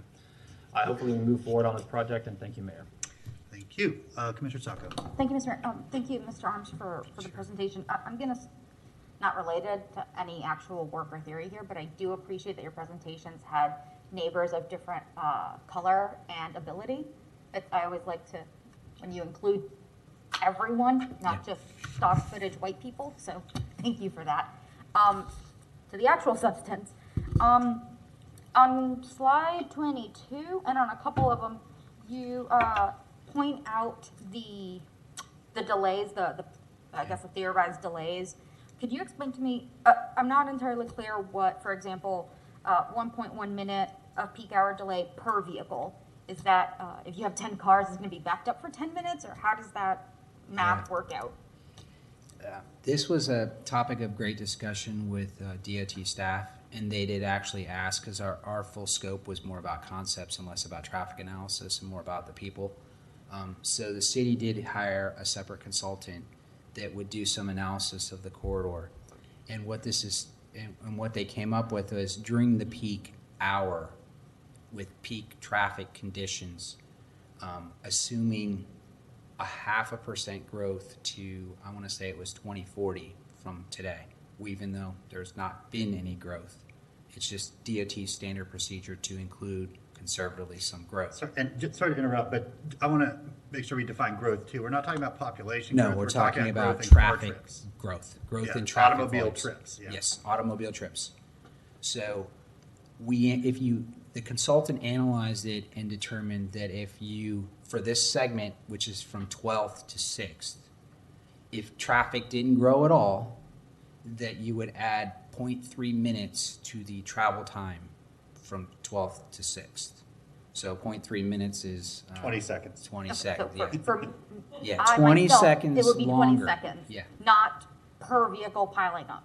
The Everyone would be typical 20 seconds. user would experience 20 seconds longer to travel that in the peak. 5 p.m. Got it. Which really, when I say peak hour, Gainesville peak hour is it's not very pronounced. It's relatively flat throughout the day, and I think when we get new traffic counts, we'll see it's probably even flatter because people are not all coming to work at the same time as much, or they're working from home. So the consultant did another scenario if he assumed a 0.5% growth, and that was the 1.1 minutes.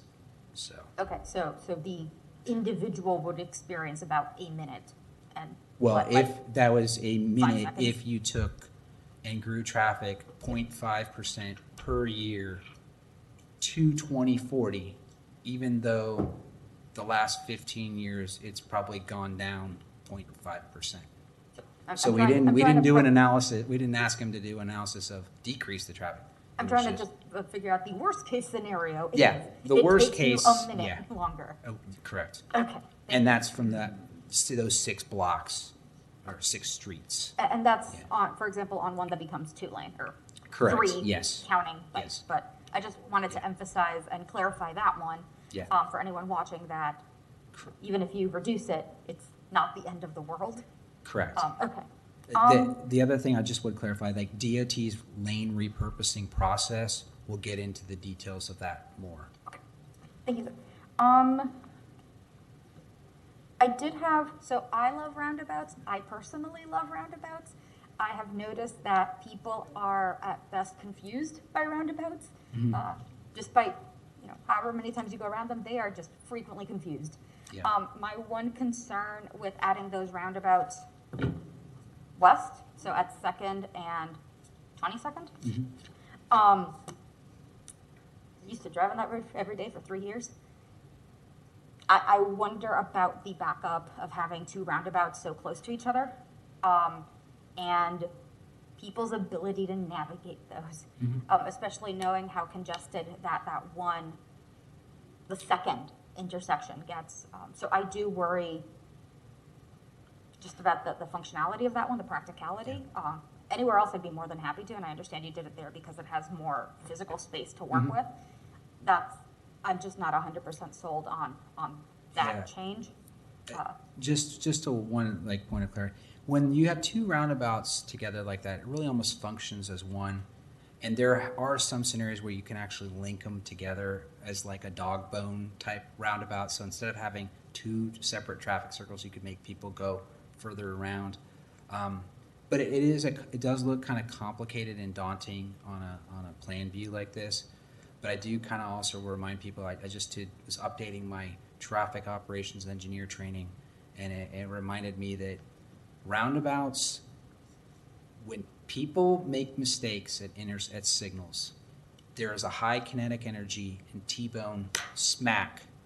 At roundabouts, when people make mistakes, they're all going at like slightly the same angle and making dumb mistakes at much lower speeds with a lot less kinetic energy where they're going opposite directions.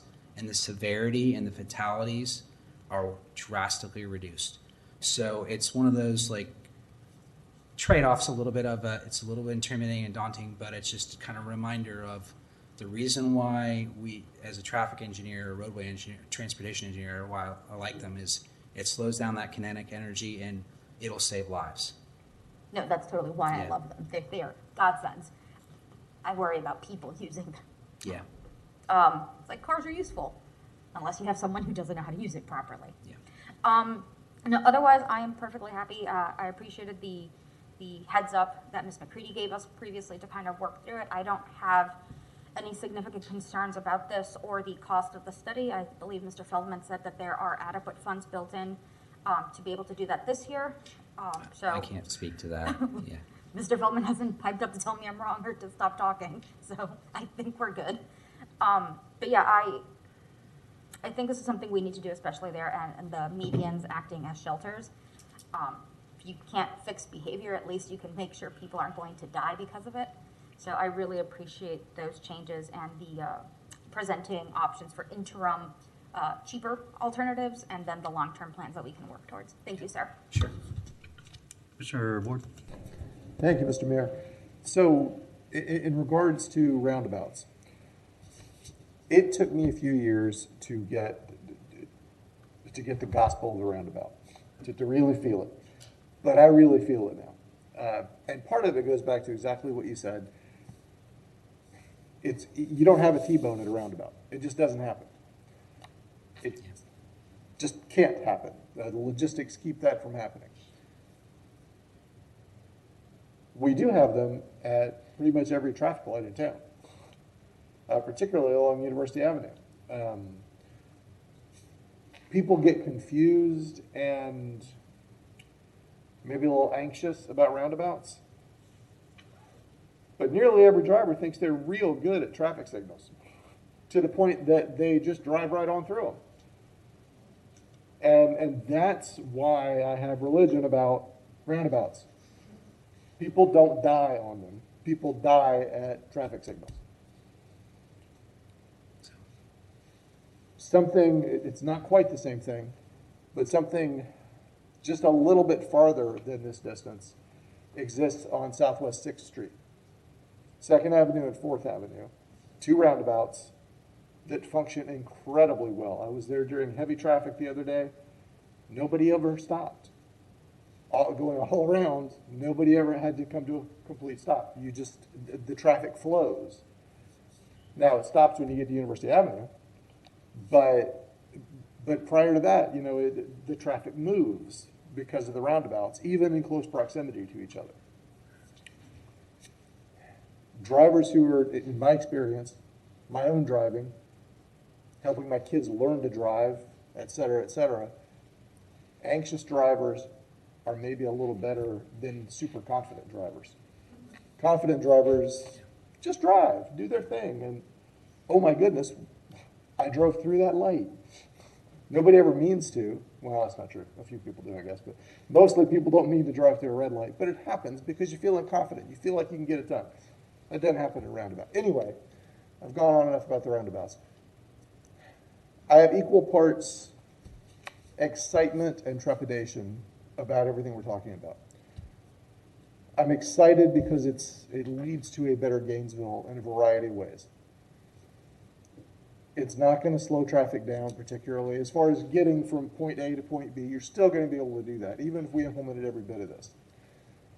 But it will save lives, and it will make a more vibrant main corridor, particularly University Avenue, for our city. It will be a place where people want to walk and shop and bike and drive. I like to do all those things on South Main Street, where we did many of these same things. It works, it feels good. We have, proof of concept down there. So I want this to happen, but my trepidation comes from the knowledge that this is going to take a while. It's not going to be fast. And this commission is going to change people fairly drastically in a little over a year. So we've got to figure out, if we are in support of this, and I imagine we probably are, we've got to figure out how to energize the community to push the next folks who sit in these chairs to push this on through. Because what we do isn't going to, this won't get done. We don't create a better University Avenue, a better 13th Street in less than a year. It's not going to happen that way. We can put a lot of things in motion. We can do some really cool things. But we have to engage the community to want this, to want to save lives, to want to create a better Gainesville, a better core. Because if we don't do that, then we're going to do a few good things on this road, and it's going to stop. And cynicism can take hold of this process really quickly. Frankly, we saw some of that with the climate discussion earlier. It'll happen with this too. We have to engage and energize people to believe that this will make a difference in our community and will save lives and make it a better place to be. I'm super excited about extending the limits from 34th Street to East 15th Street. Getting it past Waldo Road is a huge deal. That's part of how we engage the whole community. Now, it's true that everybody in our community, in every neighborhood, there is somebody who works right around here. So this already reaches the whole community. But stretching it to 15th Street means that we are sending a message that the entire community matters. So that's got to happen, and I'm looking forward to seeing what we can do with that. It's going to be amazing. But my big message here is that we've got to get the community on board with this, and we have to be able to carefully enunciate why this matters, or we're wasting our breath and a whole bunch of money. Thank you, Mr. Mayor. Thank you. Commissioner Ariola. Thank you, Mr. Mayor. I'm in agreement with most of the comments my colleagues have made. I want to thank you for the work. Glad to know that we've got Gators working on this. It's very difficult to see the future. We know, at the very least, based on some evidence, of what we can expect. We can expect our population to grow. The census showed that. We can expect more density east of the university. We've seen that. We can expect that the University of Florida will continue to invest in more classroom space and moving more people to, not necessarily off their campus, but they're generally built out, and so they're going to have to move east. That's part of their master plan. So something like this is not a desire. Something like this is necessary, because for us to facilitate the kind of growth that this city is going to see over the period of the next 10, 15, 20 years, we have to change the very infrastructure that our city was built on 70 years ago, something to that effect. I wish we could two-lane the whole thing. I don't know that we would be able to do that under the current circumstances, given the direction of the legislature, and given the fact that we have to do this year. This is going to require support from the legislature. This is going to require the University of Florida in the lead, pushing the importance of this project to be funded by the legislature. And so we have a lot of partners to consider when making that decision. I like the framing of, well, let's have an interim design solution with an ultimate design solution potentially to be done.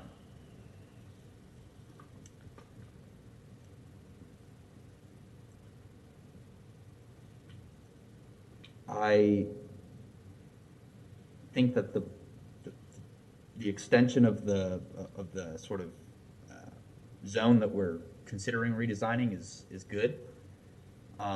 Ultimately, we're going to have to really change people's mentality about what this road is for. It is no longer the state road that was the only east and west through Alachua County. They're traveling through the middle of one of the fastest growing cities in Florida. And directly in front of the university is our highest pedestrian area. So the mentality of University Avenue will have to change. I am very supportive of what I've seen. I think that the difficulty that all of us are going to have is that legislative calculus, because let me tell you, people all throughout Florida try to play the legislative calculus. Even legislators try to do that. And so I think it's extremely, extremely important that the university is in the lead on that, because I know that every legislator is very proud of having a top 5 public national university. And something like this, I think, is necessary for a top 5 public national university. So that's really all I have to share right now. I hope that perhaps the conversation about ownership of the road can maybe happen once we've sort of gone through the design and gone through the legislative process, and knock on wood, we get funding through the legislative process, so that we can not have to wait, unfortunately, because the impetus for all of this were those tragic deaths, and I don't want to have to ever go through that again.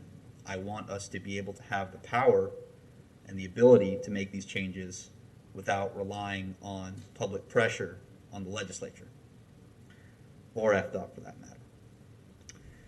My last point that I want to bring up is some of the renderings that I saw for the 2-lane that would be to the east of 13th looked like it would be nearly impossible for cars to move aside if an emergency vehicle is coming through.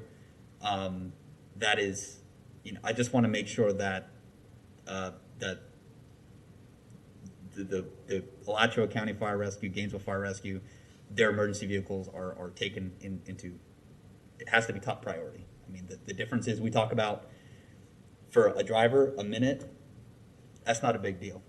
For an emergency vehicle, a minute, that's life and death.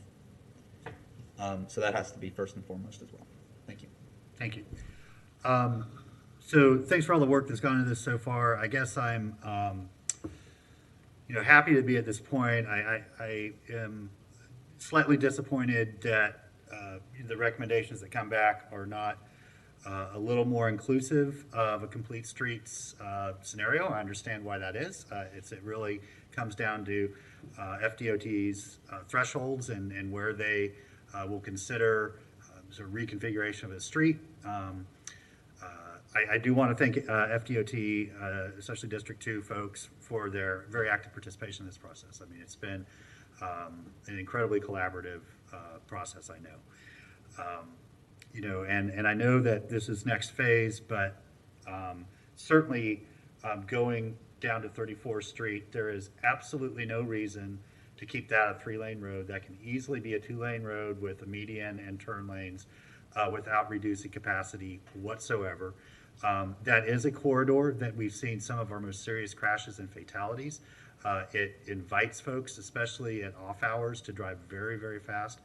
And, folks have gone off the road and hit people, have died themselves. But to stick to the, what's in front of us today, what I most want to see is that whatever modifications we are able to make, both in what FDOT will allow and what funding becomes available, is easily and quickly modifiable. So we can get to what is the actual safest complete street configuration as soon as possible. I get they're not going to let us do that all right now. But that corridor going east of 13th Street on University Avenue is phenomenal. And I really want to see that extend all the way west to 22nd Street here. I look at this 2 roundabout. I think that actually would work incredibly well. We have a funny looking roundabout near PK Young that works incredibly well. There's a phenomenal concept design for a roundabout at 15th Street all the way east. Where the feature is, the feature that the city built, that creates a roundabout there and takes out all those signals, which we know, anybody that's been at those, well, you hit a red light no matter what. Like, nobody's ever gone through that area without stopping at a red light. And so anyway, there's already great concepts. But to get to my point, whatever we do sort of curb to curb, I want us to view as temporary, and once A, funding becomes available, and B, our trip counts get to where DOT says you're okay, which I think is going to happen very quickly with the speed tables, with the increased density, that we're going to get down to that number, to that 20 to 22,000 number very, very quickly. We might already be there. We just don't, we have Miss McCready, that's a positive stand up, let me speak to that point gesture. I just wanted to jump in real quick. It's not just an FDOT standard for the 20,000 trips per day. That's a complete street standard. Right on. Thank you. So I just wanted to clarify that. But I have to think we're going to be there very soon with the modifications that have been made. That all of these trip counts are prior to the one-way pairs and the speed tables and some of the other enforcement efforts that we've been undergoing as well. So yes, move forward with what they say that we are allowed to do now, but immediately be able to make those additional improvements that are truly going to transform the corridor in a really meaningful way. Yep, and that's exactly what we asked HDR to give us the phased approach for. Yeah, absolutely. I'm a little, I know 13th is going to take a little bit longer. Once we see more density, and we're seeing it. I mean, we're seeing that vertical development along that corridor now with more coming. So once that comes in again, I know that we'll see a lot of people, leaving their cars at home, getting to where they need to be, with other alternative modes of transportation, and we'll start to see those trip counts fall. So I get that we're not there, but anyway, I'm ready to move forward with the recommendation. I think this has been a long time coming, and Commissioner Ward's absolutely right. This has to be a coordinated community effort to make sure we see this through to the end. And I will definitely be one of those people that's promoted to neighbor and citizen in about a year that will be strongly advocating for those things post my term. Commissioner Hayes Santos. Thank you, Mayor. I move staff recommendation. Okay, motion by Hayes Santos, seconded by Ariola to approve the staff recommendation. We will now hear from our neighbors, and let's go ahead and start with Adam with anybody online.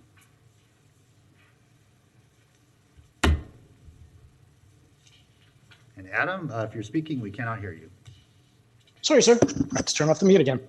I just wanted to remind our neighbors that if they're looking at the agenda, the correct number for calling in is 1-800-742-1099. On the University Avenue issue, we have Mr. John Reiskind as our first speaker. Mr. Reiskind, you have 3 minutes. Yes, can you hear me? Yes, we can, sir. I want to support this recommendation. And I like to support the comments of the commissioners who've already spoken. It's really tragic that it took 2 deaths of pedestrians near the University of Florida to get moving on this. And I hope the progress of getting these changes made is quick. The key is, of course, is speed reduction one way or the other. I noticed in the proposal there were comments of short, mid, and long term.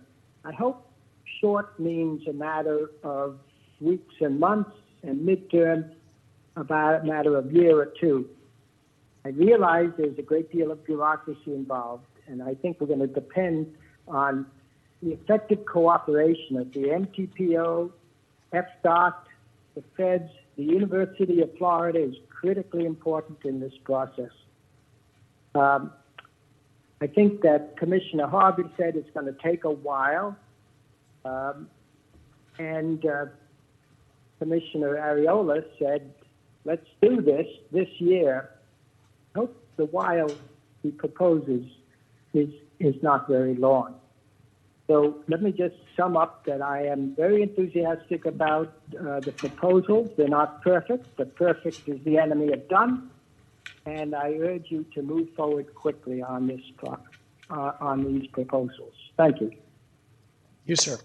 Okay. Mr. Mayor, do you want to? Yeah, next, anybody in chambers that wishes to speak to the item?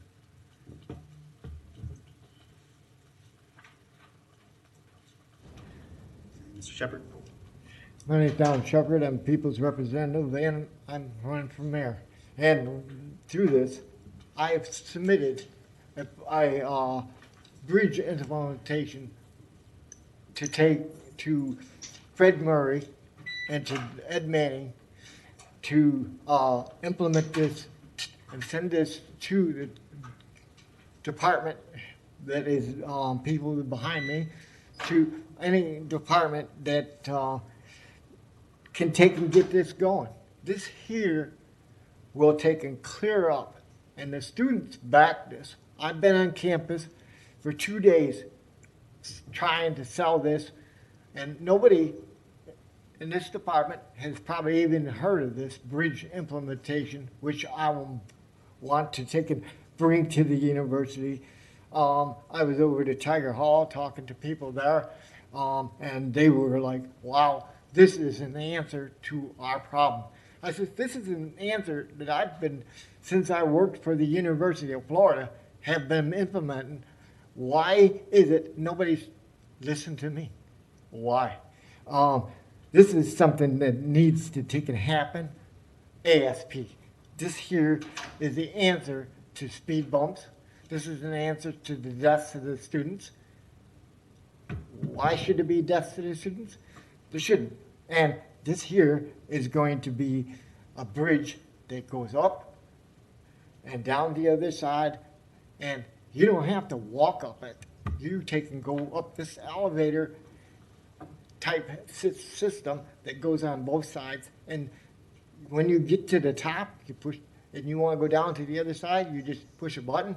There's like a two-way thing, divider, and the downside goes one way, and the up goes the other way. This here is what needs to be implemented into our campus, several places. We need to implement this within our city in several places. And this here format is a safety of Gainesville.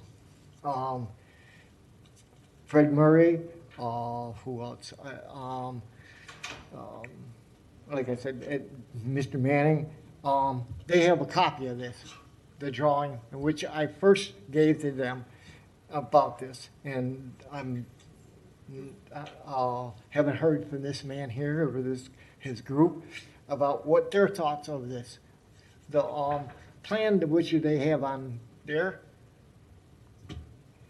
I hate roundabouts, and I've seen accidents, so many accidents at roundabouts where they come up over them. It takes 7.3 minutes to go around that by our firemen. It takes 2.7 by our police. Thank you very much. Appreciate it. Cut off. Thank you. So Adam, our next speaker, didn't please. need to Online. be helped. I'm sorry, Mr. Shepherd, your Yes, time has sir. expired. Go ahead. All righty, Mr. Mayor, we have a queue of at least 6 or 7 people right now. The next in line is Kristen Young. Ms. Young, you have 3 minutes. Thank you. My name is Kristen Young. I'm Vice President of Gainesville Citizens for Active Transportation.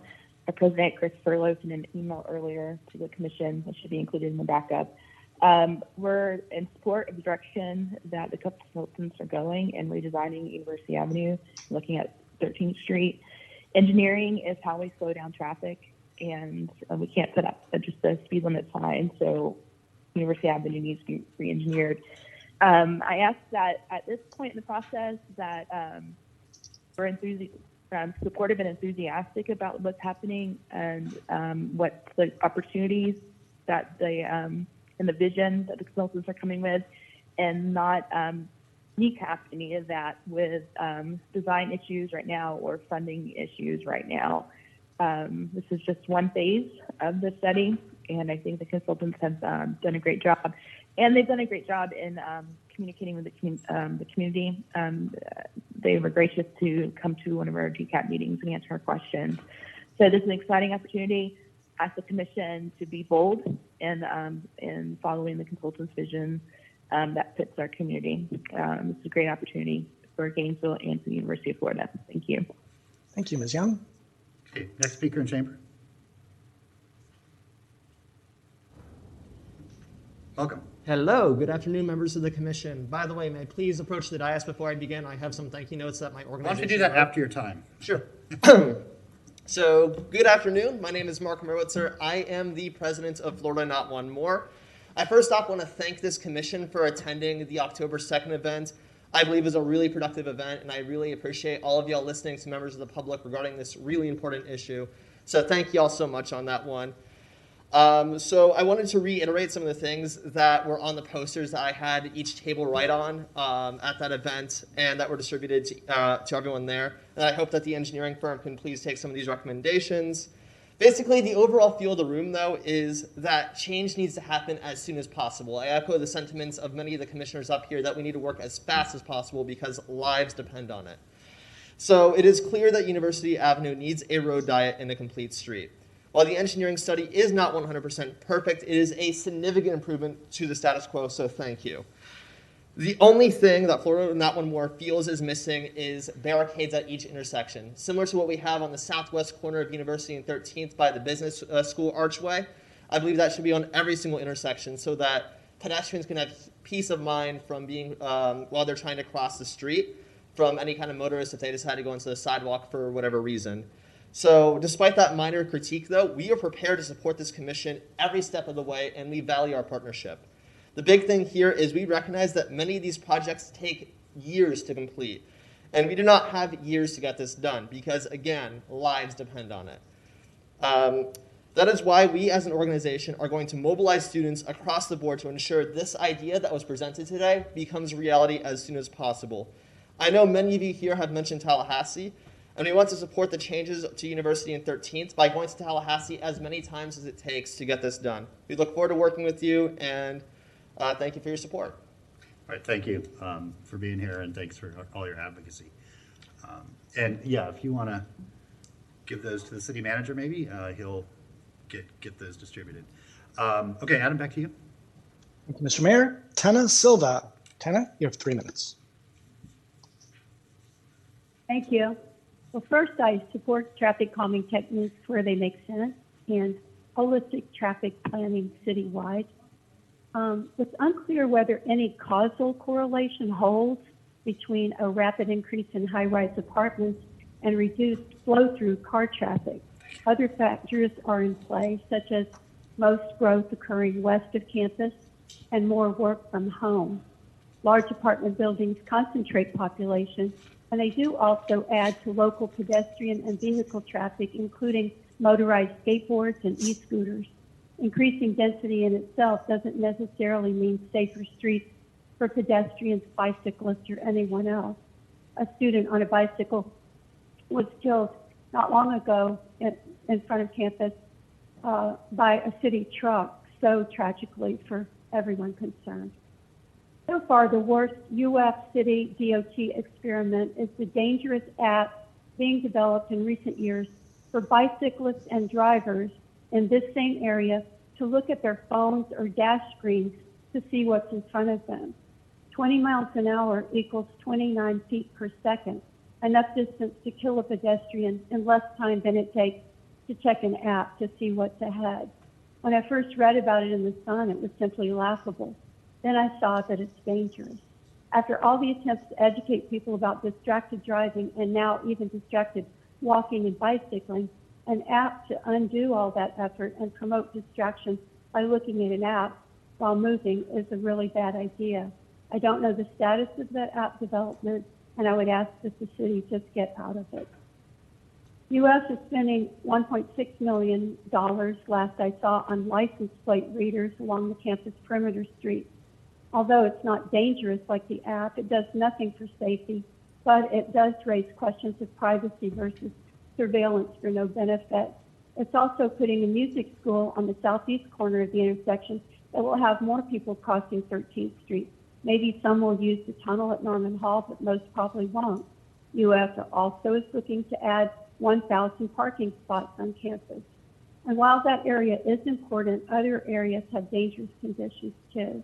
We've asked for years for safer crossings of our 6 blocks of Northwest 8th Avenue between Main and 6th Street that are 5 lanes wide and have visual obstacles that make crossing and turning on 8 more anxiety-provoking and risky.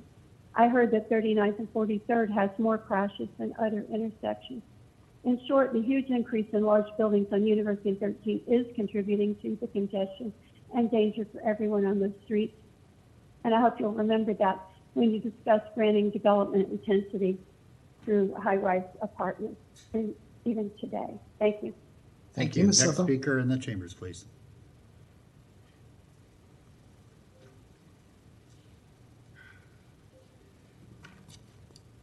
Good afternoon, Mr. Mayor, Commissioners, Mr. Manager, City staff. I just have a couple of very brief comments because what I've seen in the presentation, I'm very much appreciative of the hard work that's done by HDR, City staff, UF staff, and FDOT.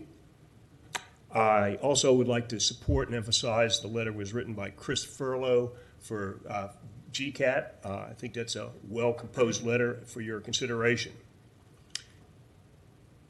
Let me tell you how old I am. I came here in 1967. I think I've seen a few things around Gainesville. This is probably, and I don't mean this hyperbolically, this is probably the most positive, transformational project for the city of Gainesville that's ever occurred in my experience. And I'm incredibly enthusiastic about your support and the support I've heard in the community. I would also offer that we consider, because fast tracking is something that I'm on board with big time, that we really work carefully and respectfully with our partners, which includes the university, DOT, the city, and perhaps the county. I'm not sure how much they're going to be involved, but I would hope they'd be positively supportive.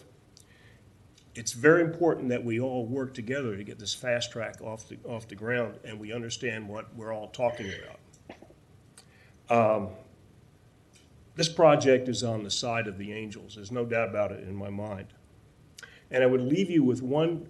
I'm always tempted to get in the weeds, as some of you know, with respect to transportation planning and details. But let me just say this. I've taken it upon myself to be an advocate for one part of this project that hasn't talked about a whole lot, and that's North 13th Street, just north of the new Publix going to 8th Avenue. The density, of course, as you all know from the projects, is increasing dramatically, and there are more projects on the way. And I've stayed on the, I've stood on the street at different times of the day, watched what was going on. The increased population of students on the street, I say mostly students on the street, is very significant. And the traffic, as it gets past the Publix going north, where everything is coming from areas where fairly slow, as you know, from South 13th Street, there's a tendency for many people to just race forward and speed significantly over the speed limit. And it's incredibly, and the proximity to the pedestrians is very, very pronounced. Please keep your eye on that. I know HDR is going to keep an eye on it in the next phase of their presentation. But this is the future. Thank you, corridor. Thank you very much. Next speaker, Adam. Thank you, Mr. Mayor. Ms. Emily Hind. Ms. Hind, you have 3 minutes. Thank you. I have spoken to many of you as an activist, and I have mixed feelings about your solution. I ride a bike to the UF campus, and my son, who is now 4, rides a bike as well.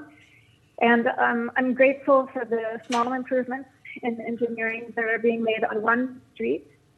I'm enraged that we're not talking about a wider area, because to get to anywhere, you have to use more than one street.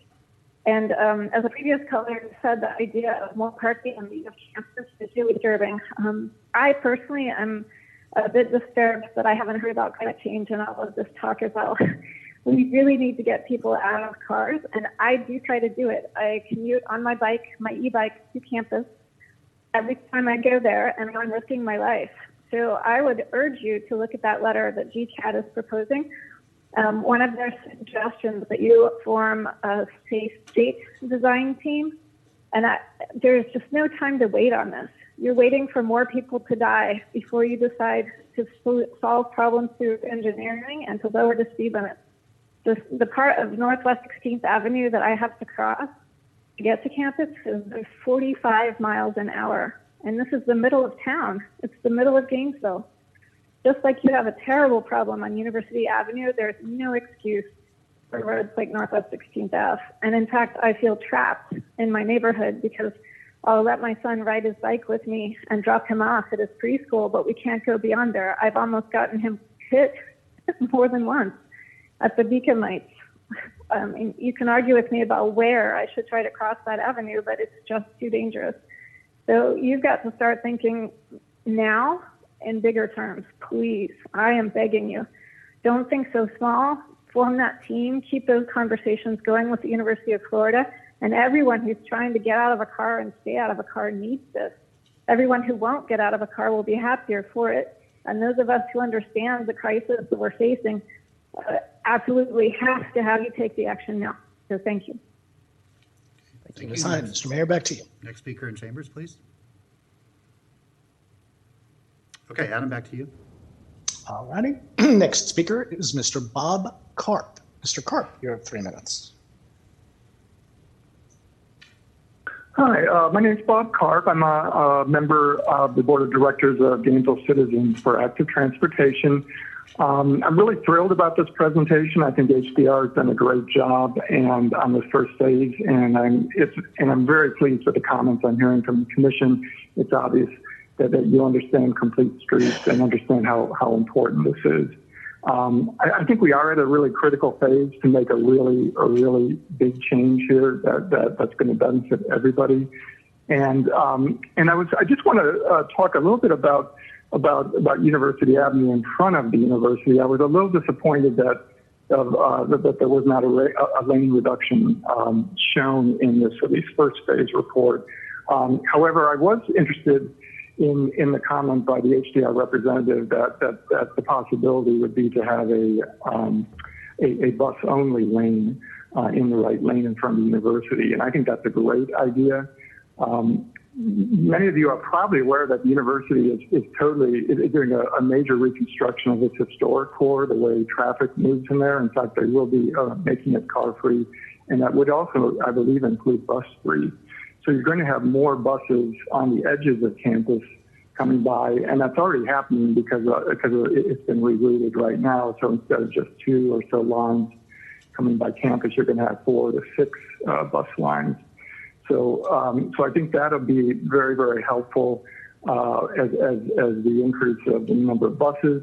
You can even imagine the university maybe even running a really frequent sort of circulator service, maybe every 5 minutes around campus on 13th and University.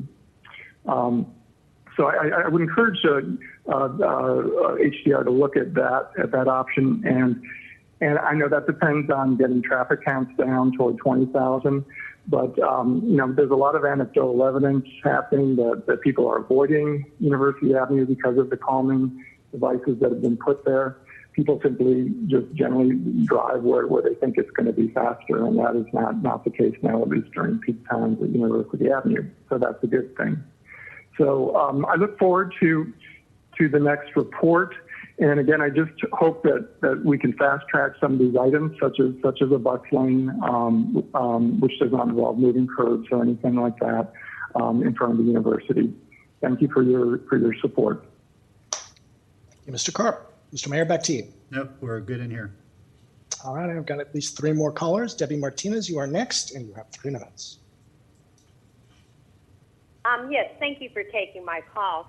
And I really appreciate the commission being concerned about traffic safety. But I'm hoping you realize that this is not just a problem around the University of Florida.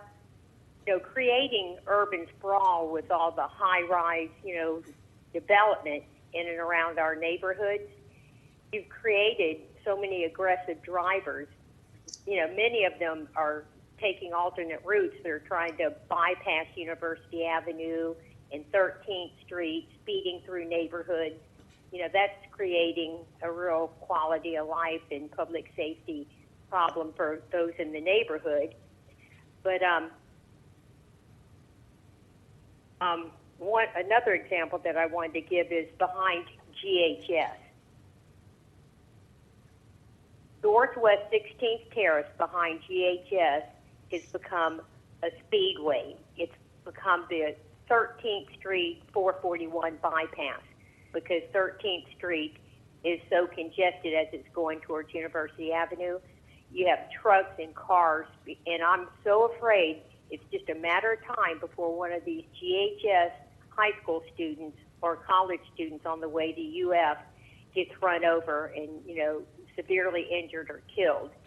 So that's a problem that we're really going to have to start looking at, is all of the traffic, trying to bypass 13th Street and University Avenue because of all the traffic, and going through all the neighborhoods and around the schools. So I appreciate you trying to tackle this problem. It's a severe problem because it's going to get more and more populated. I know you're saying the high-rise development doesn't create more traffic, and I agree it doesn't. It may not be creating more traffic around that particular high-rise, but then you go a couple of blocks around away from that high-rise development, and that's where the problem lies, where people know it's going to be backed up ahead, so they're cutting through all of the neighborhoods. It's a real problem, but thank you for tackling it. Thank you, Ms. Martinez. Next in the queue, Mr. Bruce Blackwell. Mr. Blackwell, you have 3 minutes. Yes, good afternoon, commissioners. I'm always glad to talk to you and try to give you some support.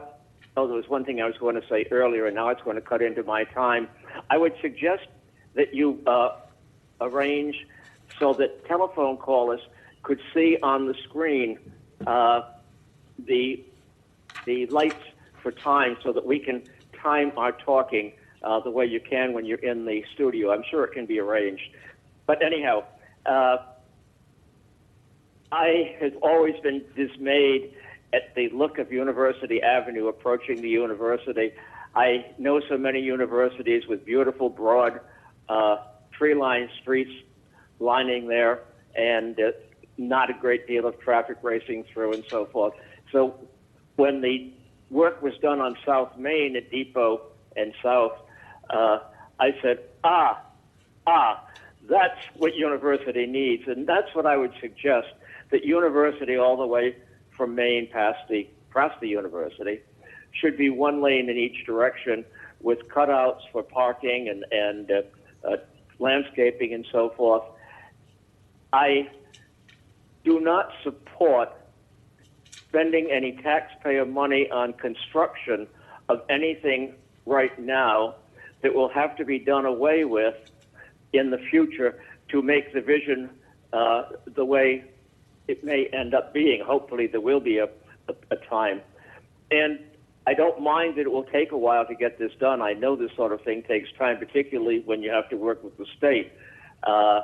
I don't expect that I will probably live to see it being done, but I'd like to see it started, but I don't want to see it started and tearing out things that have already been paid for in the interim. So please keep that in mind. Work for a little bit more imaginative all the way through, and I'll keep my fingers crossed. Thank you. Bye. Thank you, Mr. Blackwell. Our next speaker, Armando Gomez. Mr. Gomez, you have 3 minutes. Thank you. Mr. Mayor, I had a question. I don't know if Ms. McCready is still there, but has Ms. McCready or anybody pulled any of the figures and assessment done on university, past the university area, all the way down University going towards Waldo Road? Because we have also had deaths along that corridor, and I know there's a lot of innovation and a lot of thought going into keeping the university area safe, but the rest of the residents seem to be possibly not being thought of. And hopefully, when it comes to issues of equity, like the city is focused on, we're being inclusive of everybody and not focusing on one segment of the population to keep them safe, but all of us being kept safe. So, Mr. Mayor, have you had anything being presented or anything being talked about, or has it just been a foregone conclusion? Because I don't recall hearing that in Ms. McCready's presentation or anything brought forward from her when it comes to the traffic safety, even heading down towards Waldo Road.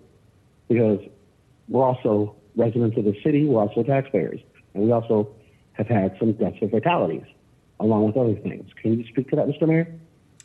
We keep statistics on all crashes, including serious accidents and fatalities throughout the city. And phase 2 of this project, which the motion is asking us to move forward with, extends it to 15th Street, the feature that the CRA built a couple of years ago east of Old Road. All righty, thank you, sir. Our last speaker in the queue is Mr. Telford Cartwright. Mr. Cartwright, you have 3 minutes. Yes. Good afternoon, Commissioners, Mayor, servant leaders. Now, I've heard no talk of the impact of this planned or anticipated plan or thinking of the restructuring or diverting of traffic and the impact it would have on small businesses, business in general. And bicyclists, they don't purchase gasoline. They don't drive a vehicle, which, by the way, costs, and there's a tax to purchasing a vehicle, a tax. And taxes or tickets or taxes are more so generated from vehicle drivers or motorists. Now, I think to myself, could this be another socialist scheme attempted to further increase the size and scope of government / control and putting a squeeze on existing businesses and coercing businesses to support this socialist radical agenda? And for years, I've watched the City Commission here in Gainesville, Florida, cater to the gator in regards to the University of Florida, first and foremost. When the University of Florida is a public entity, the University of Florida has its own president. It has a vice president. It looks to be well maintained. And like the former speaker stated, there's been deaths and fatalities in the eastern portion of the city. And where's the traffic study? So, once again, this is, as far as I'm concerned, and many would agree with me, another attempt to further increase the control by the socialists that sit on the City Commission and the commissioners who are friends with, cohorts with the socialist element here in Gainesville, Florida, and operating with the, I would say, the socialists in command in the White House currently now with this Mr. Cartwright, we're out of time. Socialist Mr. agenda. Cartwright? Thank you. Do you have Mr. anybody else, Adam? Yeah. No, sir. We are at the end of the queue. The floor is Anybody yours. else in chambers that didn't get a chance to speak? Okay, on that last one, I'll just point out that economic vitality along corridors with complete streets goes up significantly. It is one of the most consistently viable drivers of economic development wherever it has been applied. So our local businesses will prosper and thrive once this is completed. We do have a motion on the floor. I want to thank everybody. I'm not to be short with you, but we are running low on time. We do have a motion on the floor to approve the staff recommendation, which keeps this process moving forward. All in favor of the motion, say aye. Aye. All opposed? Motion passes unanimously. Thank you all very much. Appreciate it. Can't wait for this next phase. Do you all have a desire to finish up our 2 items that we left out there? I do. I'd like to close them out very quickly. So let's, Adam, did you have anybody on the line for our carbon reduction item? We did. There were at least 3 or 4 people on the line at the time. Okay, let's continue with public comment for that. I think they've largely dropped off. I have 1 in the queue right now, but stand by for those people who did call earlier. Hold on, Adam. Let's do this then. Let's go. If anybody wants to speak to the carbon reduction item, go ahead and call back in.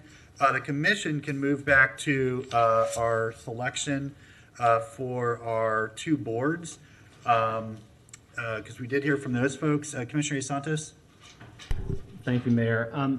I would like for us to consider, now that we're kind of, everyone has to get reappointed, to consider reducing the number of members on the board. I think it was a good try of 15, but I think one of what I've heard from a lot of people on that board was the number of people on that board made it ineffective. I think we should look to drop it down to 7 or 9 people, and I think we'd have a much more effective board and would be able to move projects through the GCRA. I think that's one of the reasons why we have not seen a lot, because it was too large of a board to be effective. Okay, so what's your suggestion? I would suggest that we move it down to 7, that we appoint the 6 people who reapplied, and then appoint one other person to fill the gap. I do think those people who have served on it, I think they have that kind of already momentum and to keep moving forward. So that would be my suggestion. Can we do that without a rule change? I guess that's my question. I guess if we're going to do that, let's discuss that at our GPC meeting when we discuss commission rules. I think it dovetails well with that, which is in a week. Is that okay? I don't think we should appoint people to a board that is. No, I agree. Yeah. We can just continue this item to the GPC meeting and have a discussion about board size, and then once we figure that out, we can make our appointments. Is that a motion to continue this? I would to move GPC? that we would continue this item to our next GPC meeting. A motion and a second to continue this to the next GPC meeting. Any members of the public wish to speak to that motion? Adam, do you have anybody wishing to speak to that motion? The only people I have in the queue right now are for greenhouse gas. Okay, very good. All in favor of the motion, say aye. Aye. All in favor of the motion, say aye, please. On this item? Oh, I'm sorry. Go ahead. I'm generally in favor of it. I just do have one question. So we're not appointing any, We're continuing the item to the next in its entirety. We're Correct. not appointing the Yes. reapplicants. Correct. Okay, thank you. Yeah. Okay, with that, all in favor of the motion, say aye. Aye. All opposed? Okay, that motion passes. We'll take this up at our next GPC meeting. And then the other. Mr. Mayor? Yes? Mr. Mayor, pardon me, who seconded that motion? Commissioner Ward. Hey, Santos was the motion. Commissioner Ward seconded. Thank you. Our other outstanding item was the Student Community Relations Advisory Board. There is 6 applications for one non-voting member. One voting non-student member and 2 non-voting administrative terms.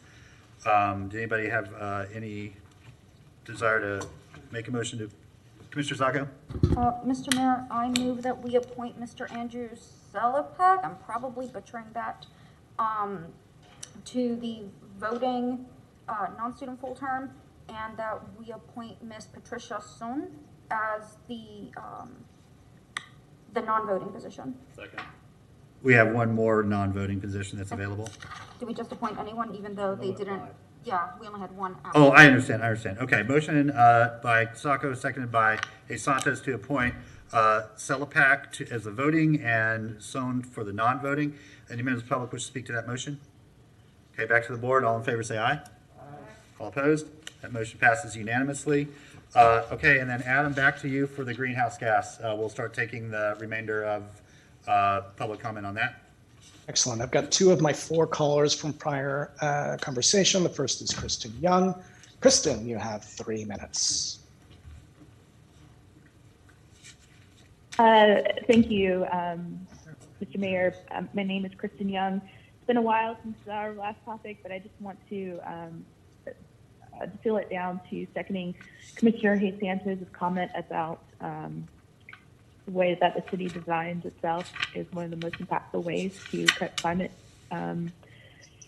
our climate impact, and that should be woven throughout policy. The updated comprehensive plan is really lacking in discussing climate change in all the elements, because it does impact all of the elements, as Commissioner Ward stated, our health, the way we move around, our resiliency. So I ask that that if someone is hired, like Roberta Gassmeyer suggested, that policies the city, the comprehensive plan while it's in development, that climate change goals and policies be woven throughout. This is a positive goal for our city, and I hope that we do reach it. Thank you very much. Thank you, Ms. Young. Our next caller, Mr. Telford Cartwright. Mr. Cartwright, you have just 3 minutes. Yes. Commissioners, mayor, servant leaders. Now, when I hear the term climate change, global warming, but especially climate change, I think about when I hear the city commissioners mention the term climate change. And I think to myself, well, how could Mayor Poe, or Mr. Poe, how could he have ever helped the working poor to help themselves by doubling and tripling their utility rates or bills by entering into the biomass plant contract? Now, and then when I hear climate change again, I think to myself, gentrification. There are many people who can never afford to continue to live here in Gainesville, Florida. I think this is by design. Gentrification is part of the climate change, global warming initiative as well. I'm not a fool, and many are not a fool. You need to stop this. How many of you city commissioners who support this climate change idea or global warming idea ride a bicycle to work, ride a bicycle to the store, ride a bicycle to the hospital during an emergency? This is nothing but hypocrisy and an attempt to implement and further the socialist agenda, no different than that globe in front of GRU, which is a symbol of the globalist agenda right here in Gainesville, Florida. Yes, that globe is a globalist symbol.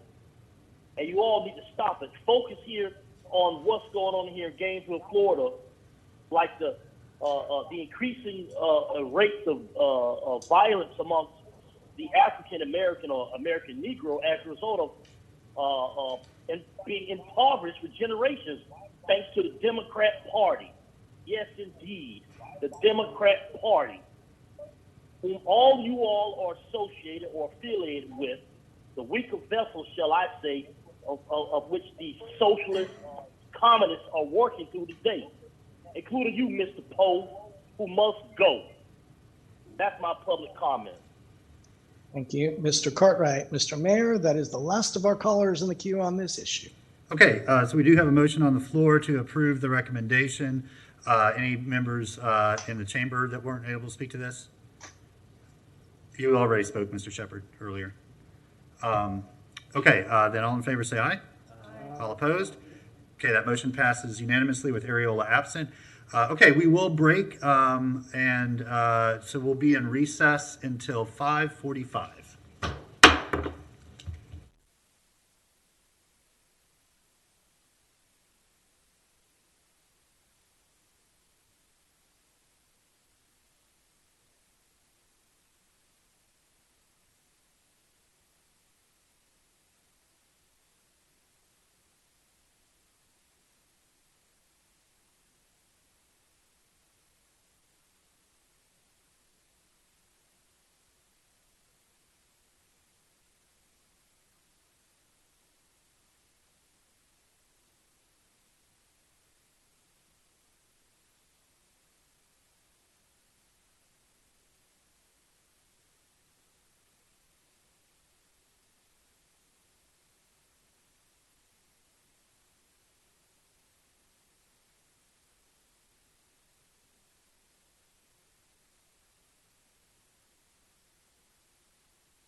All right.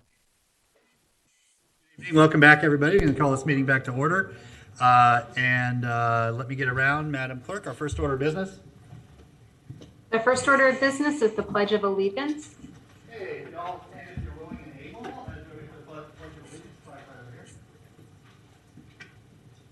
Pledge allegiance to the flag of the United States of America and to the republic for which it stands, one nation, under God, indivisible, with liberty and justice for all.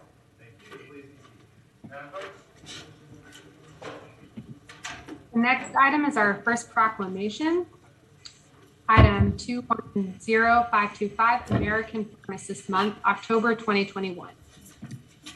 Okay, is there anybody here for Pharmacist Month? Let's see, I'm trying to be funny. If you all want to join, or if you have a representative who wants to join me, or you can all just kind of join me behind here. We'd love folks at home to see how many people are here in support of this. We're glad that you're with us tonight. All right, whereas pharmacists are the most accessible healthcare providers delivering critical services to patients and contributing to the health and well-being of all people. And whereas pharmacists are best positioned to be the healthcare professionals to help ensure patients are adherent to their medications, provide patient care that ensures optimal medication therapy outcomes, and serve as providers during public health emergencies and every day. And whereas, as frontline providers throughout the healthcare system and community during the COVID-19 pandemic, pharmacists and pharmacy personnel have ensured the public is cared for, even at the risk of exposure. And whereas, with a community pharmacy located within 5 miles of nearly all Americans and pharmacy's other access points to the public, pharmacists and pharmacy personnel are making an impact in controlling the spread of COVID-19 in U.S. communities through testing, treatment, and vaccination efforts.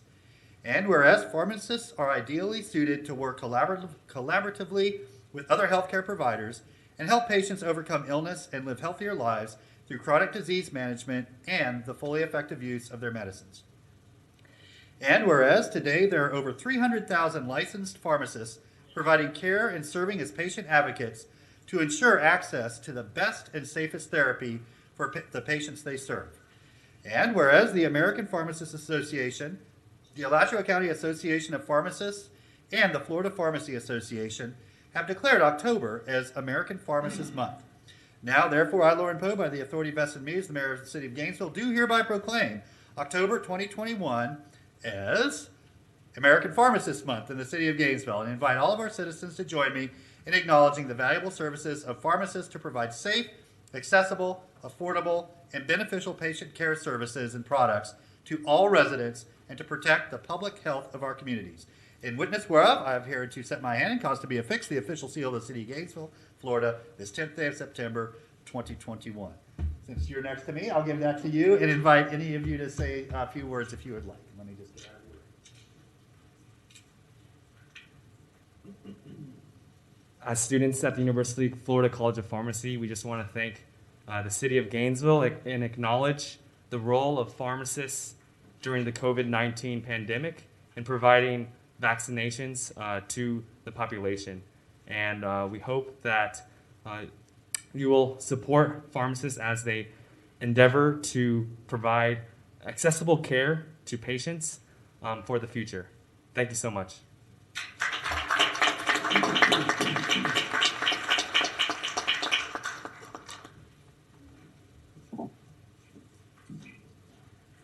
All right, thank you all so much for joining us tonight and for all of the work that you do. Okay, Madam Clerk, next proclamation, please. Our next proclamation is for Cybersecurity Awareness Month, October 2021. Okay, anybody here for this? Mr. Walton? No? Okay. Yep, Mr. Mayor, I'm here. T.C. Kelly, would you like for me to speak now, or? Oh, no, Mr. Kelly, that's fine. Let me read the proclamation and I'll acknowledge you. Okay. One moment. Thanks for letting All me right, know sounds you're there. good. Whereas, held every October, National Cybersecurity Awareness Month, or NCSAM, is a collaborative effort between government and industry to ensure every American has the resources they need to stay safe and secure online while increasing the resilience of the nation against cyber threats. And whereas during National Cybersecurity Awareness Month, we acknowledge the danger that cyber threats pose to our economy and public infrastructure, and raise awareness about steps we can take to mitigate and prevent future attacks. And whereas cybersecurity threats have increased locally and in surrounding Central Florida area, as well as in government agencies throughout the United States. And whereas the City of Gainesville has aligned with the national theme of Do Your Part, hashtag Be Cyber Smart, with our slogan, See Something Wrong, Do Something Right, Think Before You Click. And whereas the City of Gainesville has prepared a month-long agenda to encourage staff participation in keeping the city's systems and information safe through education and reinforcement of good security practices. Now, therefore, I, Lauren Poe, by the authority vested in me as the mayor of the City of Gainesville, do hereby proclaim October 2021 as Cybersecurity Awareness Month in the City of Gainesville, and invite all of our citizens to join me in celebrating National Cybersecurity Awareness Month across the great city and county. In witness whereof, I have hereunto set my hand and caused to be affixed the official seal of the City of Gainesville, Florida, this 28th day of September, 2021. And with that, Mr. Kelly, I will thank you and acknowledge you and invite you to say a few words. All right, thank you, Mayor. So good afternoon, Mayor, Commissioners. My name is T.C. Kelly, and I'm the Enterprise IT Strategy and Governance Director here at the city. So National Cybersecurity Awareness Month, it's an annual event that's observed across the nation to really raise awareness and to promote the importance of cybersecurity. And here at the city, we're currently observing that in many ways. So we're promoting cybersecurity and breakout sessions around different topics throughout the month. These sessions are being held virtually on Tuesdays and Thursdays, so I encourage everyone listening to please join in on those. We also have a guest speaker in one of the upcoming sessions, a security advisor from the Department of Homeland Security, who's going to give updates and give a little insight on what's happening with cybersecurity nationwide. Some other things that we do, we also send out frequent communications that include best practices. For example, don't click on links or emails unless you know who the sender is.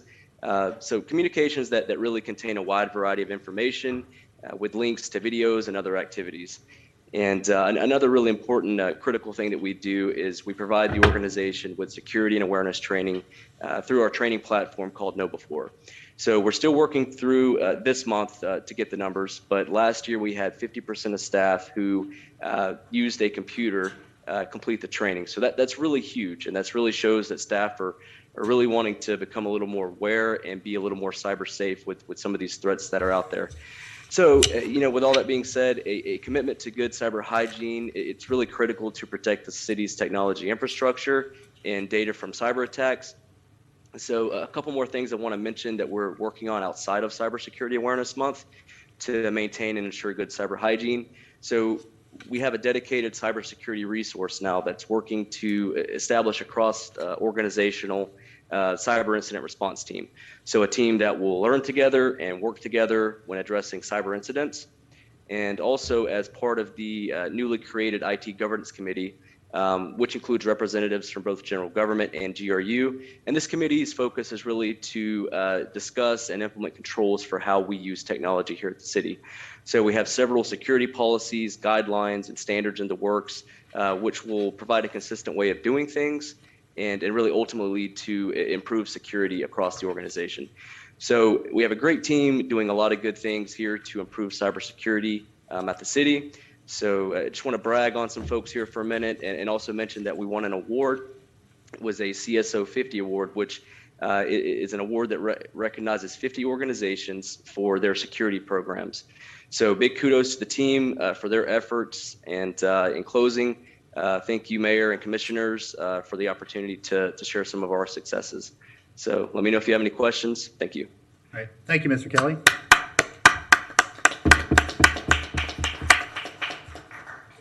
Okay, Madam Clerk, up next, I believe we have early public comment. Anybody that's with us that would like to comment on any of our agenda items this evening, you may do so now.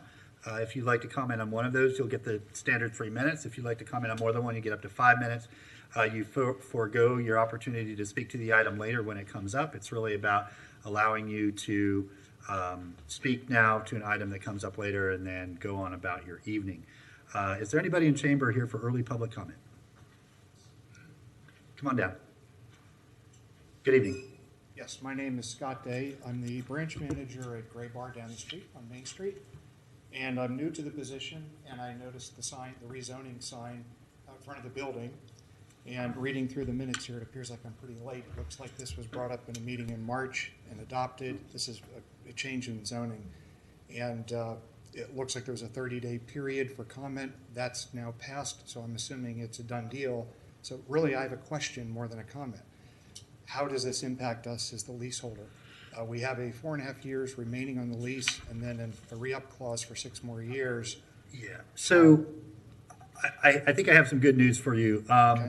Those items were, this is 1015 South Main, right? Correct. Okay. All of those items were removed from our agenda today. And so that has, you have not been impacted. We are going to hear those at a future meeting. So what I'm going to do,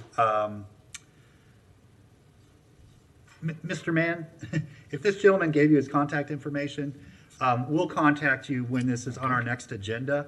And then any questions that you have, we can try to answer those ahead of time and also let you know when that's going to be heard. Great. Thank you very much. Yeah, no problem. Commissioner Santos? Yeah. Thank you, Mayor. And what was his name? From the Gray Bar? Sir? Sir. Yes. As far as it affects your lease, you should talk to your landlord, whoever owns the property. That's Yes, who, I yeah, will. yeah. It's just Okay. I'm new. I saw the sign. Right on. Yeah, we've got some folks on staff that can help you with that as well now that we have your contact. So, yeah, we'll follow up with you. Okay. Yeah, Thank you. no problem. Okay. Adam, did you have anybody here for early public comment on this evening's agenda items? We have one person who's here right now, sir, and we're screening another. I'm going to turn to Mr. Telford Cartwright, but I need Mr. Cartwright to declare which item on the agenda he is speaking on. Mr. Cartwright, what agenda item are you speaking on? It would be the, no, I'll just call it back later. Thank you, sir. All righty, we're waiting for one more caller to be screened, Mr. Mayor. If you could turn to chambers, that would be helpful. Okay, there's nobody in chambers to speak during early public comment. Okay, give me 15 more seconds. Sure.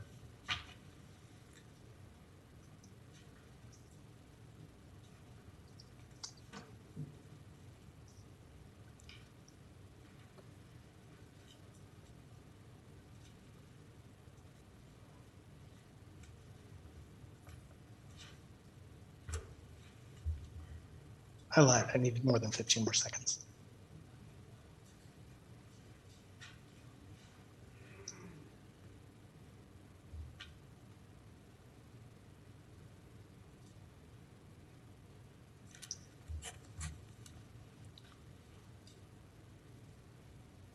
I'll take a moment just to gently remind people that the agenda, that phone number on the agenda is not correct. You are to call in at 1-800-742-1099.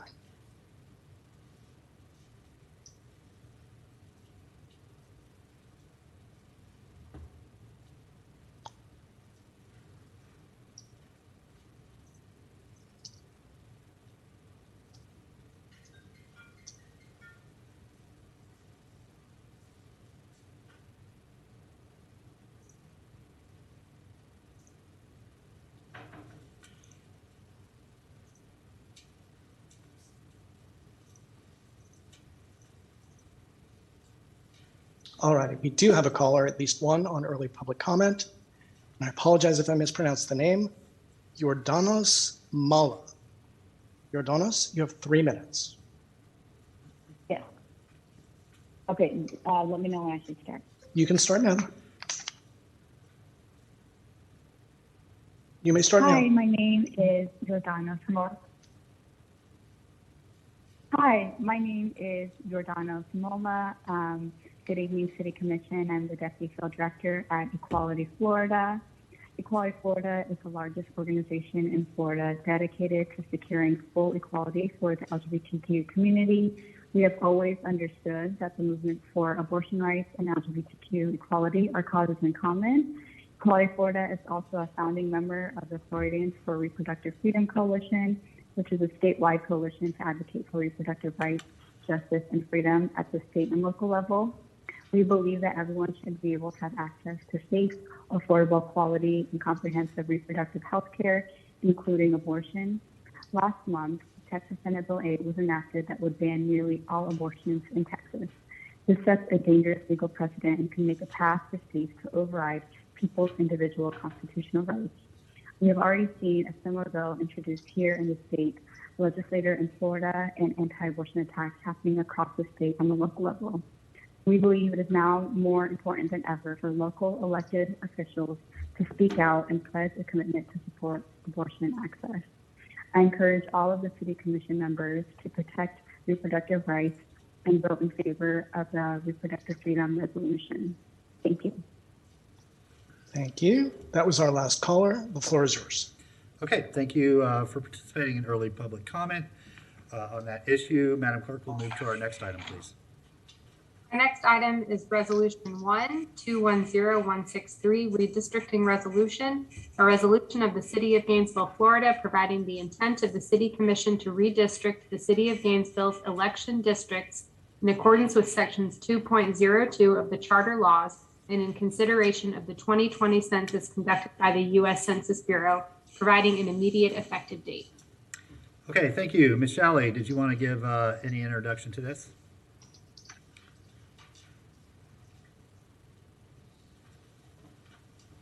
Thank you, Mayor and Commissioners. This is the resolution that both our office and the redistricting consultant spoke with you about.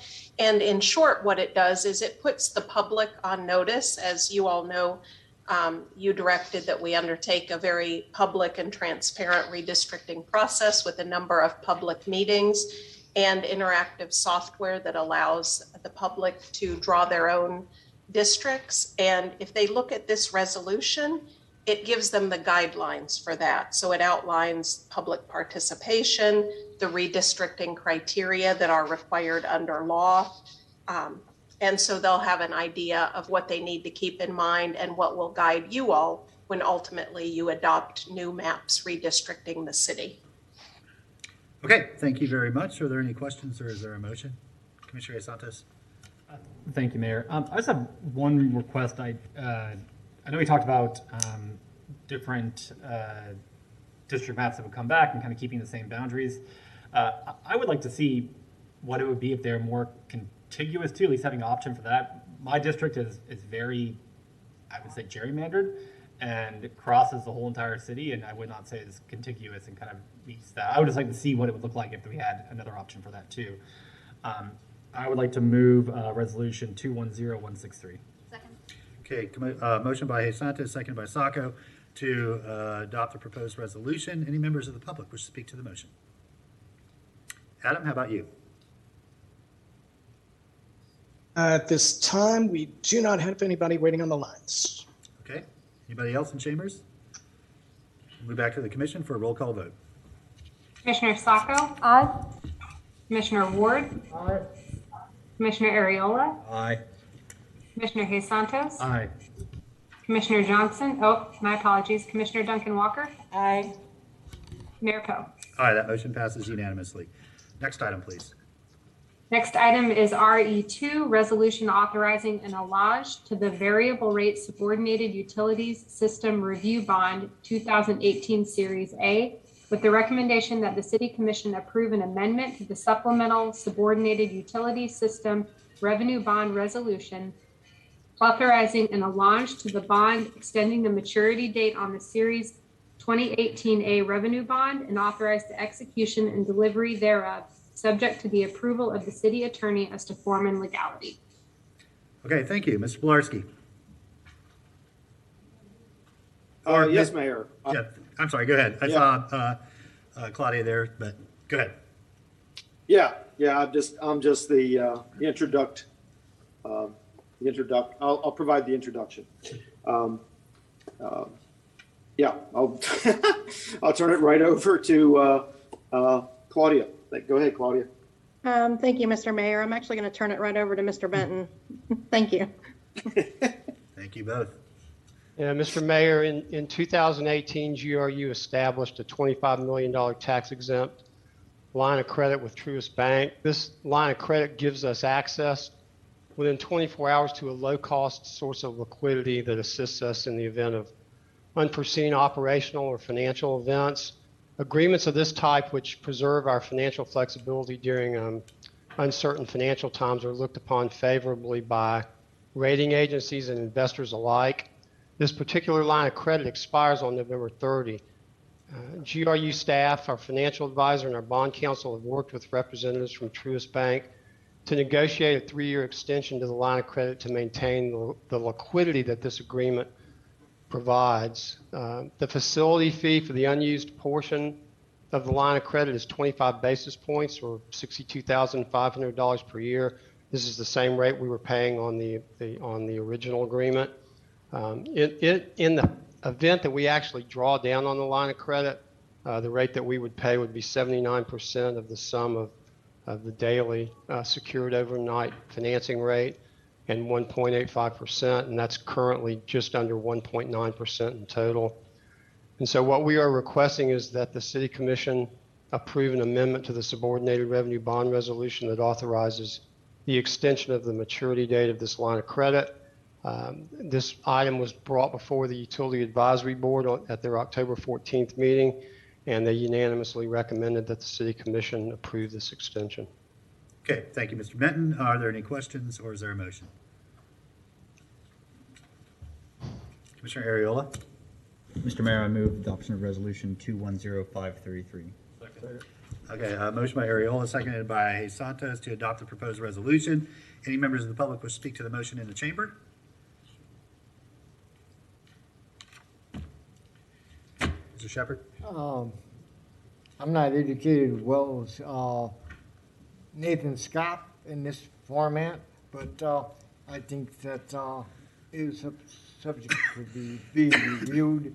When it's questioned on a bond, there's no date here stating when the bond has been written, stated, renewed.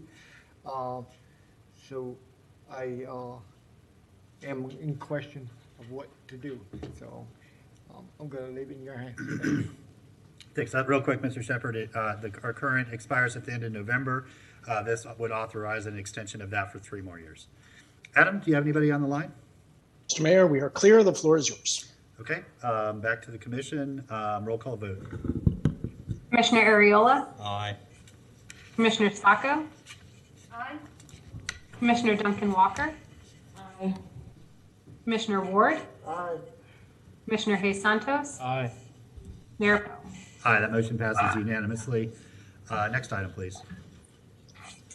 The next item is RE3, number 210536, a resolution authorizing amendments to the financing agreement for the Oak Hammock Continuing Care Retirement Community. A resolution of the City Commission of the City of Gainesville, Florida, authorizing the execution of a second amendment to the financing agreement originally entered into in connection with the issuance of the City of Gainesville Florida Continuing Care Retirement Community Revenue Refunding Note, the Oak Hammock at the University of Florida, Inc. project, Series 2017A, and the City of Gainesville, Florida Continuing Care Retirement Community Revenue Refunding Note, Oak Hammock at the University of Florida, Inc. project, Series 2017B, for the purpose of providing funds to make a loan to Oak Hammock at the University of Florida, Inc., to provide funds to finance the cost of refinancing obligations of the borrower, authorizing certain officials of the City of Gainesville, Florida, to take certain action in connection with the amendments and providing an effective date. Okay, thank you. Mr. Feldman, this is not something that comes across our desk very often. It's a little unusual, so it might be helpful just to explain to folks what this vehicle is and sort of what liability the city does or in fact doesn't have when it comes to this. Absolutely. So on our call is Mike Weiner, our bond counsel, and Mike can walk you through that. Very good. Mr. Weiner, good to have you with us. He is entering the meeting now, Mr. Mayor. Thank you. Hello, good evening. Can you hear me? Yes. Thank you. Sorry, I just got connected as a panelist.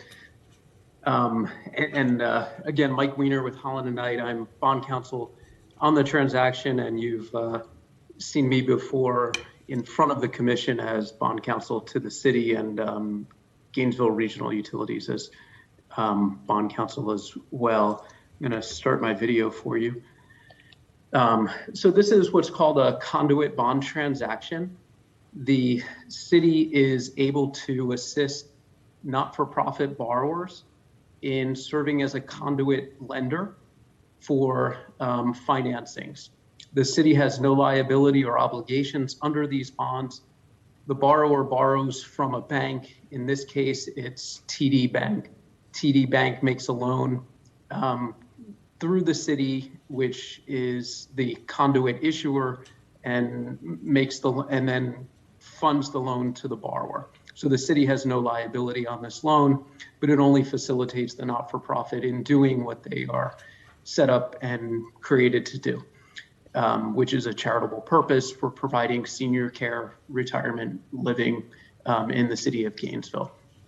TD Bank and the borrower have, back in 2017, issued these bonds in order to refinance a number of existing obligations that established the OCAMIC at the University of Florida facilities. At this time, the bank and the borrower have agreed to modify certain loan terms, including the date under which the borrower is obligated to repay the loan.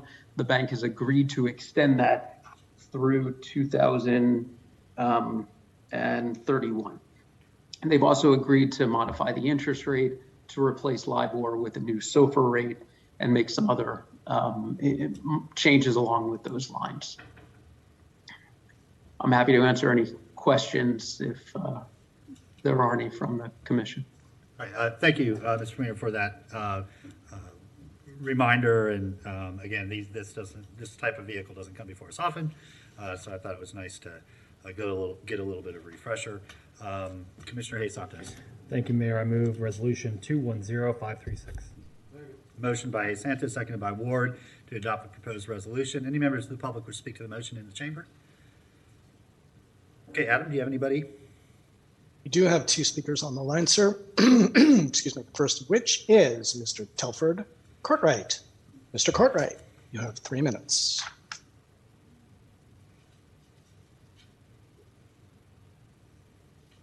Mr. Cartwright.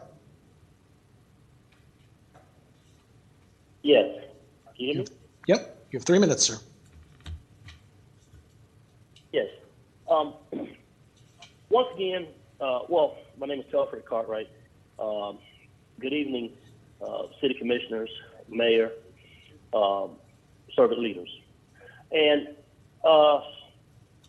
would this bond borrowing, would this be associated with the, for GRU that is, with this bond borrowing, would it be associated with the egregious biomass contract? No, Mr. Cartwright. The city is not borrowing this money at all. No entity of the city, GRU, general government, or any other part is borrowing this money. Well, through a party, could it be divested or funneled through a party not associated directly, that is, to the city of Gainesville? Because Mayor Poe, Mr. Poe, you will not openly state that signing on to the most disastrous utility contract in the history of Gainesville, Florida. Okay, Mr. Cartwright, this has nothing to do with that or the utility. This is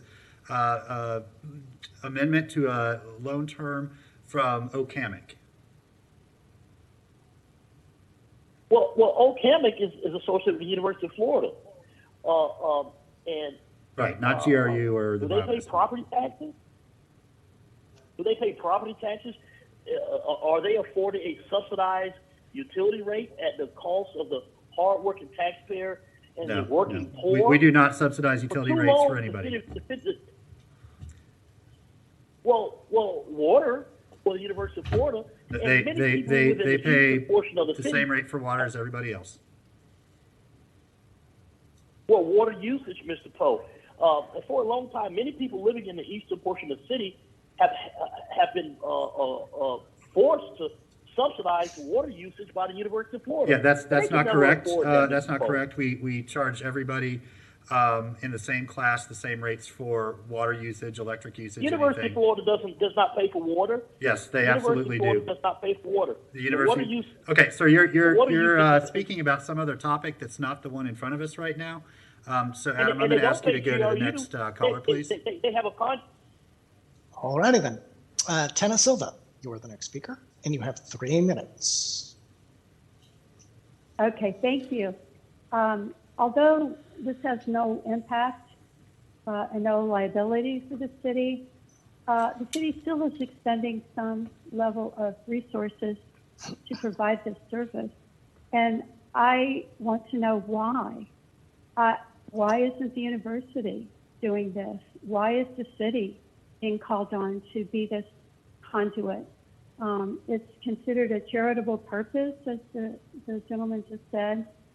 But, some years back, from a dear friend of mine, and one of several awesome people I know who lived there, I learned that, people who moved in there at the time were paying $250,000 just to move there. And then they have ongoing huge, fees that they pay. And I mean, it's a great facility for everyone who can afford to be there. But they're comfortable retirees. Many of them had amazing careers all over the world. That my friend certainly did.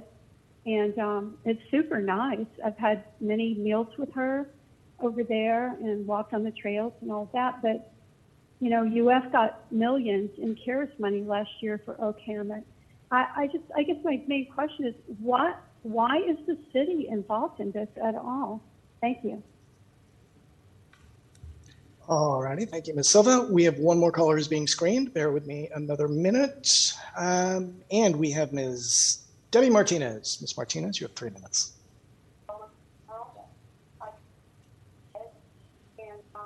Ms. Martinez? You need to turn the volume down on your feed. Yes. Yep, you're speaking. Go ahead. Okay. Okay. I guess, I have pretty much the same question Ms. Silva had. Why isn't the University of Florida doing this? Why is the city of Gainesville providing this service? That's what, if you wouldn't mind explaining that, I'd appreciate it. Thank you. Thank you, Ms. Martinez. Mr. Mayor, it is back to you. Okay, Mr. Wiener, I'll turn it back over to you. Sure, thank you, Mr. Mayor. Cities, counties, local governments across the state are authorized under federal tax law to issue conduit bond transactions for 501c3 organizations, such as OCAMIC. OCAMIC is a separate 501c3 not-for-profit corporation. They are not part of the University of Florida. They are an independent entity. The city of Gainesville has issued a number of these types of bonds for not-for-profit entities. There's also several other entities within the county that are governmental entities that can also issue the bonds. But because of the relationship with the city and to OCAMIC, the city issued these bonds back in 2017 for the benefit of OCAMIC. Okay, thank you very much. Any other questions? Okay, we'll move to a roll call vote. Commissioner Ariola? Aye. Commissioner Sacco? Aye. Commissioner Duncan Walker? Aye. Commissioner Ward? Aye. Commissioner Hayes Santos? Aye. Mayor Pope? Aye, that motion passes unanimously. Next item, please. Thank you. Next item is RE4, Southwest 62nd Boulevard Connector, various actions related to construction. With the recommendation that the City Commission adopt the resolution which authorizes the city manager or designee to execute agreements and any other necessary documents with FDOT pertaining to this project, subject to approval of the city attorney or designee as to form and legality, and to authorize the city manager or designee to enter into a memorandum of understanding with Alachua County for wetland and wetland buffer mitigation for this project, subject to approval of the city attorney or designee as to form and legality, and to authorize the city manager or designee to enter into a sales agreement with Mill Creek Mitigation Bank, JMM Land Ventures LLC, for the purchase of wetland mitigation credits for this project, subject to the approval of the city attorney or designee as to form and legality, and to accept the evaluation team's selection of the four most qualified firms for RFP PWDA 22004 MS Southwest 62nd Boulevard Connector CEI in the order of rankings, and authorize the city manager or designee to initiate contract negotiations and execute a contract for professional services, subject to the approval of the city attorney or designee as to form and legality. All right, thank you. Mr. Singleton? Or Mr. Mann? Mr. Mayor, Phil Mann, Public Works Director. Just want to give you just a brief background. The community builders have been working on this project since this road was annexed from the county. Earlier today, the Commission on Consent Agenda approved the ranking of our contractors for the milling and resurfacing of the portion from the Oaks Mall down to 20th. And now Mr. Singleton is going to talk to you about how we're going to build the road from 20th down to Butler Plaza. Very good, thank you. Mr. Singleton, welcome. Thank you. Good evening. Brian Singleton, City Engineer, Public Works Department. I'm here today to discuss the Southwest Boulevard Connector project. Next slide. Public purpose of the project consists of completing the interconnected roadway grid system in accordance with our comp plans.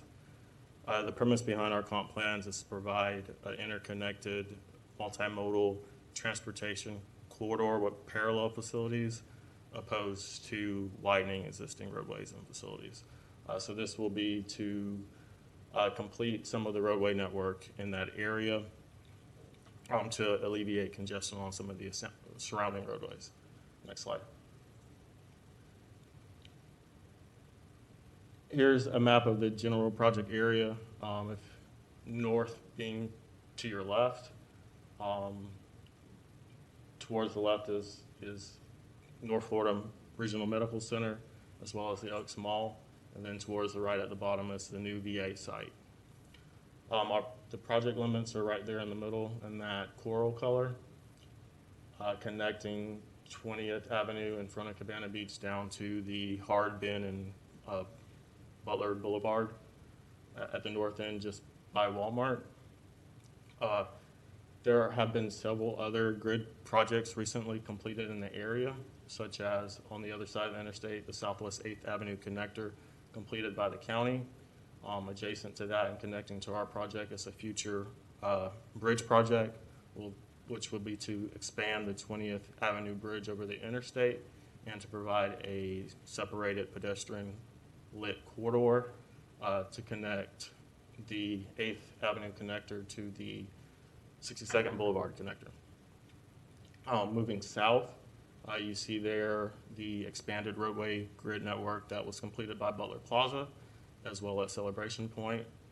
Moving south, the recently completed Southwest 40th Boulevard connector project completed by the city, which connected Archer Road to the post office on 34th Street. And then moving across 34th Street in purple, we are starting the feasibility analysis to do another parallel corridor to Williston Road to connect, I believe it's Southwest 47th Way, extending that further west. And then up to the north a little bit, north of 20th Avenue, a private development recently completed a portion of the whole road extension, and then the whole road extension is programmed to be expanded further west to connect to 43rd Street. So the whole premise of the connector project is to expand the roadway grid network and provide a full parallel facility to I-75 to disperse the traffic across the roadway grid. Next slide.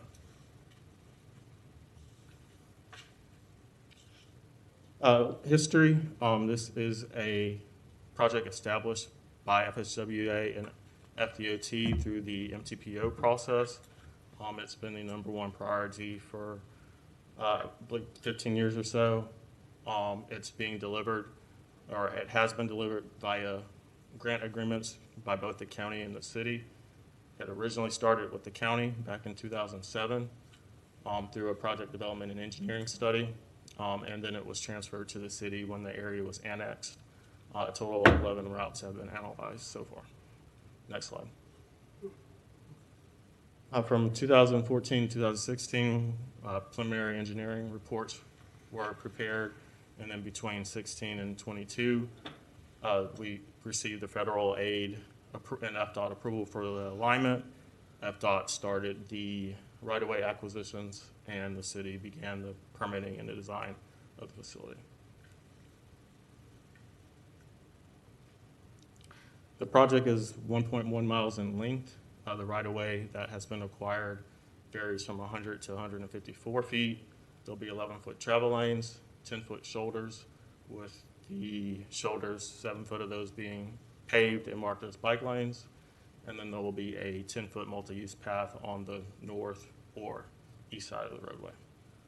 Cross sections are shown there, as well as the bridge cross section over Hogtown Creek, which is about 270 foot in length. Next slide. Again, this is the immediate project corridor. Cabana Beach there, close to 20th Avenue on your left. Butler Plaza and the Walmart there on your right, starting at Cabana Beach. Extend that existing roadway to the south. It narrows up a little bit at going through the wetland and the creek crossing to minimize impacts. The multi-use path then expands back out and continues south to a new traffic signal at 43rd Street.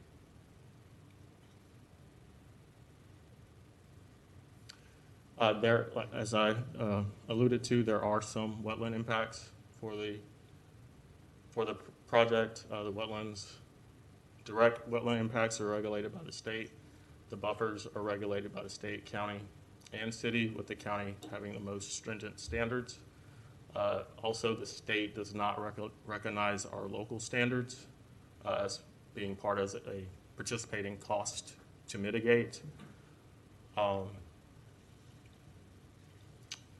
So I'll go into discussion of how we plan on mitigating, or the steps we took at looking at mitigating the wetlands and how we arrived to our proposal. Next slide.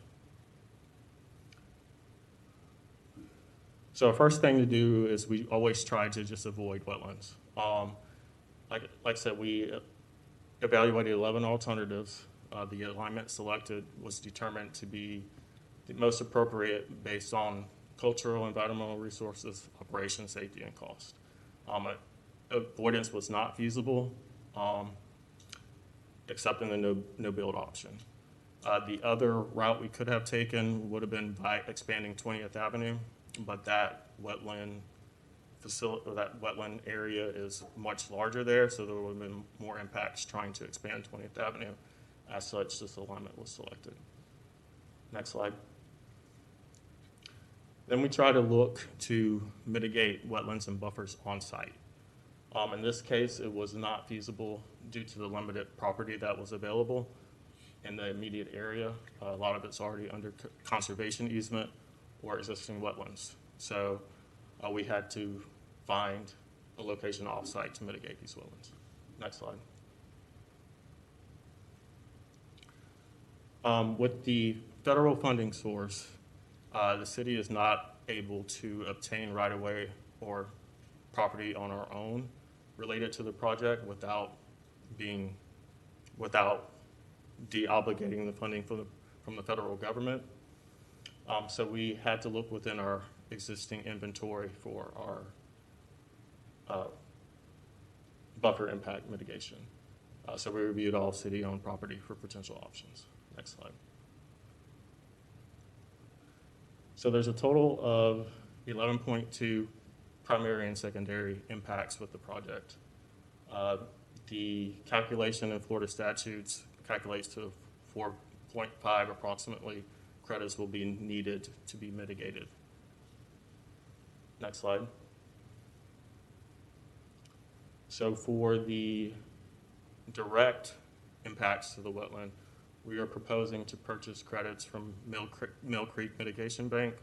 It's about 3 miles outside the county in Marion County. That bank is about 2,100 acres of forested wetlands and swamp that is now under a conservation easement and has been restored to its natural state.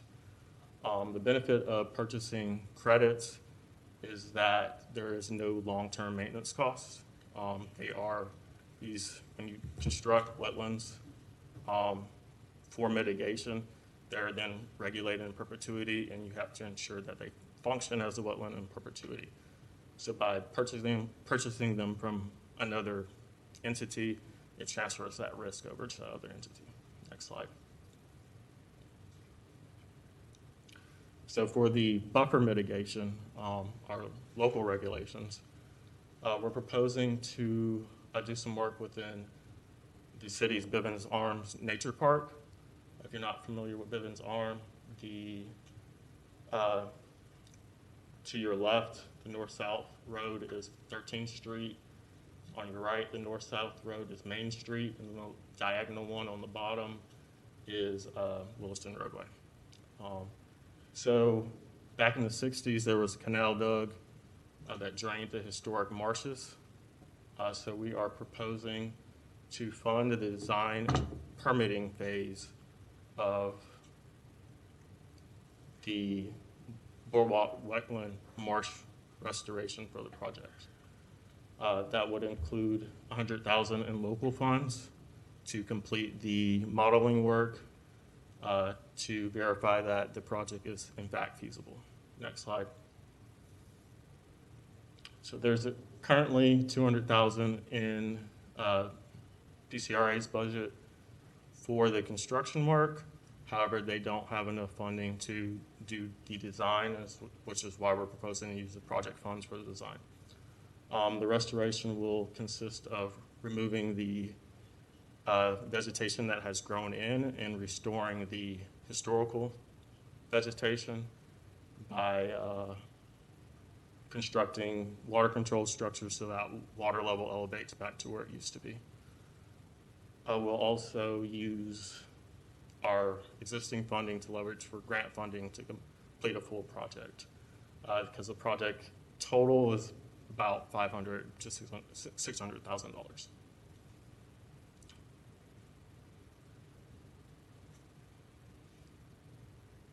Next slide. If we do determine that the Bivens Arm project is not feasible, then we are proposing to transfer $100,000 in the environmental sensitive lands funds. We did take this proposal to the county commission a couple weeks ago, and they accepted our proposal for the countywide wetland mitigation code. Next slide. With any project, during the construction phase, we have staff work with the contractor to verify we're getting what we're paying for. In this particular case, the project's a little too large to do that with our in-house resources. So we are hiring a consultant to do that, and it will be paid for by FDOT.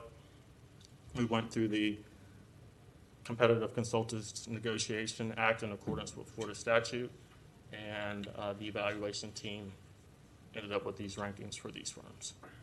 Next slide.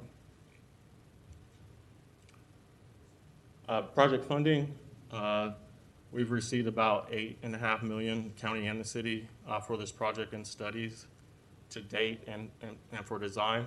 And then also the FDOT work program included $6.9 million for the right-of-way acquisition. Next slide. Then for construction, FDOT splits their funding into different phases. So they're providing 13.1 for construction, $2 million for the construction engineering inspections. You see the estimated construction numbers, leaving a balance of about $1.3 million. There are a lot of unknowns with the construction market right now, so that balance will be used in the case of our estimates being off. And then for the wetland buffer mitigation, it's the local funds that we are putting towards that. And like I said earlier, we'll use those funds to leverage towards grants to get a more complete full project. Next slide. We are on schedule to have the 100% plans completed next month. Right-of-way will finalize obtaining all the right-of-way in February of next year. We'll also complete the final design and permitting in February, scheduled to go construction next fall and be complete in fall of 2024. Next slide. You see the recommendation that was read out on the screen, and I will be glad to answer any questions. Okay, thank you very much, Mr. Singleton. Commissioner Ariola. Thank you, Mr. Mayor.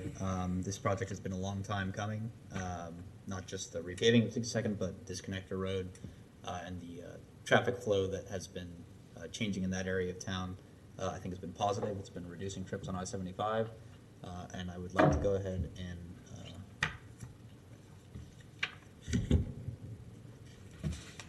move the adopted resolution 210487.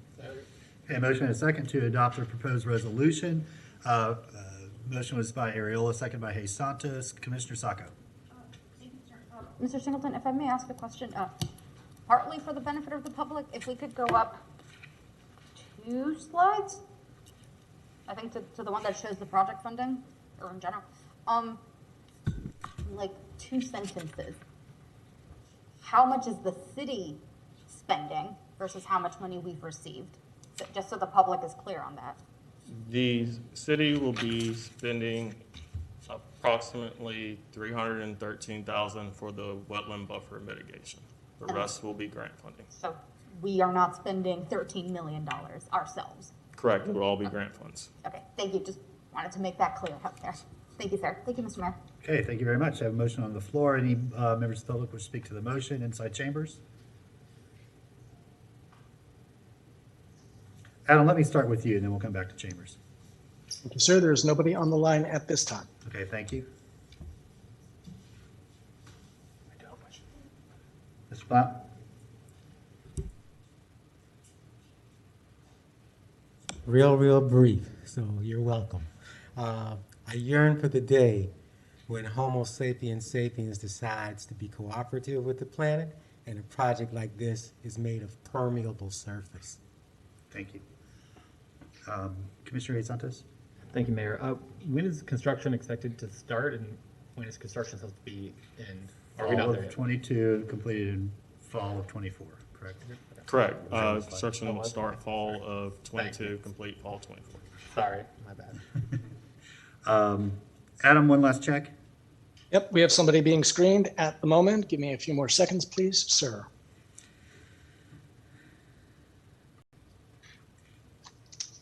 I'll just mention again, folks want to call in, 1-800-742-1099. 742-1099. And if I may, I only heard a motion for the adopted resolution and not the other 3 No, the parts. recommendation, not, Okay. yeah, the full, correct, the full recommendation, including the resolution. Yes. Thank you, Mr. Singleton, for that clarification. All right, Mr. Mayor, the caller who's on the line doesn't know what issue he's speaking to. I suggest we move on. Okay, so we'll move back to a roll call vote. Commissioner Hayes Santos? Aye. Commissioner Ward? Aye. Commissioner Sacco? Aye. Commissioner Duncan Walker? Aye. Commissioner Ariola? Aye. Mayor Poe? Aye, that motion passes unanimously. Next item, please.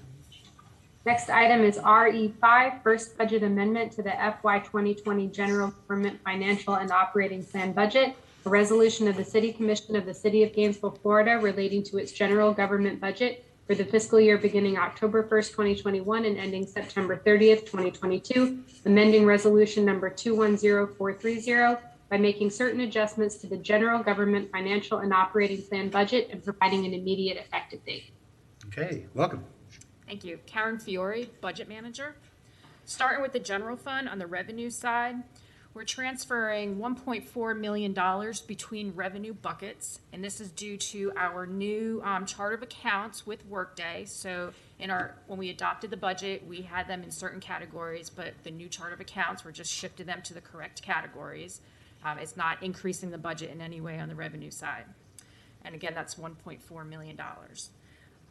We would like to recognize $692,000 from the Gainesville Community Reinvestment Area Fund, and this is for the purchase of 23 Heartwood housing lots. This property was originally funded with general fund dollars when this began, and this is simply refunding the general fund at market rate. It is not the amount that was originally the purchase price of this property. On the expense side, we are transferring $4.9 million to non-departmental department. This is $4.3 million of that is coming out of the Combined Communications Center. In our legacy software, our financial software, this in the chart of accounts, this was an actual department in Workday. We have this now listed as a cost center underneath the department hierarchy of non-departmental. So we're simply just transferring that budget under non-departmental. We're also like to transfer $624,000 from various general fund departments to non-departmental, and this will be to pay for the trunk radio system expenses. Moving forward, this will now be budgeted under non-departmental. Historically, it's always been budgeted within the departments. We would like to request $286,000 to transfer and roll over from fiscal year 21's budget to fiscal year 22. This is due to projects that we were not able to finish in fiscal year 21. These include $150,000 for the demolition project for Northwest 13th Street. It's $54,000 for the market feasibility study for 8th and Waldo. $25,000 for costing allocation study. Those have all previously been approved by the commission, again in fiscal year 21. We're just asking to roll those funds. $25,000 for our annexation survey. $14,000 for network boot camp training. This is within our IT department. This was a one-time funding that were, unfortunately, due to COVID, they were not able to do that training, so we're asking for those funds to roll. $8,000 for replacement of memorial signs at the City Hall Plaza. $7,000 for Socrata Open Data Portal contract. This is on our website. And $3,200 for additional cubicles needed for new staff within our communications department. We'd also like to transfer $100,000 that's currently sitting in the Public Works Department that should actually be in the Clerk's Department for the Public Comment Management Services. Again, this was an approved expenditure in our 22 budget. It's just got adopted in the wrong department. And we're moving $2,500 for the Stop the Violence program that historically has been budgeted under non-departmental, but this is a police program, and we're simply asking to move that funding over to the police department. Moving over to special revenue funds, we'd like to recognize and allocate $2.3 million for the Community Development Block Grant. Allocate fund balance in the amount of $1.9 million from the Transportation and Concurrency Exception Area Fund for various TMPA agreements. Here you have the $692,000 transfer from the Gainesville Community Reinvestment Area to the general fund, like I just spoke about.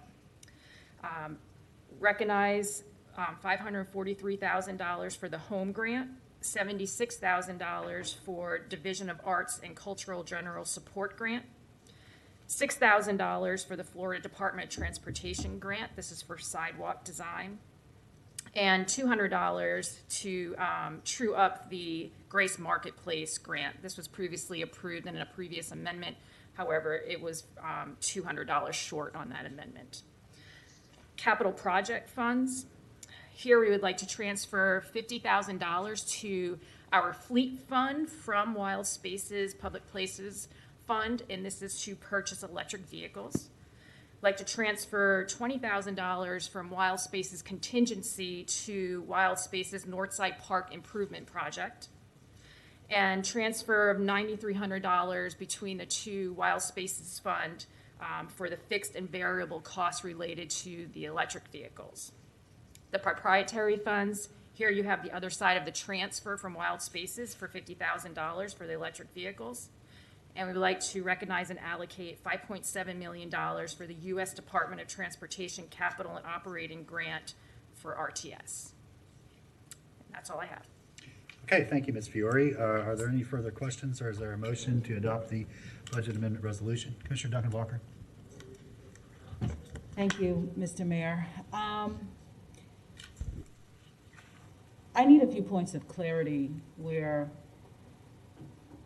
the hardwood piece is concerned. So I believe you gave us a figure of $692,000. Can you explain to me what that's for? Because I think I know what it is, but I may have a few more questions after that. So, Commissioner, let me take that.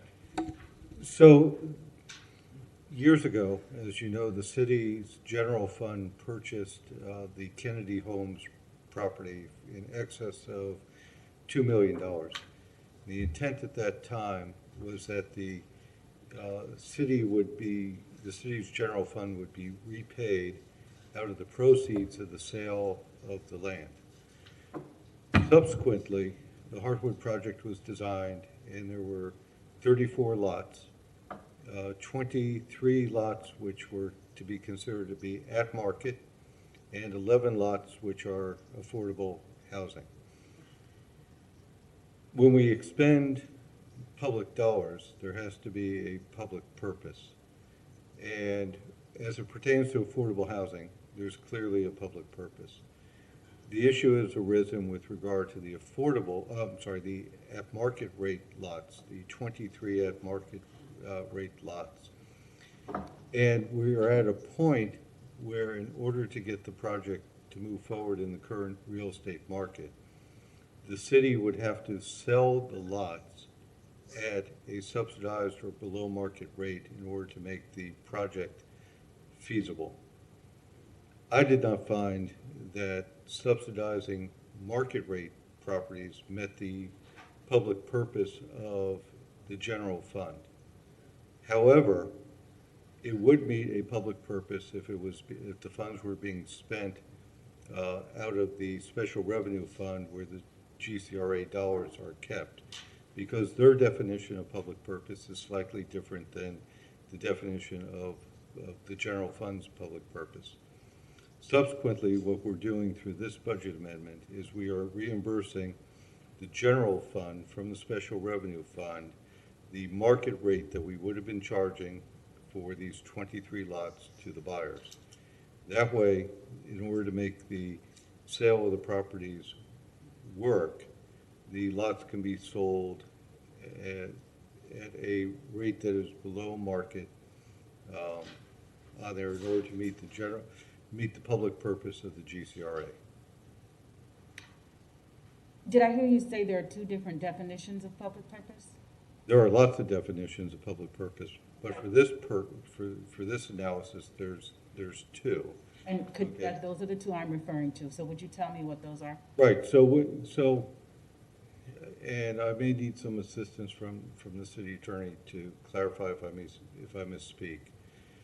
But when I look at general fund dollars, the public purpose, there needs to be a public purpose. And the question that I was faced is, if you have market rate homes and you're selling them to anybody, the first person who shows up on the door, without any sort of, let me back up for a second. On the affordable lots, we had a process where you had to apply, you have to meet income standards. We had a lottery to get on the list to get one of the affordable housing, because there's a public purpose for affordable housing.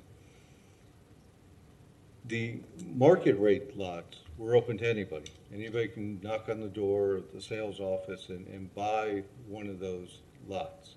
So the question then is, what is the public purpose of discounting the value of the land if you just have a open system and anybody can come and buy and there's no income test and there's no definition of affordability? I could not make that connection with regard to the general fund. Certainly the commission could make a finding and do that if you want. I could not make that. I think you were headed in a direction that I'm interested in going. Can we ask Attorney Shalley to weigh in? Of course, Ms. Shelley?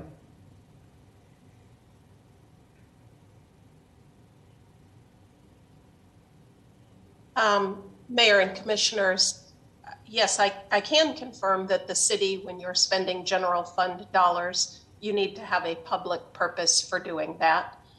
But that is for you to determine what a public purpose is. You need to articulate that. And then if you're spending CRA or GCRA dollars, those dollars need to be spent in accordance with the ordinance that you adopted creating the GCRA. And the primary purpose of GCRA dollars is to undertake community redevelopment, and in particular, the elimination of slum and blight. And all of those terms are defined in very lengthy definitions in your code of ordinances. Thank you, Attorney. So it sounds like if we spent this money on those lots, the market rate lots, that's not addressing the slum and blight. Or Well, that that's my public purpose? So again, if under the current way, prior to this budget amendment being passed, if you discount the value of the lots by subsidizing it, so we have a lot that's worth $30,000. In essence, if we give that lot away, and receive $0 from the proceeds, there needs to be a public purpose for that. The general fund, in my opinion, as your manager, I don't make that connection. City Commission can certainly make that connection, but I don't find a public purpose in giving away a lot to somebody who does not necessarily have to compete for the right to be there or have some sort of income test. I don't see the public purpose there. The CRA, the GCRA, which has a stated public purpose for the use of their special revenue funds to eliminate slum and blight, okay? And the whole purpose of the Heartwood project is to eliminate slum and blight. I can make a finding of public purpose for using those special revenue funds to do this. So what this budget amendment does is it takes special revenue funds from the GCRA and moves those funds to the general fund. So in essence, the special revenue fund is buying the lots from the general fund and can then, through the GCRA's public purpose, discount those to 0 if that's what it takes to sell the lot.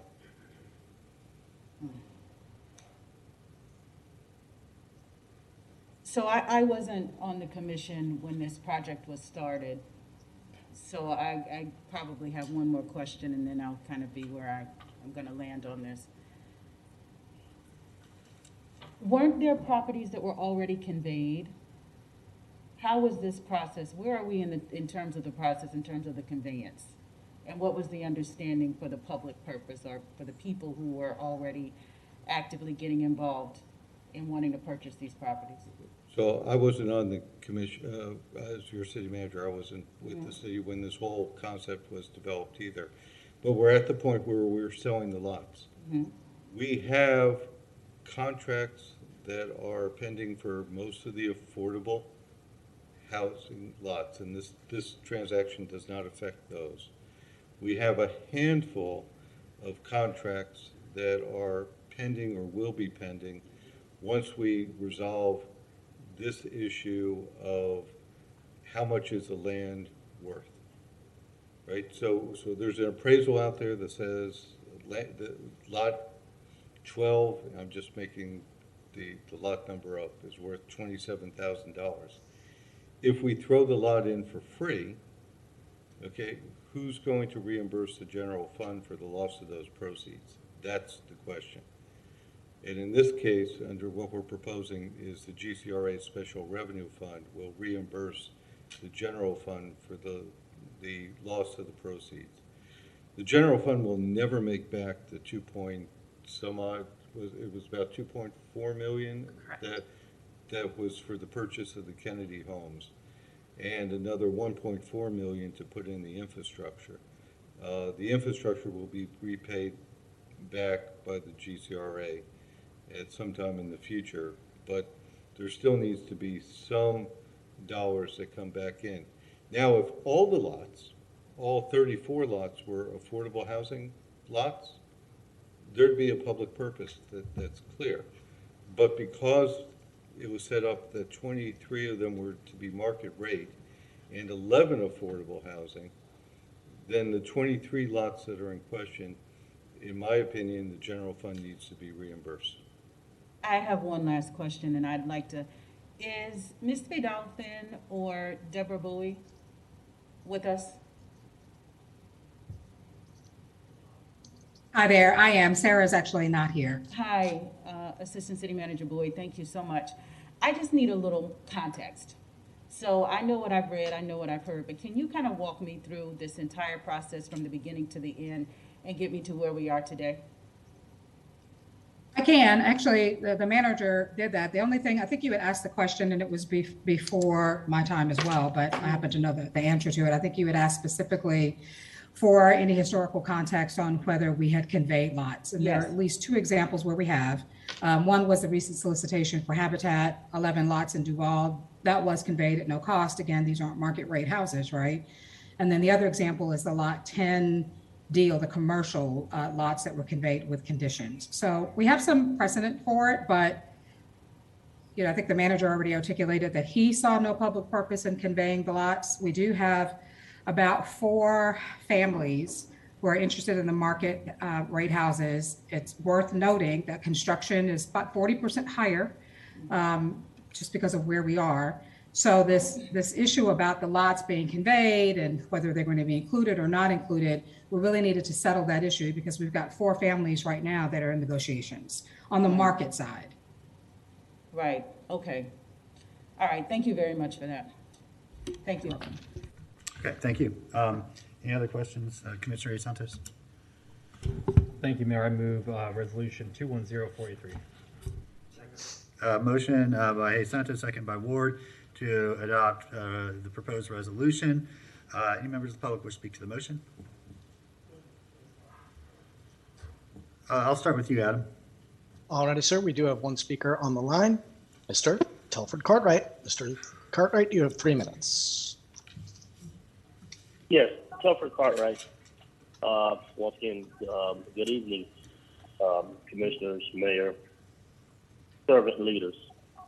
Now, the Heartwood project, I don't think that the Heartwood project has received as much attention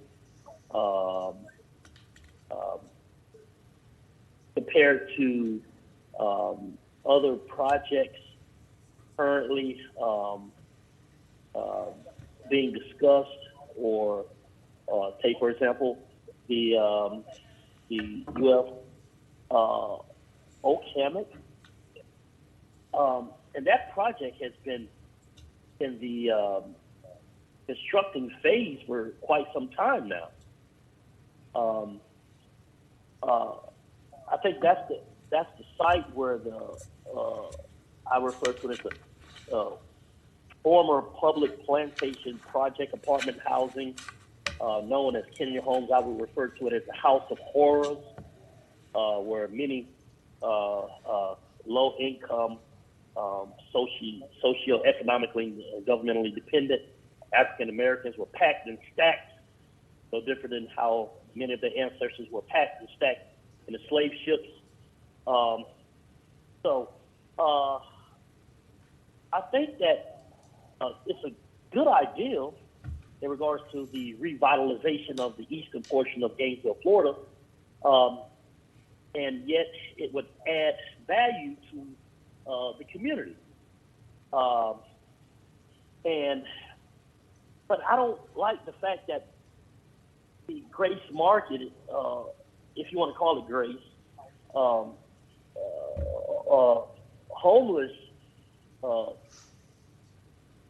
resides as well and was placed intentionally, as far as I'm concerned, in the eastern portion of the city, adding more social ills to the eastern portion of the city, an increase in policing, crime, just a whole plethora of social ills. And then that funding, as far as I'm concerned, is being wasted. The director of Grace Market, John DeCarmine, has never ran or operated or supervised such a project. And I think that let's try to he was stay on intentionally topic. chosen, so there would be no success. Okay, so I know that the city helps to finance or fund, by way of hardworking taxpayers' dollars, Grace Market. And I've visited. Okay. Thank you, Mr. Cartwright. Grace was actually not part of this budget amendment. So I think you're speaking about a different topic. Let's go ahead and turn to the next speaker in chambers. Mr. Blount, welcome. I just have a brief question. Somewhere in all those transfers, I thought I heard some mention of signage downtown. Does one of those pots of money contain an amount to take the name of the bloodthirster General Kirby Smith off the wayfinding signs downtown? It's to replace all the signs out front here, out front of City Hall. Adam, do you have anybody else? We do actually, Mr. Mayor. Ms. Darlene Pafalo. Ms. Pafalo, you have 3 minutes.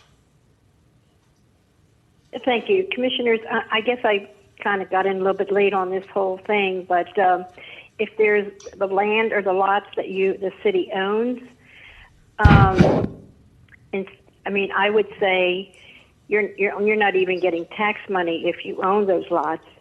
And the good news is, if something is built there, my understanding would be that you would be getting income also from taxes, and of course, you get more income and taxes when it's a house.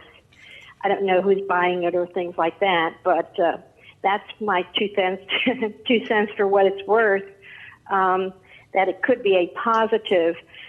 I would also suggest, and I've said this for 20 years now, especially when I was up with 2 governors on the Affordable Housing Commission with 2 of our governors, if the city owns land and they have foreclosed on the land, if you can get builders also to give them the land, and then they build a house, because as you know, the cost of housing is going up.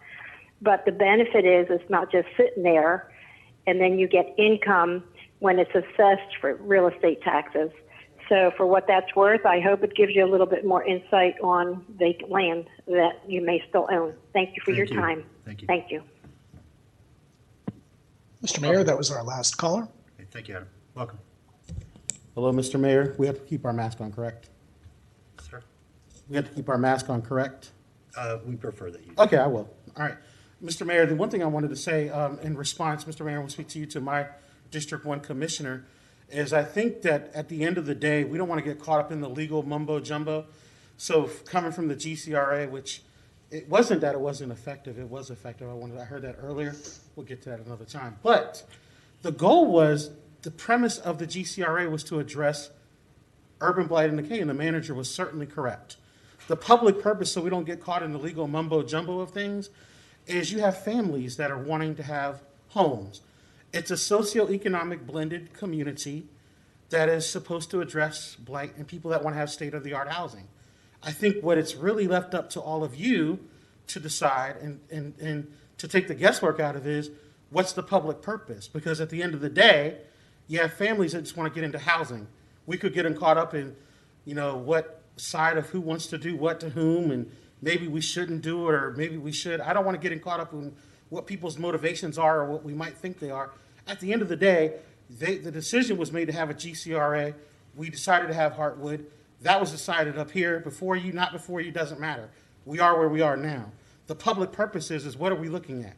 We're looking at families that need to get put into homes, and whether it's affordable, not affordable, however you want to define it, I think you have the staff, whether it be Ms. Vidal or whomever else that works on this staff that want to do a good job every day of coming before you, are saying, we got 4 families waiting right now.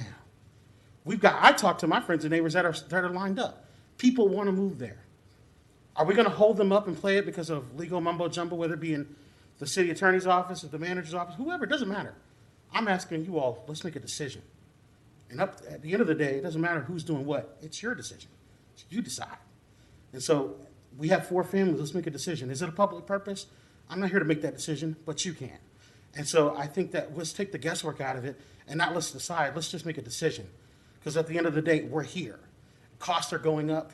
We talked about this before. So Ms. Pafalo was somewhat right about give the idea of having the developers and builders give them the land.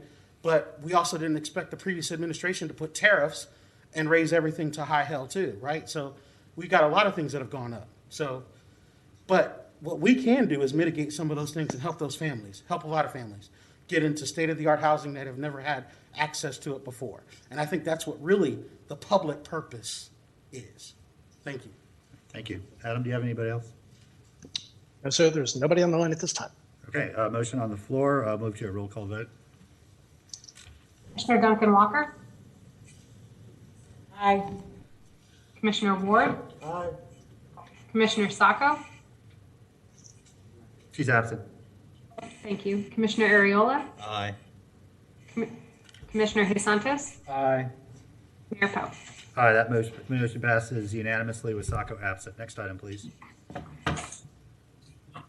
One moment. The next item is non-binding resolution 1, Commissioner David Ariola, resolution in support of advancing reproductive freedom.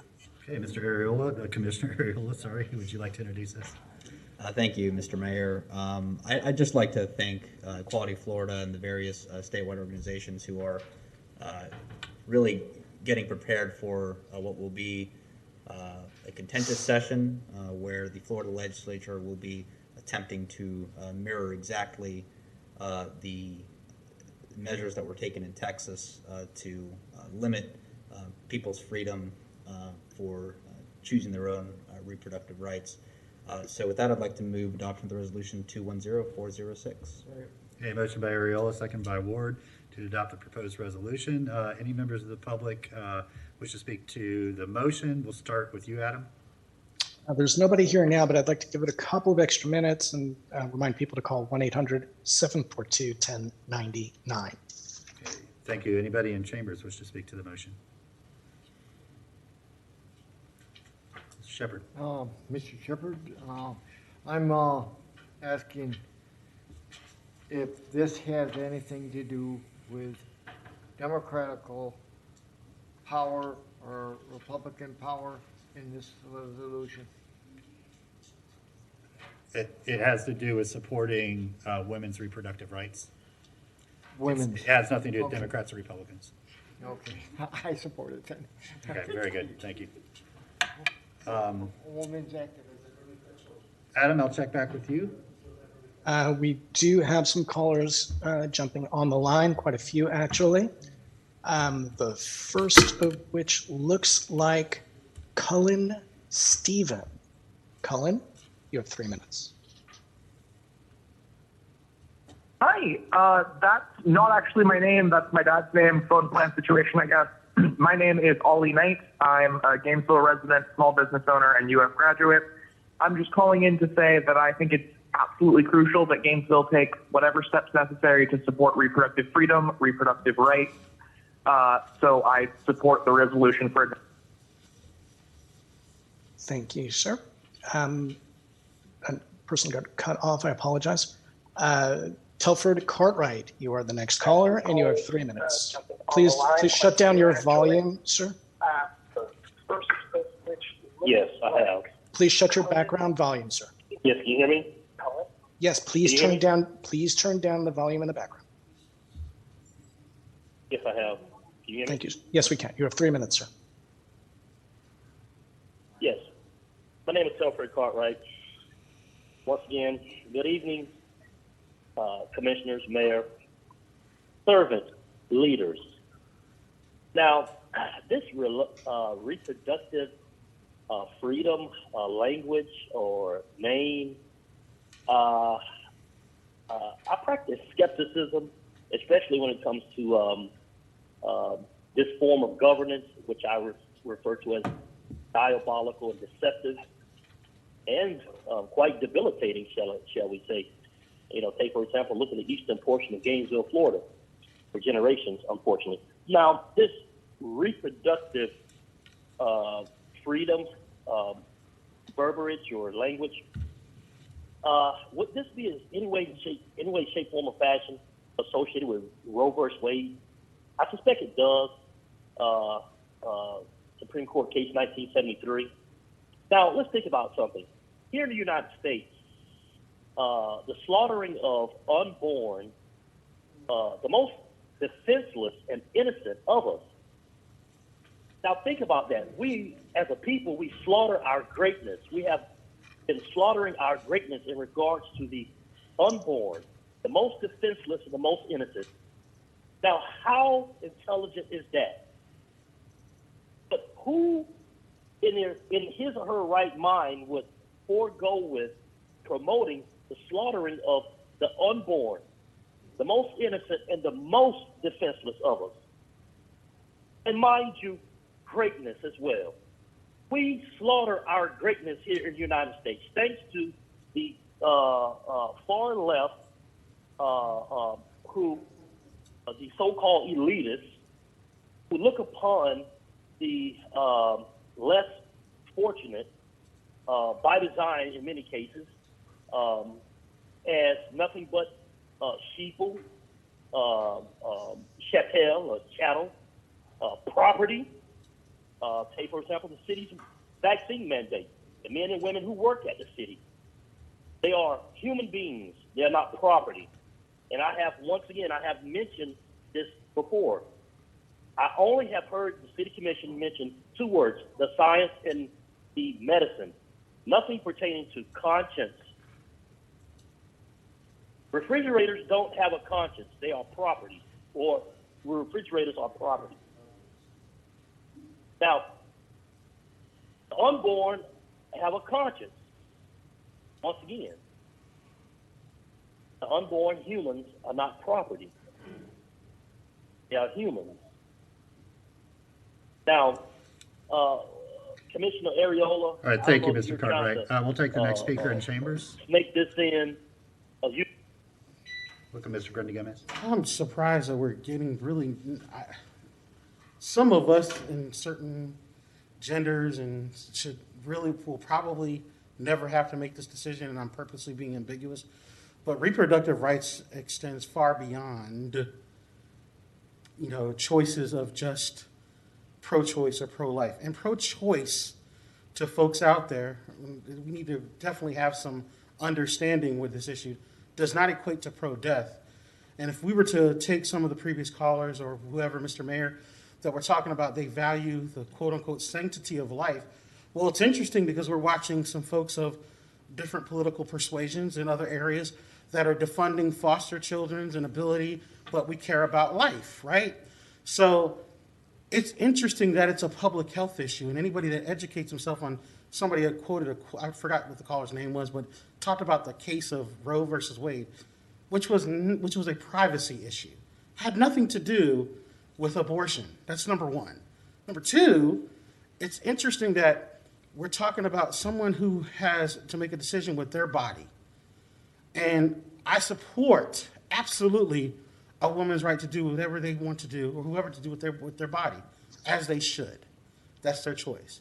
And I'm hard pressed to tell any person, or however they choose to identify, that might have had a situation that they experienced that they want to bring something to term. They could have been, God forbid, raped or something.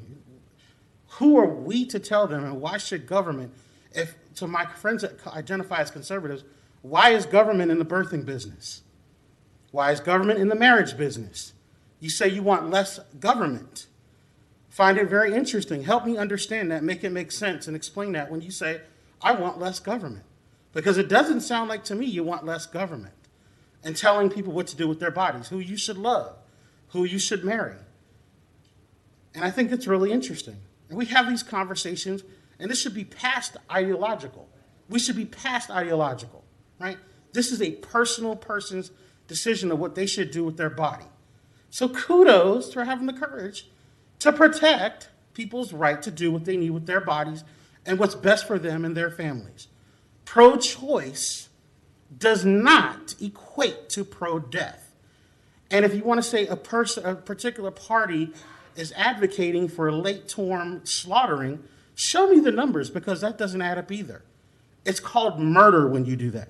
And no political party, to my knowledge, I could be wrong. And Mr. Mayor, I'm being purposely ambiguous because I want to be, somewhat, this is a very sensitive matter. But nobody, I don't think any of you are up there asking for the slaughter of anyone. It's absurd. So kudos, Commissioner Ariola. Thank you. Adam, back to you. Thank you, sir. We've got several callers left, the next of which is Gianna Valladario. Gianna, you have 3 minutes.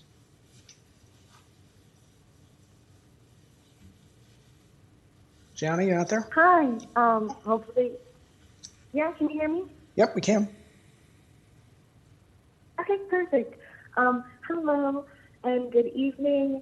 My name is Gianna, and I am a Gainesville resident. I'm calling today to express my support of this resolution to advance reproductive freedom and ask all commissioners to please vote yes.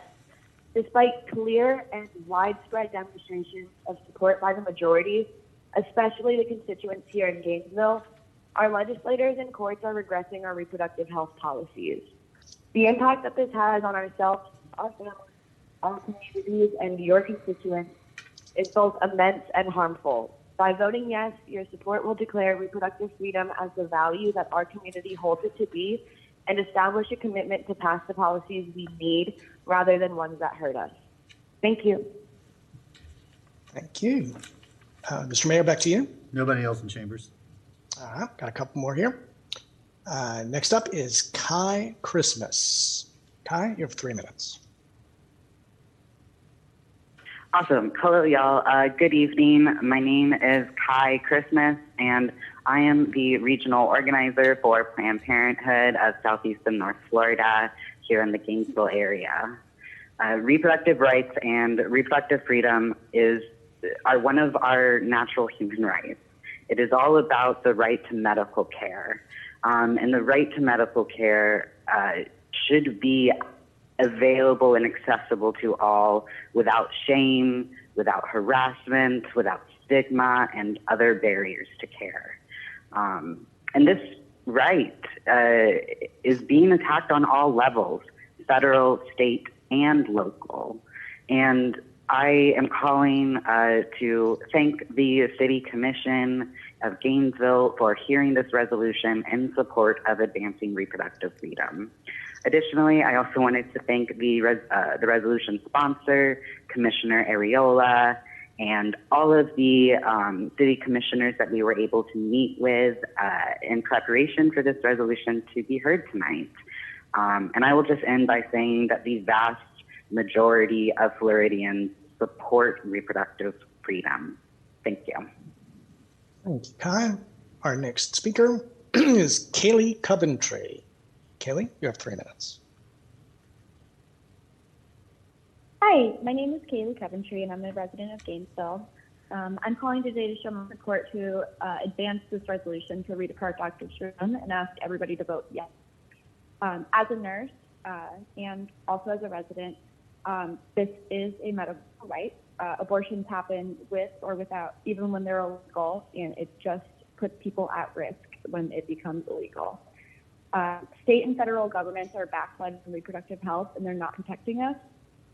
We know that progress starts at a local level, so now is the time to do everything that we can to prevent this from happening in Gainesville and show our support for reproductive health. Thank you. Thank you, Kelly. Next caller, Darlene Pafalo. Ms. Pafalo, you have 3 minutes. Thank you. Commissioners, this is, I don't know why the city has to vote on this, but you are.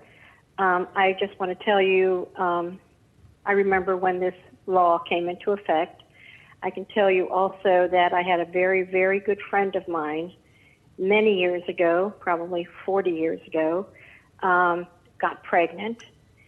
And she said she went to get an abortion, and they weren't even legal then, but went to get an abortion. And she said she sat there listening, wondering what's going to happen. And she walked out because she says she could not kill a baby in her womb. And today, her son, this friend of mine's son, is 50 years old. And thank God that he knew he was going to be aborted. And she did not abort him. So when you think of that, think about the heartbeat. The heartbeat in the baby in the mother's womb has no say whatsoever. I know you're going to vote for it, but there's a lot of people out there that need education on what can be done. There's also called adoption, and that boy got adopted. So I just wanted to let you know there are other ways instead of killing an unborn baby in the womb that cannot talk. Thank you. Thank you, Ms. Buffalo. Mr. Mayor, that is our last caller. The floor is yours. Okay, anybody else in chamber? Okay, we'll move back to the commission. The motion is to adopt the resolution. That's a roll call vote. Commissioner Duncan Walker, Absent. Commissioner Ward, Aye. Commissioner Sacco, Absent. Commissioner Ariola, Aye. Commissioner De Santos, Aye. Mayor Poe. Aye, that motion passes unanimously with Duncan Walker and Sacco absent. Next item, please. Next item is SR 1-200723, land use change 42.973 acres of property known as Oak Hall School. An ordinance of the City of Gainesville, Florida, amending the future land use map of the comprehensive plan by changing the land use category of approximately 42.973 acres of property known as Oak Hall School, generally located at 1700 Southwest 75th Street, as more specifically described in this ordinance, from Alachua County Institutional to City of Gainesville Educational, providing directions to the city manager, providing a severability clause, providing a repealing clause, and providing an effective date. Okay, thank you. We're into second readings of ordinances that have already passed first reading. Commissioner De Santos. Thank you, Mayor. I move ordinance 200723 on second reading by title only. Second. Okay, motion by De Santos, second by Ariola. Any members of the public wish to speak to the motion? Adam? There's nobody on the line yet, but let's give it a few seconds, please, sir, and have people call in at 1-800-742-1099.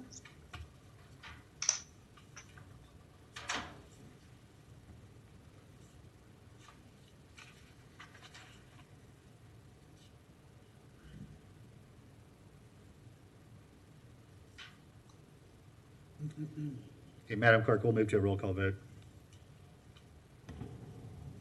Commissioner Sacco, absent. Commissioner Ward, Aye. Commissioner Ariola, Aye. Commissioner De Santos, Aye. Commissioner Duncan Walker, Absent. absent. Mayor Poe. Aye, that motion passes unanimously with Duncan Walker and Sacco absent. Next item, please. Next item is SR 2-200724, quasi judicial rezoning 42.973 acres of property known as Oak Hall School. An ordinance of the City of Gainesville, Florida, amending the zoning map atlas by rezoning approximately 42.973 acres of property known as Oak Hall School, generally located at 1700 Southwest 75th Street, as more specifically described in this ordinance, from Alachua County Planning and Development to City of Gainesville Education, providing directions to the city manager, providing a severability clause, providing a repealing clause, and providing an effective date. Thank you. Commissioner De Santos. Thank you, Mayor. I move ordinance 200724 on second reading by title only. Second. Motion by De Santos, second by Ariola to adopt the proposal. Mayor Poe, I apologize for interrupting. I see that Attorney Shalley has her hand raised in the Zoom meeting. Go ahead, Nicole. I do. Thank you, Mayor. When we were reviewing the final signature version of this ordinance today, we noticed there is a scrivener's error. So I'd like to share my screen and show you what it is so that you all can adopt it with that error corrected. Wonderful. Thank you.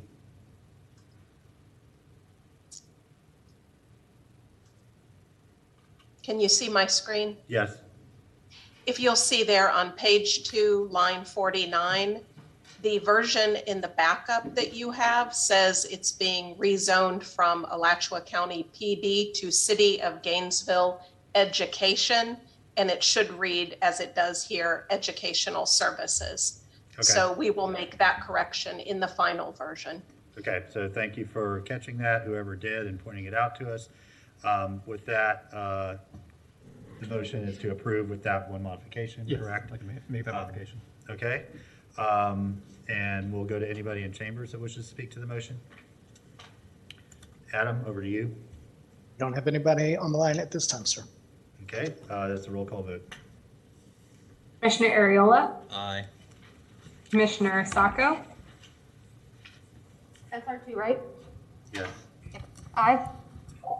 Commissioner Duncan Walker, Aye. Commissioner Ward, Aye. Commissioner De Santos, Aye. Mayor Poe. Aye, that motion passes unanimously. Next item, please.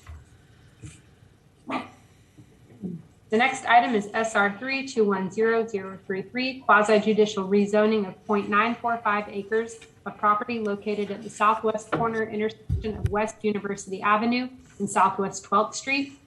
An ordinance of the City of Gainesville, Florida, amending the zoning map atlas by rezoning approximately 0.945 acres of property generally located at the southwest corner of the intersection of West University Avenue and Southwest 12th Street, as more specifically described in this ordinance, from urban 9 to planned development, providing land development regulations, providing directions to the city manager, providing a severability clause, providing a repealing clause, and providing an effective date. Thank you, Commissioner Santos. Thank you, Mayor. I move ordinance 210033 on second reading by title only. Second. Motion by Santos, second by Ariola to adopt the proposed ordinance on second reading by title only. Any members of the public in chamber want to speak to the motion? Welcome.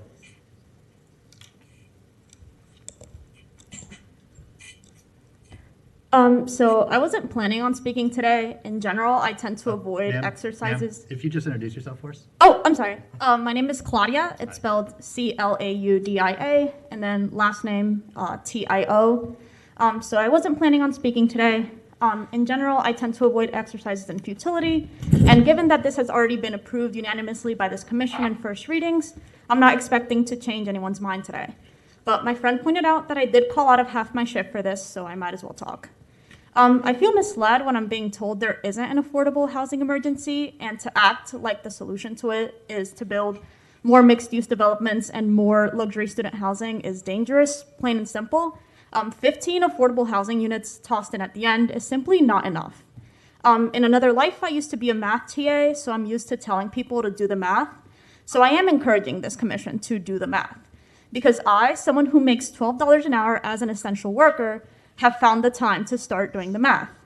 I'm not even close to being done with this work, but I've counted approximately 17,000 housing units being marketed to students directly in Gainesville. Not beds, not even rooms, just units. And I've only started counting apartments and not houses or condos. When comparing this to the University of Florida's enrollment numbers, the math becomes more concerning. Enrollment at UF is actually on the decline after peaking at around 53,000 in 2010. As UF becomes more selective, not less. I'm not really expecting us to go back to enrollment numbers from 11 years ago. So why are we building more luxury student housing and more mixed-use developments when you know more than I do that a concerning number of these units are either vacant or half-filled? I wish the city would just take the time, as so many people like me have asked you to look at the realities of the market, consider a vacancy tax and or a development moratorium, and perhaps more importantly, speak to people, students, and Gainesville locals alike being directly impacted by the reckless development going on. Luxury student housing in this town is unfortunately a bubble, and it's closer to popping than you think if it hasn't popped already. For instance, Midtown Apartments declared Chapter 11 bankruptcy last May, and we really don't know how many properties will follow. As someone who grew up in the midst of the 2008 housing market crash and feels its aftermaths to this day, I'm afraid that history will repeat itself, and there will be direct negative consequences for people like me to it. So we really should stop messing with where people live, and that's really all I have to say to you. Thank you. Adam, over to you. We have at least one caller and maybe two. The first two callers is Tana Silva. Silva, you have the floor. Yes, thank you. I so appreciate what I can hear of the gentleman's remarks, and I really agree. I let's see. The point of this rezoning is to add 33 apartments and 182 beds. The beneficiaries are the developers and the investors. Some of these complexes are getting tax breaks for their affiliation with U.S. The developer can use all the buzzwords they want, but it doesn't change the growing apartment glut while home ownership and renovation of existing housing decrease. 3 years ago, the city's apartment vacancy rate was 17%. That was hundreds of expensive apartments ago. U.S. campus plan shows enrollment decreasing to 40,000 and employment static into the future.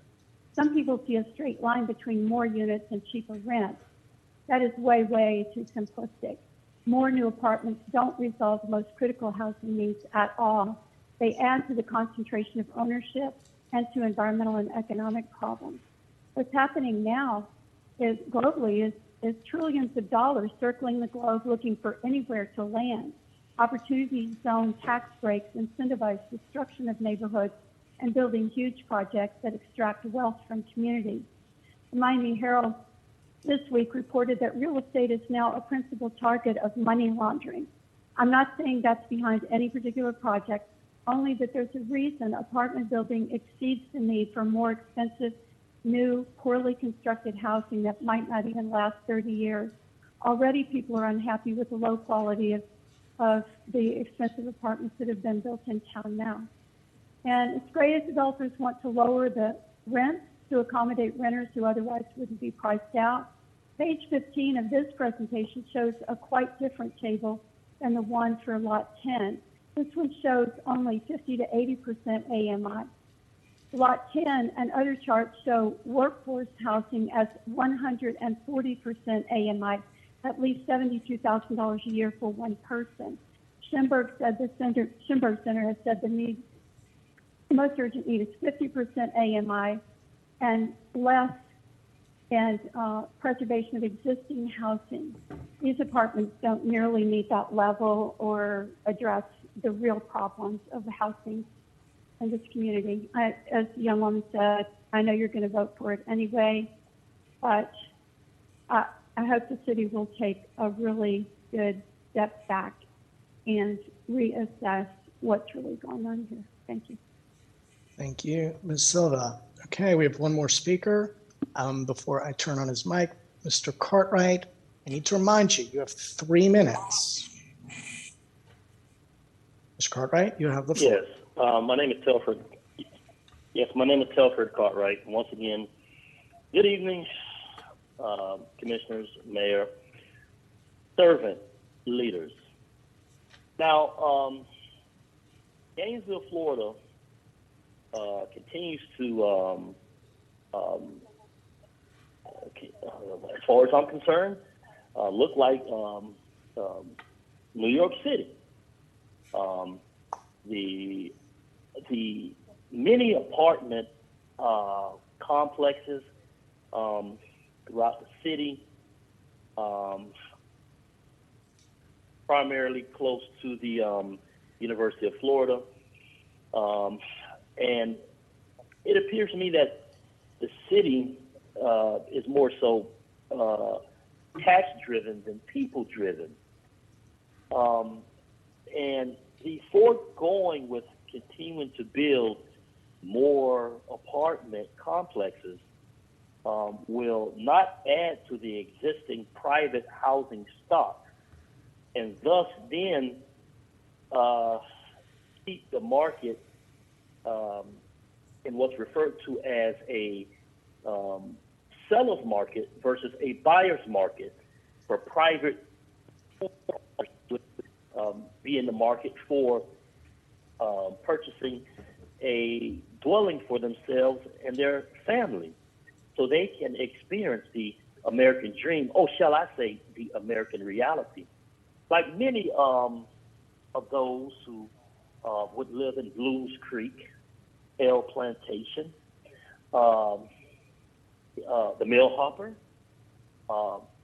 commissioners, So, and I think that the city, for generations, have continued to, first and foremost, cater to the gator in regards to the University of Florida, or or stroke the gator's back, first and foremost, and then neglecting the city, and in the city, there's a culture that is has been neglected, deprived, oppressed, systematically oppressed, diabolically deceived out of freedom and liberty, and thus then debilitated. There's a public housing facility by the name of Gardenia Apartments, or shall I say a Democrat public plantation project apartment housing. That is a insult to a people who have a All right, thank you, Mr. very Cartwright. Mr. Cartwright, we're at time. story. Do we have anybody else in chambers that would like to speak to the motion? Mr. Shepherd, I'll welcome make back. this very brief. My name is Donald Shepherd. I wanted to talk about this because this is an ongoing problem that the students are telling me. They go show up, they say to the student, well, do you want to see this unit or this apartment? And they say, yes. And they say, well, you have to sign this lease before you can see it. This needs to be stopped by these landlords. That's why these students are getting pinned into 2 to 3 different leases. And this here type sales should be outlawed because of this manner. And any landlord that or homeowner that takes and does this type sales or makes these students or anybody sign a document of that magnitude should be not being able to rent or own an establishment. It says here, authorization, such limitations and regular deems that necessary of protecting the public health, safety, and general welfare. Well, I don't see where that even pertains within this document statements. This here is declining in action, which has been transpired for the last 7 years that I know of in Gainesville. That's why we got slumlords and predator landlords. And what I want to say is that this hearing of this fact, we need to pay more close attention to and stop these kind of contractors from making units that are only 14 feet away, houses, and no backyards, no front yards. We have that on Newberry Road, and we need to stop that kind of contracting altogether. And I tend to do that when I become mayor, to stop those kind of people from ever coming into Gainesville and building. If we can have a house on a half-acre of land, then they shouldn't be able to sell the house, the apartment, or whatever it is. In regards, thank you. Hey, Adam, do you have anybody else? Sure do. Ms. Debbie Martinez. Ms. Martinez, you have 3 minutes. Yes, thank you for taking my call. I want to thank Ms. Claudia Teo. I hope I'm not mispronouncing her name, but I want to thank her so much for her comments because they were extremely valuable. And I remember in 2008 or 2009, I can't remember which year, but during the financial crisis, when they built that continuum downtown, it's a Soviet bloc style architecture. It's an eyesore still today. And many of the people who did move in there chose to move out later because of all the amplified noise downtown all day and all night. Even though they were young folks, they still like to sleep at night, so they moved out of there.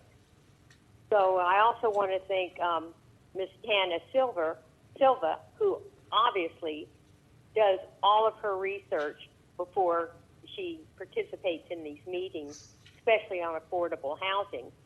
And if this commission would just take the time to listen to the citizens when they come before you with their research prepared, have read the backup, rather than listening to the developers and staff, would be far better off. And thank you, ladies, so very much for speaking out tonight on this item. Thank you, Ms. Martinez. Mr. Mayor, that is our last caller on this issue. Okay, anybody else in chamber? Okay, thank you for sharing your thoughts. So a couple points. First of all, the affordable housing component of this is totally voluntary until the city considers and potentially passes an inclusionary zoning policy. We cannot require any developer to include affordable housing in any of their projects. But this particular project went out and sought out a partner to ensure affordable housing in perpetuity. They signed a memorandum of understanding with the Gainesville Housing Authority, who will manage the affordable housing component, and it will be so for the duration of the project. The solution to affordable housing is not to build less housing. Housing follows the laws of supply and demand just like anything else. And so we need much more housing. And any new housing is always considered luxury.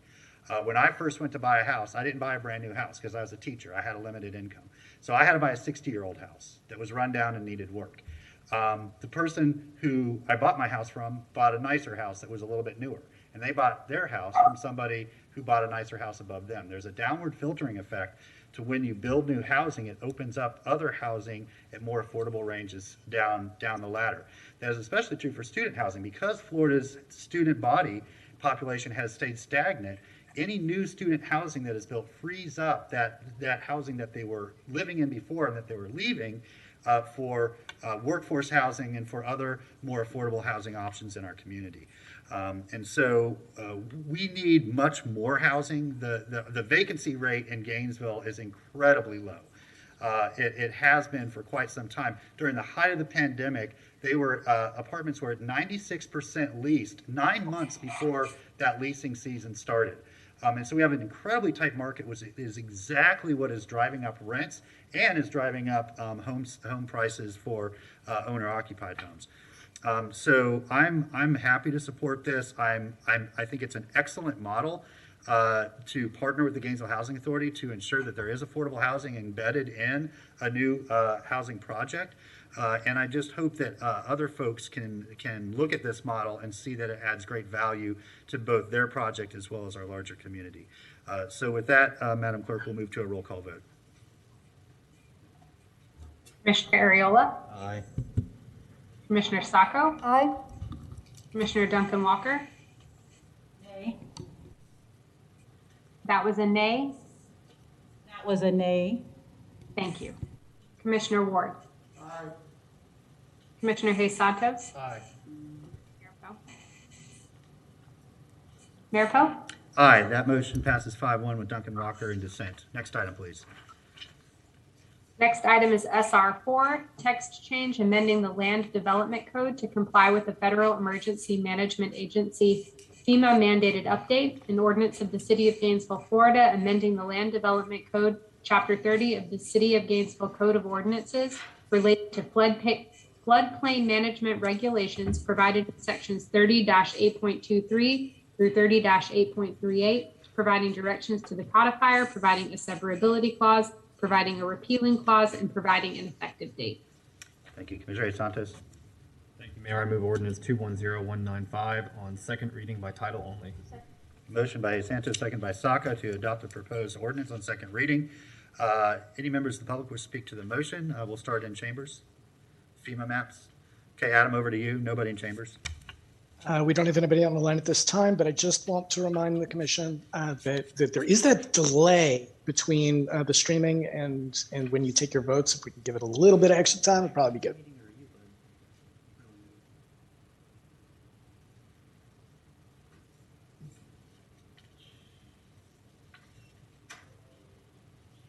Okay, Adam, checking back. Nothing yet. Okay, we'll move to a roll call vote. Commissioner Hayes Santos? Aye. Commissioner Ward? Aye. Commissioner Sacco? Aye.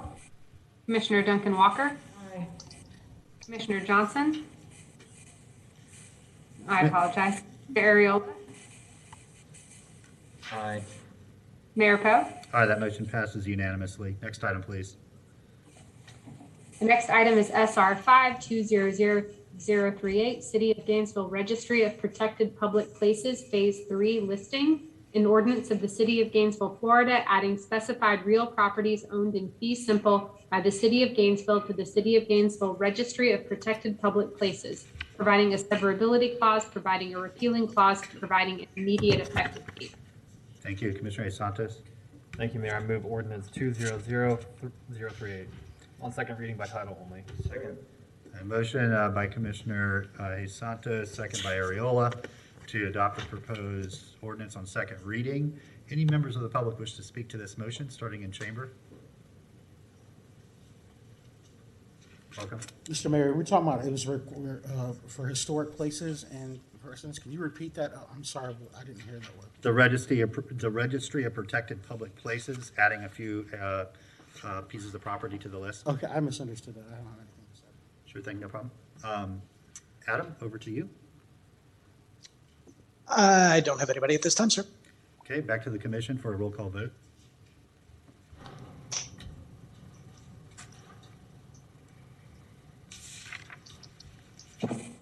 Sorry, I was muted. Commissioner Duncan Walker? Aye. Commissioner Ward? Aye. Commissioner Sacco? Aye. Commissioner Ariola? Aye. Commissioner Hayes Santos? Aye. Mayor Poe? Aye, that motion passes unanimously. Next item, please.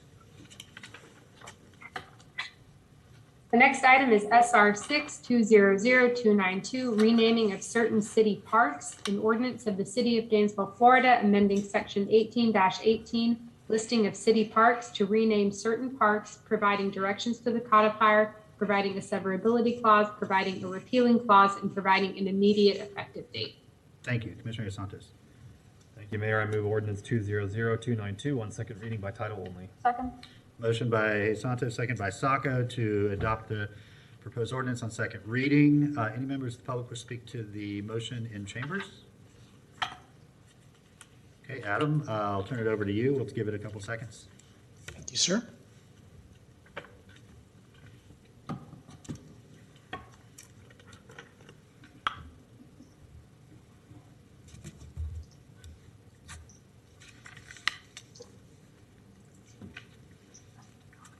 I think you can move along now, sir. Okay, roll call vote. Commissioner Duncan Walker? Aye. Commissioner Ward? Aye. Commissioner Sacco? Aye. Commissioner Hayes Santos? Aye. Commissioner Ariola? Aye. Mayor Poe? Aye, that motion passes unanimously. Next item, please. Next item is SR 7210314, ordinance amending Chapter 26 related to parking meters, parking lots, and parking garages. An ordinance of the City of Gainesville, Florida, amending Division 2 in Article 3 of Chapter 26 of the City Code of Ordinances related to parking meters, parking lots, and parking garages, providing directions to the codifier, providing a severability clause, providing a repealing clause, and providing an immediate effective date.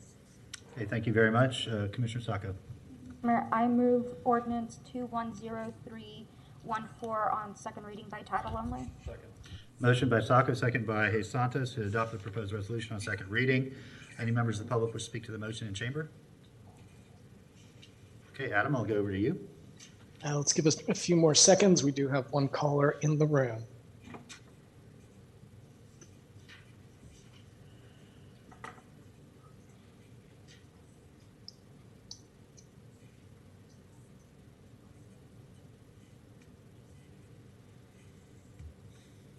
That caller is being screened.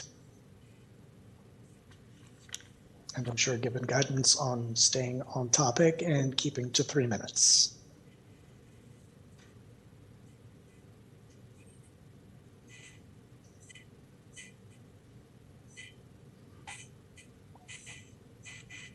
All righty, that caller does not want to speak on this item. The floor is yours, sir. Okay, thank you very much. Turn back to the commission for a roll call vote. Commissioner Sacco? I apologize. Commissioner Sacco? Aye. Commissioner Ward? Aye. Commissioner Ariola? Aye. Commissioner Hayes Santos? Aye. Commissioner Duncan Walker? Nay. Mayor Poe? Aye, that motion passes 5-1 with Duncan Walker in dissent. Next item, please. The next item, I believe we are skipping ahead to FR3, Item 210064, voluntary annexation, 282.86 acres of privately owned property west of Southwest Williston Road and south of Southwest 67th 2nd Avenue. An ordinance of the City of Gainesville, Florida, annexing approximately 282.86 acres of privately owned property generally located on the west side of Southwest Williston Road, south of Southwest 62nd Avenue, and the City of Gainesville city limits, north of Southwest 78th Lane, and east of Southwest 63rd Boulevard, as more specifically described in this ordinance as petitioned for by the property owners pursuant to Chapter 171 Florida statutes, making certain findings, providing for an inclusion of the property in Appendix 1 of the city charter, providing for land use plan, zoning, and subdivision regulations, and enforcement of same, providing for persons engaged in any occupation, business, trade, or profession, providing directions to the city clerk, providing a severability clause, providing a repealing clause, and providing an immediate effective date. All right, thank you. Looks like Mr. Castillo, we have you for a presentation. Welcome. Good evening, Mayor Poe and Commissioners. Let me see if I can turn on my video here real quickly. No, that's not happening. And Madam Clerk, if you can smallify the bar on the right, that would be wonderful. You usually do that anyway. All right. Can everybody see my screen? Yes. Perfect. Well, good evening, Mayor and Commissioners. For the record, my name is Juan Castillo. I'm a planner with the Department of Sustainable Development. I'm presenting item number 210064. The petition before you this evening is a request for a voluntary annexation of 288 acres located on the west side of Southwest Williston Road, south of I-75, Southwest 62nd Avenue, and the City of Gainesville city limits, and east of Southwest 63rd Boulevard. The properties are owned by James D. Henderson and Frederick L. Henderson, also by co-trustees of, by Gary Williams, Vice President of the Imperial Distributions of Florida. All property owners have submitted a request to annex into the City of Gainesville. Currently, most of the property is being used for silviculture, and a small portion over to the northwest is vacant. Property has a full set of services available to it. For example, Fire Rescue Station number 9 will service this property, as well as the Police Department Zone Echo. Utilities such as water, wastewater, and gas will also be available. Electric is available as well, but that is provided by Clay Electric. Lastly, Commission District number 3 will be extended to include this property. The full set of services are available in the Urban Services Report in your backup. The staff has reviewed the petition before you and has found that it meets all legal requirements for an annexation. This includes the fact that the property is contiguous to the existing city boundary, it's reasonably compact, and does not create an enclave. If approved, the second reading as well as the adoption of the annexation will take place on the November 4 Commission meeting. And with that, staff therefore recommends approval of this voluntary annexation. And if there are any questions that you may have, I'm here to answer. Okay, thank you very much, Mr. Castillo. Does the applicant want to make a presentation, or you're fine? Okay. Any questions by the commission, or is there a motion? Commissioner Sacco. Thank you, Mr. Mayor. I move ordinance 210064 on first reading by title only. Okay. Motion by Sacco, seconded by Ward, to adopt the proposed resolution on first reading. Ordinance on first reading. Any members of the public want to speak to the motion in chambers? Okay, Adam, over to you. Do I have anybody on the lines at this time? Please give it a few seconds if you can.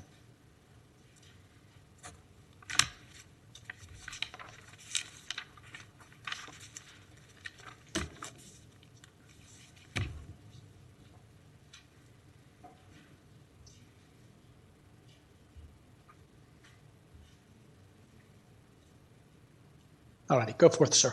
Okay, that's a roll call vote, Madam Clerk. Commissioner Duncan Walker. Aye. Commissioner Ward. Aye. Commissioner Sacco. Aye. Commissioner Ariola. Absent. Thank you. Commissioner Hayes Santos. Aye. Mayor Poe.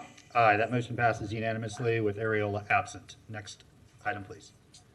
Next item is FR 4210065, voluntary annexation of 59.8 acres of privately owned property south of Southwest Archer Road and east of Southwest 44th Street. An ordinance of the City of Gainesville, Florida, annexing approximately 59.8 acres of privately owned property generally located south of Southwest Archer Road, west of I-75, north of the City of Gainesville city limits, and east of Southwest 44th Street, as more specifically described in this ordinance, as petitioned for by the property owners pursuant to Chapter 171 Florida statutes, making certain findings, providing for inclusion of the property in Appendix 1 of the city charter, providing for land use plan, zoning, and subdivision regulations and enforcement of same, providing for persons engaged in any occupation, business, trade, or profession, providing directions to the city clerk, providing a severability clause, providing a repealing clause, and providing an immediate effective date.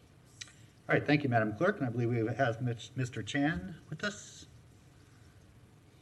Hi, good evening, City Commission. I'm going to be presenting on this item. Let me share my screen.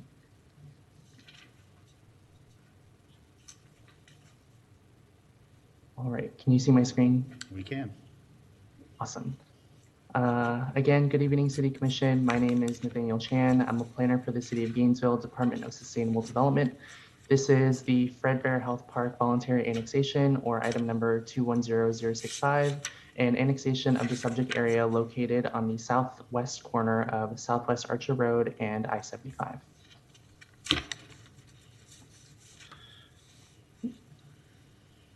The proposed area for annexation is approximately 60 acres. A majority of the subject area is vacant. However, there are existing self-storage and vehicular uses on the southeastern properties. The current zoning districts and land use categories are listed on the slide. City services are available to serve the subject area. For example, City Commission District 3 will be extended to this area upon annexation into the city. The closest fire station is GFR Station 9, and this falls within Zone Echo for GPD. GRU electric, water, wastewater, and gas are available to serve the subject properties. More details on the available city services can be found in the Urban Services Report. With that being said, staff recommends approval of this voluntary annexation. The petition meets the Florida statute legal requirements in that the area is contiguous, reasonably compact, and does not create an enclave. Again, this is the first reading of the annexation ordinance. Second reading of the Fred Bear Health Park annexation ordinance will be on November 4th, which will be the effective date. Lastly, I just wanted to let you know that there was a scrivener's error in the original legal description and sketch where it did not include the right-of-way adjacent to the proposed annexation along Southwest Archer Road and Southwest 47th Way. So essentially, it did not include this portion of Southwest Archer Road and this sliver of Southwest 47th Way in the legal description and sketch. The legal description and sketch have been revised, and they will be attached to the ordinance when it comes back for second reading on November 4th. Okay, thank you for pointing that Thank out, you. Mr. Chan. Yeah. And does the applicant wish to make a presentation? Okay, we will then turn back to the commission. Commissioner Sacco. Thank you, Mr. Mayor. I move ordinance number 210065 on first reading by title only. Second. Okay, motion by Sacco, seconded by Hayes Santos to adopt the proposed ordinance on first reading. Any members of the public in chamber wish to speak to the motion? Okay, Adam, over to you. And I know, I'll give you a second. There's nobody on line at this time. I'm glad you took that with the humor it was intended. Absolutely. One team. All right, we will move back to the commission for a roll call vote. Commissioner Ward. Aye. Commissioner Ward. Aye. Commissioner Sacco. Aye. Commissioner Duncan Walker. Aye. Commissioner Ariola. Absent. Thank you. Commissioner De Santos. Aye. Mayor Poe. Aye, that motion passes unanimously with Areola absent. All right, Madam Clerk, back to our afternoon items that we did not get to, I think starting with BD 6. I believe that is correct. Item BD6, number 200934, GRUCOM Ethernet Service Agreements for Gainesville Fire Rescue, with the recommendation that the City Commission authorize the city manager or designee to execute the agreements with GRUCOM subject to approval by the city attorney as to form and legality. Okay, thank you. Do you have a presentation on this?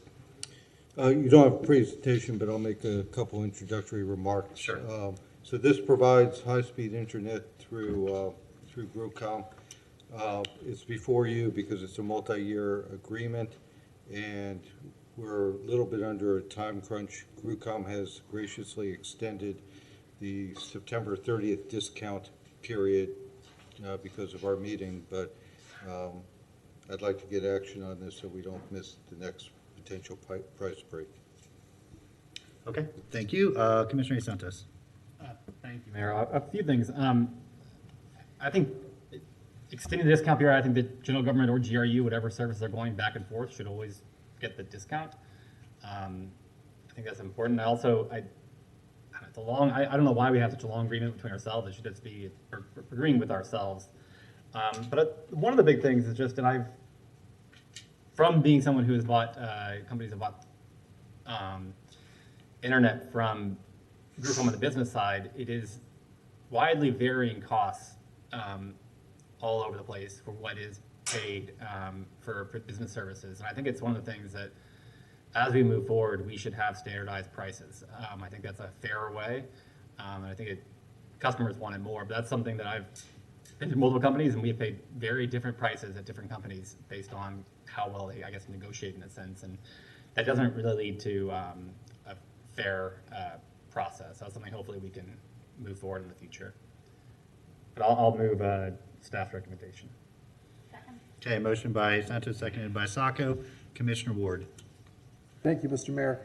Yeah, I have a lot of the same concerns. I find it consistently strange when we negotiate with ourselves. I understand that GRU operates as a business unit of the city of Gainesville. I get that. I understand that GRUCOM operates as a business unit within GRU. I get that. Nobody needs to explain it to me. But it doesn't make any sense for one side of the ledger to be negotiating with the other side of the ledger. I experienced this quite a bit when I worked at the University of Florida. I worked at WUFT, I sold corporate support, and we would count as income somehow other UF units paying WUFT for corporate support. That's not real dollars. That's that moving money from one side of the house to the other. There's something inherently strange about that. We should assume that we pass along, when we are doing business with ourselves, from one business unit to the next within the overall city of Gainesville, we should be providing that at cost. We should not be marking up our product from one side of the ledger to the other side of the ledger. We need to move this forward. I am for that, but in the future, we need to find a way to work on that. Profiting off ourselves is not profiting off ourselves, it's profiting off our neighbors, our taxpayers in the city, and that is not a good business model going forward. And I know that I've probably set some people's hair on fire by saying that, but we need to look at the bigger picture and not the job right in front of an individual person. At the bigger picture, it does not make sense to mark up costs to ourselves. Thank you.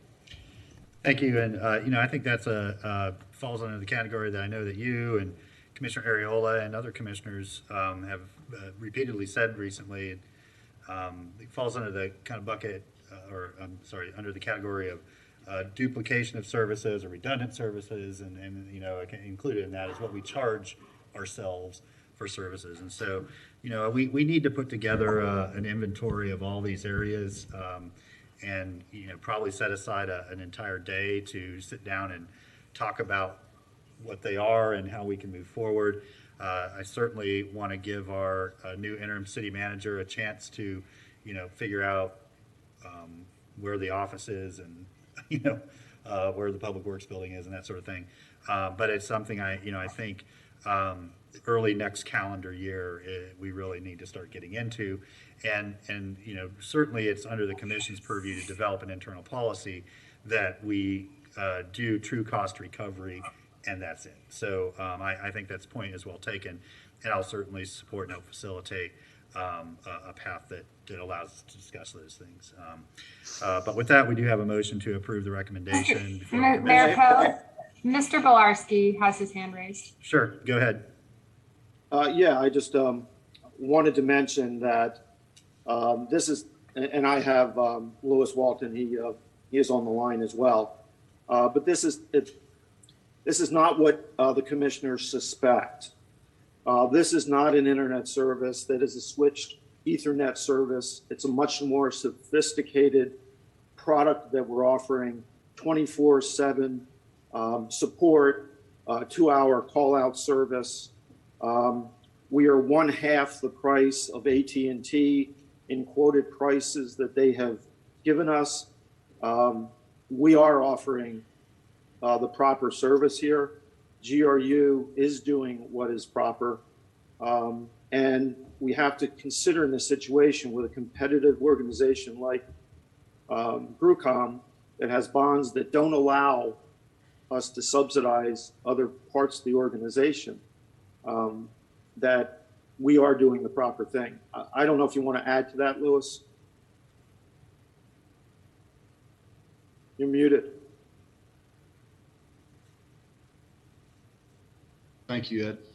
I do want to change the characterization of the service. I think it's kind of understating it to say it's internet service. It's data transport service, and I think that we've built in an awful lot of value for the 10 fire stations at this point.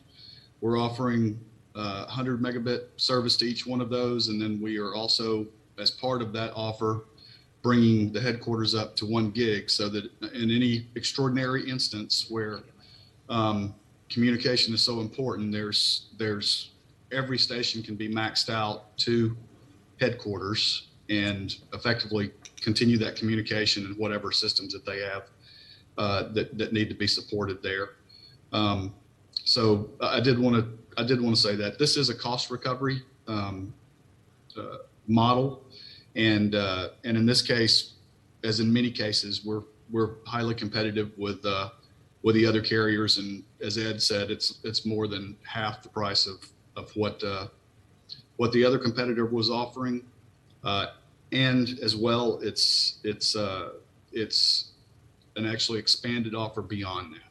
So I think we can be comfortable that it's the right service for the staffing there at GFR, and that they can count on it to be reliable and robust, and to be supported with 24-hour support and 2-hour response if needed.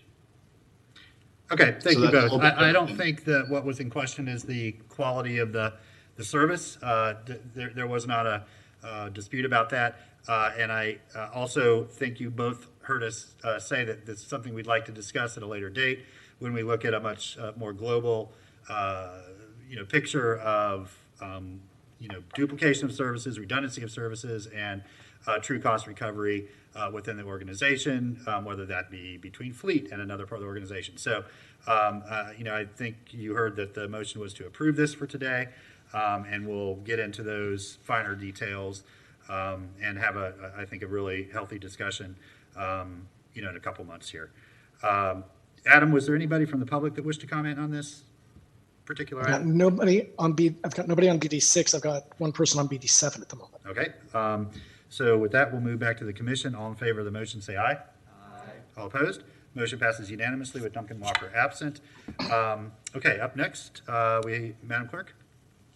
Next, we have BD7, item 210497, Weyerhaeuser 121 contraction. Okay, thank you very much. Mr. Mr. Feldman, I know the attorney could probably weigh in on this as well.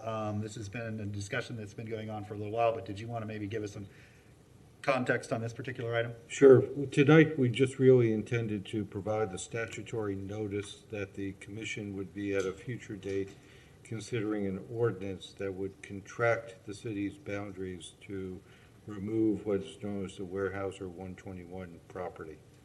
Okay, thank you. And Mr. Persons, I see that you put your camera on. Did you want to add anything? Just that I guess what I'm saying is that this is an unusual action taken by the commission. It's not something that we do every meeting. So maybe explain what a contraction is and why a city might consider a contraction. Thank you, Mr. Mayor. Andrew Persons, Director, Department of Sustainable Development. I guess contractions are essentially the opposite of annexation. It's where, for a variety of reasons, municipality may want to shrink the boundaries of the city limits. The only thing that I would add, I think, to what Manager Feldman had indicated is the contraction, the actual statutory language is a little bit weird, and contractions are obviously not nearly as common in the state as annexations. So essentially the way that the statute reads is that the contraction item first needs to be introduced, which is what we're doing tonight, before an ordinance would then be advertised for 2 readings. And so tonight is the introduction, if you will, as it's laid out in statute. If the commission decides to proceed, then then the ordinance would be advertised, and you would have 2 hearings to actually enact that contraction. Okay, thank you. Commissioner Santos. Thank you, Mayor. I don't believe that we need to contract. I believe there's a way that we can move forward that would not result in a takings lawsuit. We could, this is still a PD, and we could mandate portions of it are in conservation, and that there's a trail built around it, and do the environmental things, and then change kind of slightly maybe how we were doing some of the zoning portions and move towards like a transect zoning. So it would be a walkable development. And then we could also put into the PD that if we allow the transect zoning, that would allow it to develop kind of naturally over time. I think their biggest concern is mandating a ton of units to happen right now. But if I'll put in some of the transect zoning that allowed apartments and allowed different things, maybe today they build a single family home or a duplex, and then 20 years, 40 years from now, when it changes, that they might just naturally build an apartment or a sixplex or things like that. So we could actually, with this property, we could create it how a city naturally changes and not have kind of the restrictions on single family. I would say that we put into the PD that they cannot restrict the zoning. They can't mandate single family zoning. So we would allow kind of this, sure, they might build some single family zoning now, but then that same parcel of land, if that owner wanted to build a sixplex or whatever it might be, they would be able to do that. And it would kind of be that natural change as that area kind of develops more. It would kind of be how cities used to develop. I believe we could do that here. I think we could do that and it wouldn't be takings, because I think they would still have the density that they had before. So it would still meet those. So I think that's a more unique way to deal with it. I think it would get us to the same place because it allows it to naturally move with the demand of the market and the housing that's needed, and not contract the city. We do need it, housing, and then we will in the future. And this is contiguous. It is next to main commercial areas of the city. So I would rather us take a route in that direction. Thank you, Mayor. So your recommendation is take no action, essentially. I guess today it would be to take no action and for us to discuss the PD, kind of what do we want to do, how do we want to deal with that as a PD. I guess at that point, if we still don't come to a decision, we always can contract, but I think there's an opportunity for us to kind of get back to how cities were made in the past with doing walkable development and allowing it to change over time. Thank you, Mayor. Thank you. Commissioner Sacco? Mr. Persons, I think you've been running point on this for a while in conversations with the owners and their agents. given Commissioner Hayes Santos' comments, do you think there's still room for some collaboration in the direction that the commission has wanted to go?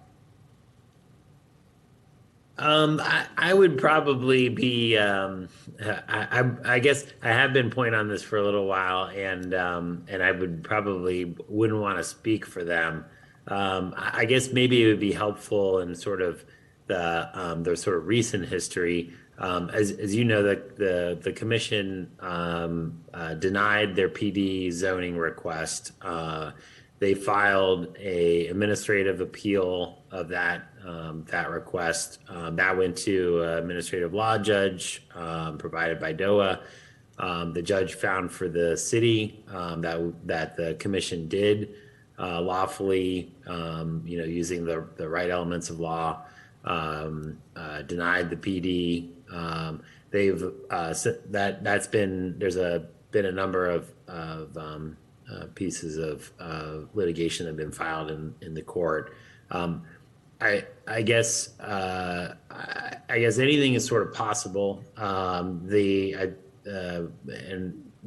on the commission's action tonight, the city could reach back out to the owners. I would say after the last workshop that we had, if you recall, the owners came and gave a sort of a presentation to the commission about some of the post PD denial discussions that the city staff was having with the owners about ways to improve their original application, and I think try to reach some consensus with the commission. But after that discussion, they did sort of move forward with filing various pieces of litigation. So that's not to say that the door is closed, but I couldn't tell you with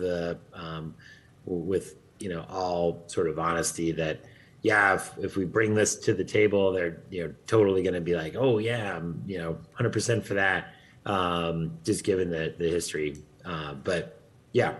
Okay, so thank you, Mr. President. Right, My question was that's more, probably not very are they helpful. using our faces on dartboards, kind of done talking to us, or as you mentioned, the door is still open to some degree? That's more what I was asking, but you answered it. So it's. And I would just maybe add, and the attorney may also have some thoughts on it, but I think there is a mediation aspect of the litigation piece. Of course, it would be great if we could mediate without going through all of the hoops and time and expense of getting to that point through litigation. So I don't know if there's some discussion points with the owners if the commission is interested in perhaps revisiting some of the zoning approvals, if the owner would be interested in sort of revisiting some of those discussions. Okay. Thank you, Mr. Persons. I think a couple of hours, 1 hour time has no meaning. We did talk about how we need housing. We need much more housing being built. I'd rather try to give this a second chance at coming to some kind of agreement, hopefully with more density to make the extension of services in that direction worth extending services in that direction. The proposal that we saw wasn't bad. I just don't think it's quite at the threshold of what certainly I want to see developed. Given like the several years of conversation and policy changes that we've enacted. So I'd rather have a second spin at it with the agents if they are willing to take in any of our comments and suggestions and present something new, and meet somewhere slightly to our side of the middle. Thank you, Mr. Mayor. Thank you. Ms. Feldman, you want to jump in? Two things. One is there is pending litigation, so I would advise limited conversation at this point. This is a no harm, no foul type of action tonight that would meet the first step in the statutory requirement. And if there is interest from the applicant to potentially look at other solutions, this sort of indicates where the door is and allows them to knock on it and have that conversation with us on there. We've had conversations. We're here tonight, so I would suggest limited conversation and just go with the notice. And if they want to have more extended conversation, that could occur between now and first reading of an ordinance, or between first reading and second. Okay, thank you, Commissioner Ariola.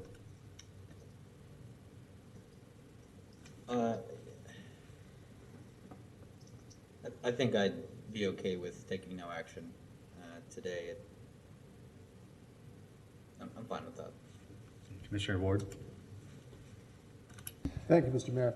So yeah, being mindful of pending litigation, I would remind everyone to take a look at the map with a critical eye and exactly where the placement is of this, which is not in the urban core by any stretch of the imagination. I won't speak to the motivation of previous commissions for annexing this, that of forest agriculture, silviculture. It is not generally in the character of the owner to be a developer, history tells us, but rather an upzoner. And that's fine. That's, when you own a piece of property, that's, it's your right to sit on it, try to make it more valuable, or build something on it. That's neither good nor bad, but that's the history.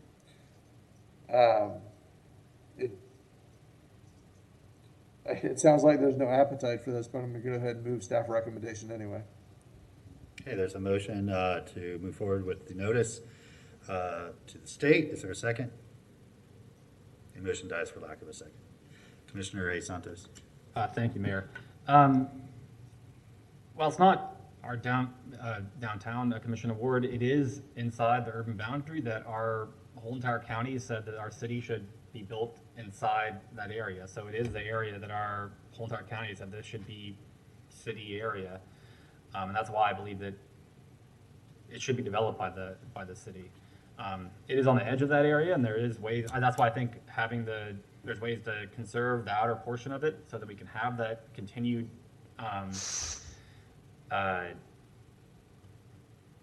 green belt around the city. I do have a question for the city attorney.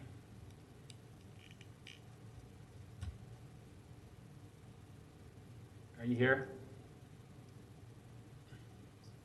Yes, I am. And I apologize, I didn't ask this before, but I know sometimes in litigation, there's periods where we could discuss, like we could have a discussion with them. I mean, it would be here at a commission meeting, but they would agree that it wouldn't be used in litigation. Is that an open thing? I mean, I know those meetings can happen at times, and then we would be able to kind of talk more freely and see if there is an opening for us to be able to move forward. And if not, then we take that, but that might allow us a little more protection on our side to actually have an honest conversation if they would agree that kind of that conversation at that meeting can't be used in litigation. Is that a possibility or maybe something to look at?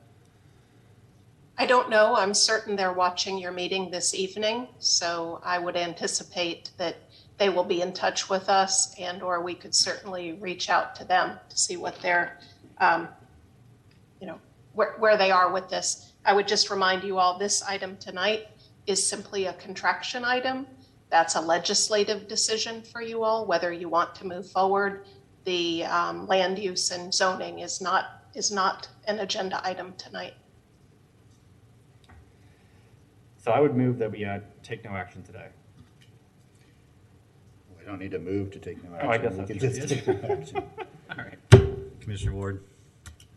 Mr. Mayor, and I would point out that while, yes, it is within the county's urban boundary, it is certainly not in the urban core, and it is forever trapped between two large expanses of city-owned utility property with the well field on one side and Deer Haven on the other. Forever trapped that way. So, thanks. Okay, well, there's clearly not an appetite to move forward with this action tonight. We'll see if they reach out and ask for some sort of conversation or mediation prior to the legal process. But we will go ahead and take public comment on this item. I think that Adam said there was a caller for this. That's correct. Correct, sir. If you're ready now, I'll introduce. Go ahead, yeah. Okay, great. I'm sorry about that. Tana Silva, you have 3 minutes on BD7. All right, thank you. Well, it certainly would have been helpful to have any kind of background or history as to why this is on the agenda. I appreciate the decision to not take any action on it. And I as I was listening, I heard mention of the litigation and so forth, and is that going to be a factor? And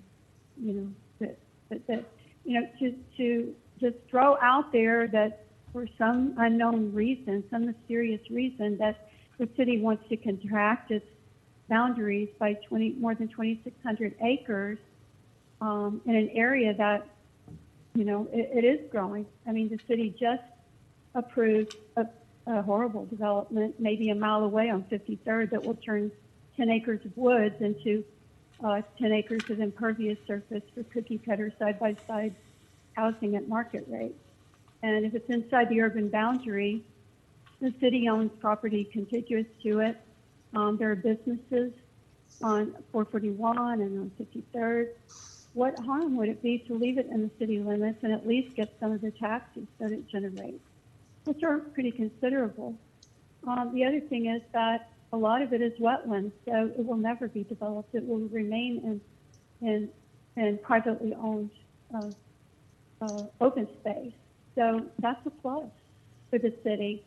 And, especially given the annexations way in the hinterlands where the traffic is the most horrendous of all, and it's just exurb development. Really, what's the problem with keeping it in the city? So, I mean, if there could just be some explanation of what this is about, that would certainly be helpful to the public. And I appreciate Commissioner Hayes Santos' idea of leaving it in the city and resuming the development proposals and coming to some compromise. I follow real estate trends and pretty closely and see a big swing toward housing outside of the immediate city centers, especially in the past year and a half. And I just have to say one thing, because this is my last chance to say anything tonight, is that the mayor's lecture about housing it violates a commission meeting guideline that was set forth a few years ago, was that the commission members are not to rebut commenters after they've spoken, because they have no chance to debate. That happens every meeting by Lauren Poe to defend his own ideas as fact, when they certainly are not. And I'm so tired of the way this mayor dominates meetings, such as earlier today, getting Commissioner Ariola to drop 2 flawed contracts Yeah, thank you. from consent agenda. I do not. Of great importance. I do not forgo my And please First Amendment stop putting rights the to free spin. speech when I take this dais, and I think I restrain myself from comment most of the time. But I feel passionately about housing and about the housing crisis that we're in, and I'm certainly going to express my viewpoints periodically on that. And I am not going to check my First Amendment rights to speak as an elected official when I enter this building. With that, there is no motion on the floor, so we are going to go to the items that were pulled from consent earlier today. Madam Clerk, I believe our first item pulled from consent for consideration is CA 13. I believe that's correct. Yes, item 210408, cart size evaluation for neighbors. Okay, so who pulled this? I did. Go ahead. Thank you. I just wanted to hear a little bit for what the sort of idea is for executing this sort of review of carts. It seems to me like it's sort of an educational program, but it has a cost to it. So I guess I just want to sort of make sure we're not spending unnecessarily.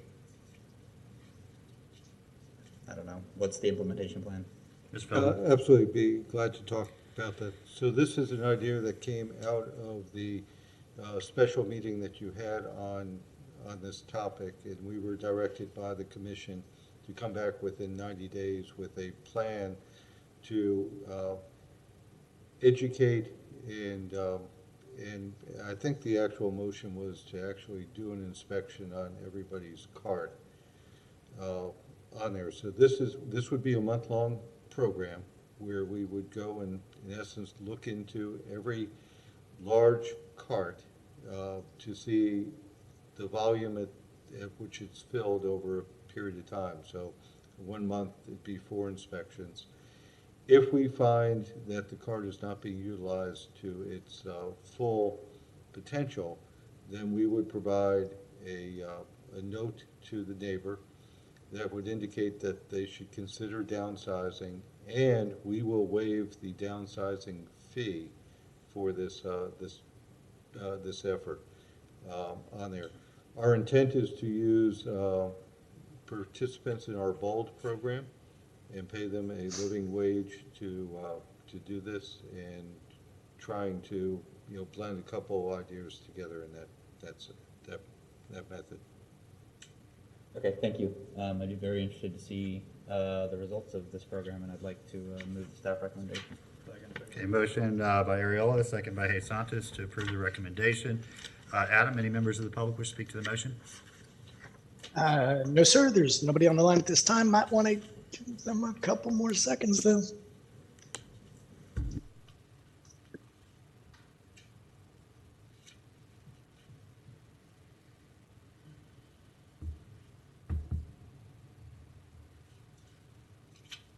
All right, let's move forward. Okay, all in favor of the motion say aye. Aye. All opposed? That motion passes unanimously with Duncan Walker absent. Madam Clerk, I believe up next is CA 19. Yes, next we have item 210522, ratification of agreement between the Amalgamated Transit Union, Local 1579, and the City of Gainesville, October 1st, 2021 through September 30th, 2024. Commissioner Ward. Thank you, Mr. Mayor. I move the ratification of the ATU agreement. Second. Motion by Ward, second by Ariola to adopt the contract, ratify the contract. Any members of the public wish to speak to the motion? Adam? There's nobody left in chamber, Adam. There's some very fine people left in chamber, Adam. None of them are our neighbors waiting to speak on any items. All right. Well, I've got nobody on the lines at this time either. Okay. All in favor, say aye. Aye. All opposed. Motion passes unanimously. Congratulations to our ATU members. You've got another contract. And then, Madam Clerk, I believe CA 30 was our next item. Moving there now. Next, we have item 210524, Project Safe Neighborhood. Okay, who pulled this? Oh, Commissioner Duncan Walker had to leave. Mr. Manager, you want to just give us a brief synopsis here? Because I think this is important. It's an important item, important to move forward. Sure. So I'll just pick up on the chief's discussion the other day, talking about gun violence. Project Safe Neighborhood is key to that. This will allow us to use overtime for our officers for gun and gang crime. Enhances all those programs that the chief talked about, and we would recommend that you authorize the grant to be entered into. Yeah, so I mean, we're really just accepting a grant to carry out these programs. Any questions, or is there a motion? Commissioner Santos? Motion by Santos, seconded by Sacco to accept the grant and execute its agreement. Any members of the public, Adam, wish to speak to this item? No, sir. Nobody on the lines at this time. Okay, all in favor, say aye. All opposed? Motion passes unanimously. Okay, we are on to commission comment. Commissioner Ward. Thank you, Mr. Mayor. A couple of brief things.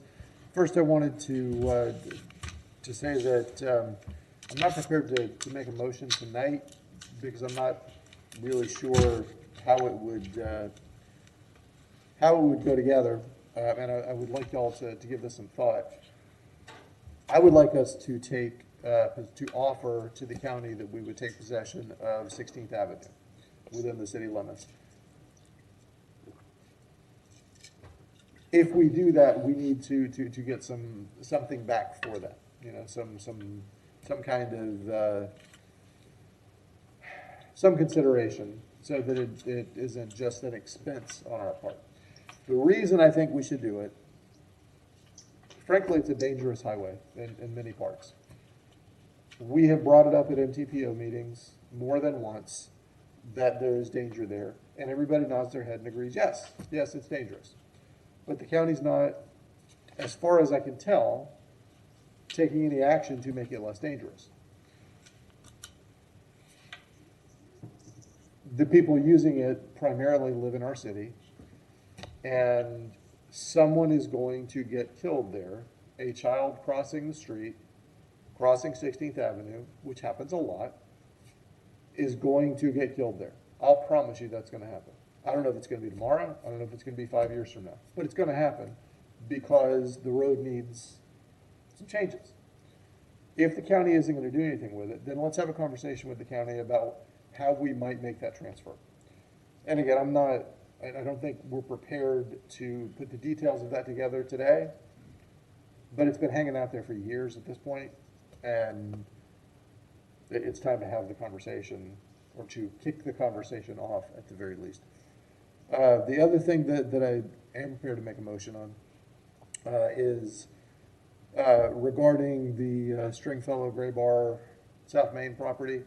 I think when we consider that, I move that we do that on a special meeting. And I know, I get why we would not do that. I'm not insensitive to the fact that a piece of land is a piece of land, and it should all be, you know, the actions that we take on them should in some ways all happen in the same way.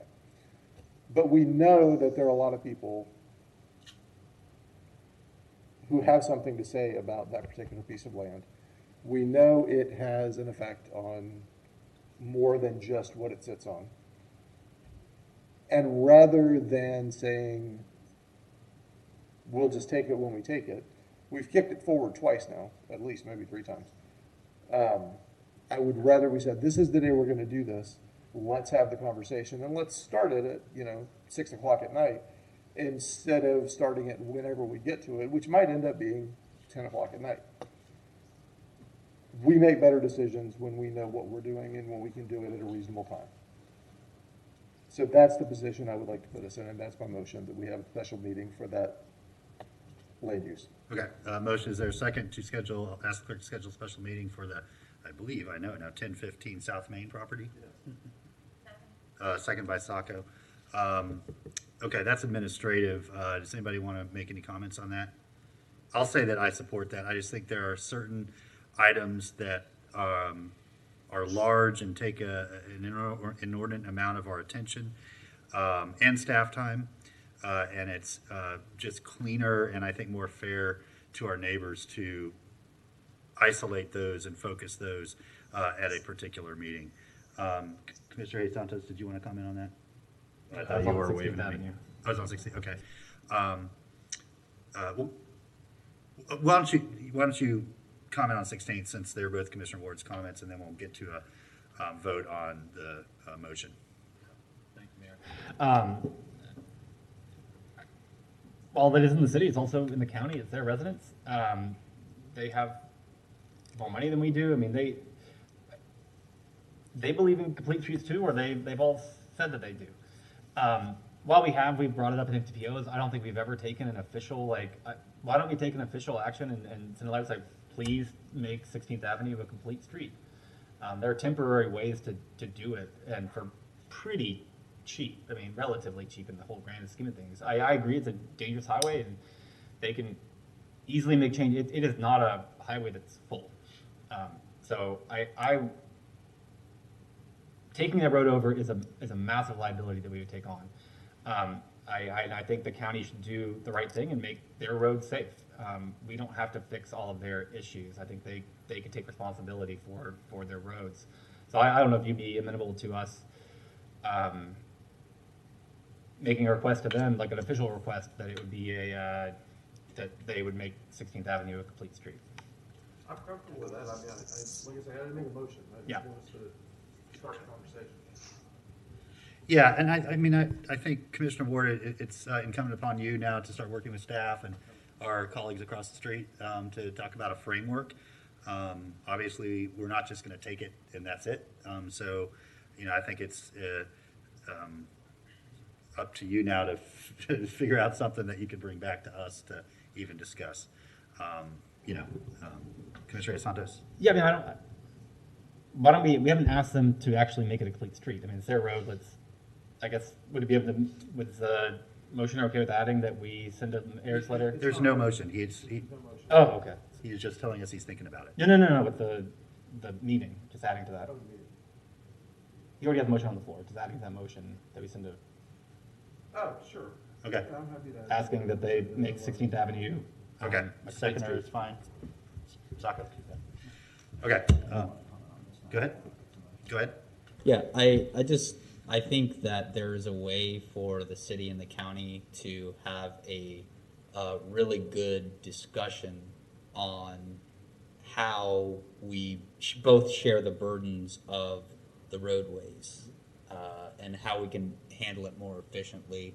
I think of 62nd Boulevard, which was a county road, then it became a city road, and now look where it's going. It's going to be a major artery. It already is, but now it's going to be legitimate and not run down. And so I think if that had been handled better, maybe the costs wouldn't be as high as they are. So it's really in both governments' interests to help one another deflect avoided costs, or rather have avoided costs.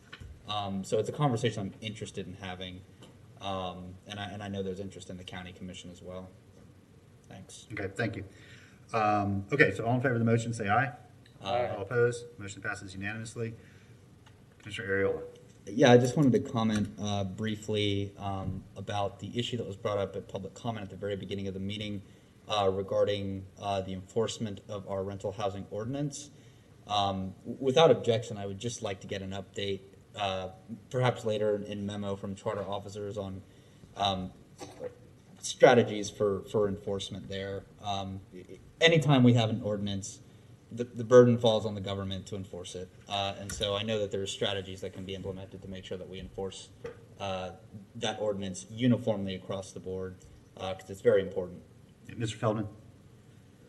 After this discussion, I just need to go back to your special meeting matter. Okay. There was no objection, I don't believe, to an update on the enforcement of the rental rights ordinance. Commissioner Santos? Thank you. Yeah, I think that wasn't as much, it was more the housing discrimination portion, which is part of the human rights ordinance. So I just want to make sure it's not the city manager who enforces that. It's the equal opportunity or. I said charter officers. Okay. I expect our charters to all work as a team uniformly. So when I say that, I think it's understood what you're asking for. Yeah, absolutely. Mr. Feldman? Thank you. So it's been brought to my attention that under our rules, since you've moved the South Main discussion to a date certain, which was November 18th, we will need a date certain for the special meeting. Perhaps an alternative would be to schedule at the meeting on the 18th. At that time, you would continue that matter to a date certain for a special meeting which would give us a chance to work calendars and I'll work with the everything, clerk. so- I'll work with the clerk and the attorney. Thank you for bringing that to our attention. Okay, I'll so- figure that out. Yeah, so maybe if My understanding of the motion this morning was that, or this afternoon, was that we made a motion to remove the item from our agenda. And continue it to the Okay. 18th. So on the 18th, we'll bring back a date for the special. I'll work with the clerk on that. Yeah, thank you, Mr. Manager. Real quick, I want to apologize to Ms. Silva if I was curt or abrupt there. I was taken aback that because I was sharing my views on the item that was before us and read into the record, I have every right and in fact responsibility to do that.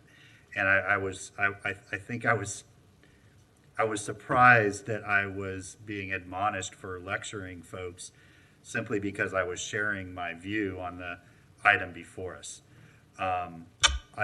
So I apologize to Ms. Silva for sounding curt or abrupt in my response. I think if you look back at the meeting, I probably shared my views on items on the agenda much less in total than many of our neighbors who call in and speak on different items. I really try to reserve my comments for when I feel strongly or when I feel like there has been information presented that I either disagree with or that is just simply incorrect. But I should do so in a professional and respectful manner, and I feel like my reply to Ms. Silva was maybe less so than I expected myself, so I apologize for that. I'll try to do better in the future. With that, thank you all for your hard work, and no further business before us. We are adjourned.